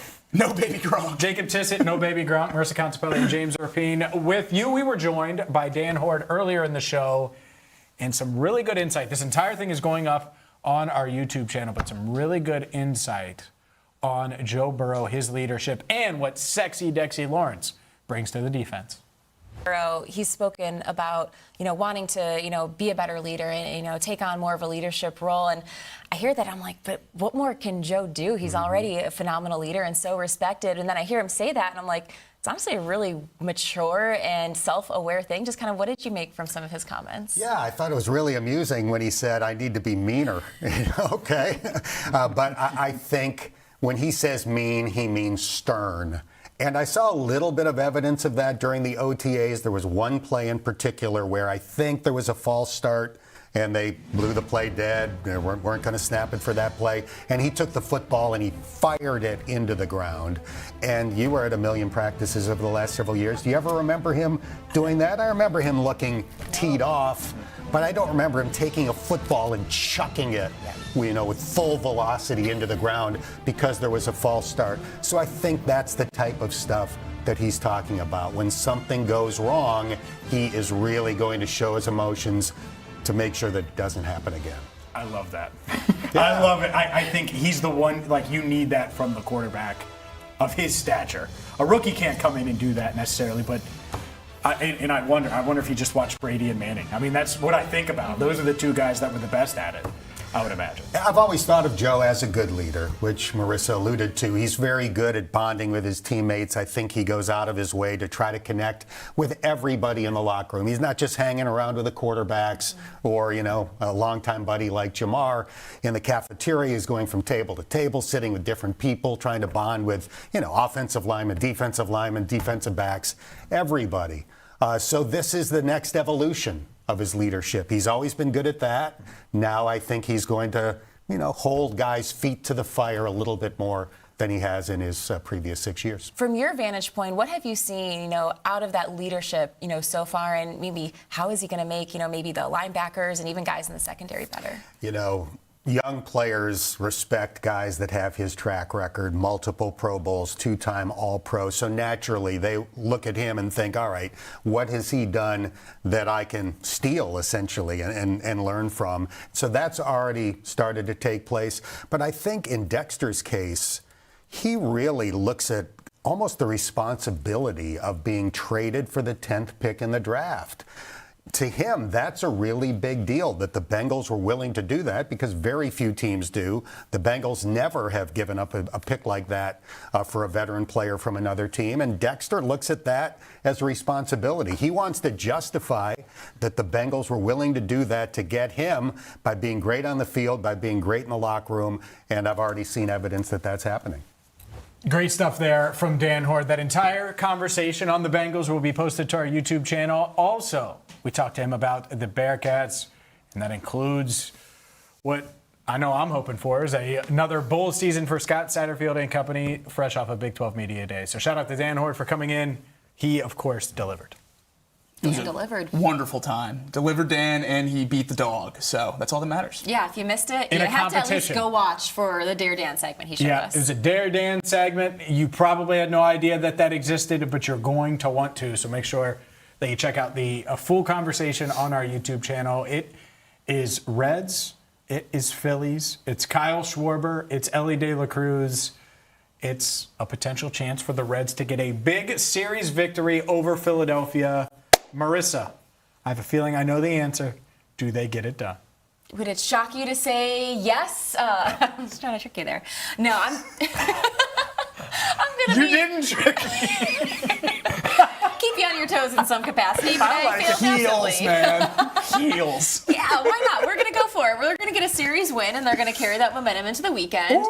No, I think Brady Singer, I think we'll get another quality start out of Singer.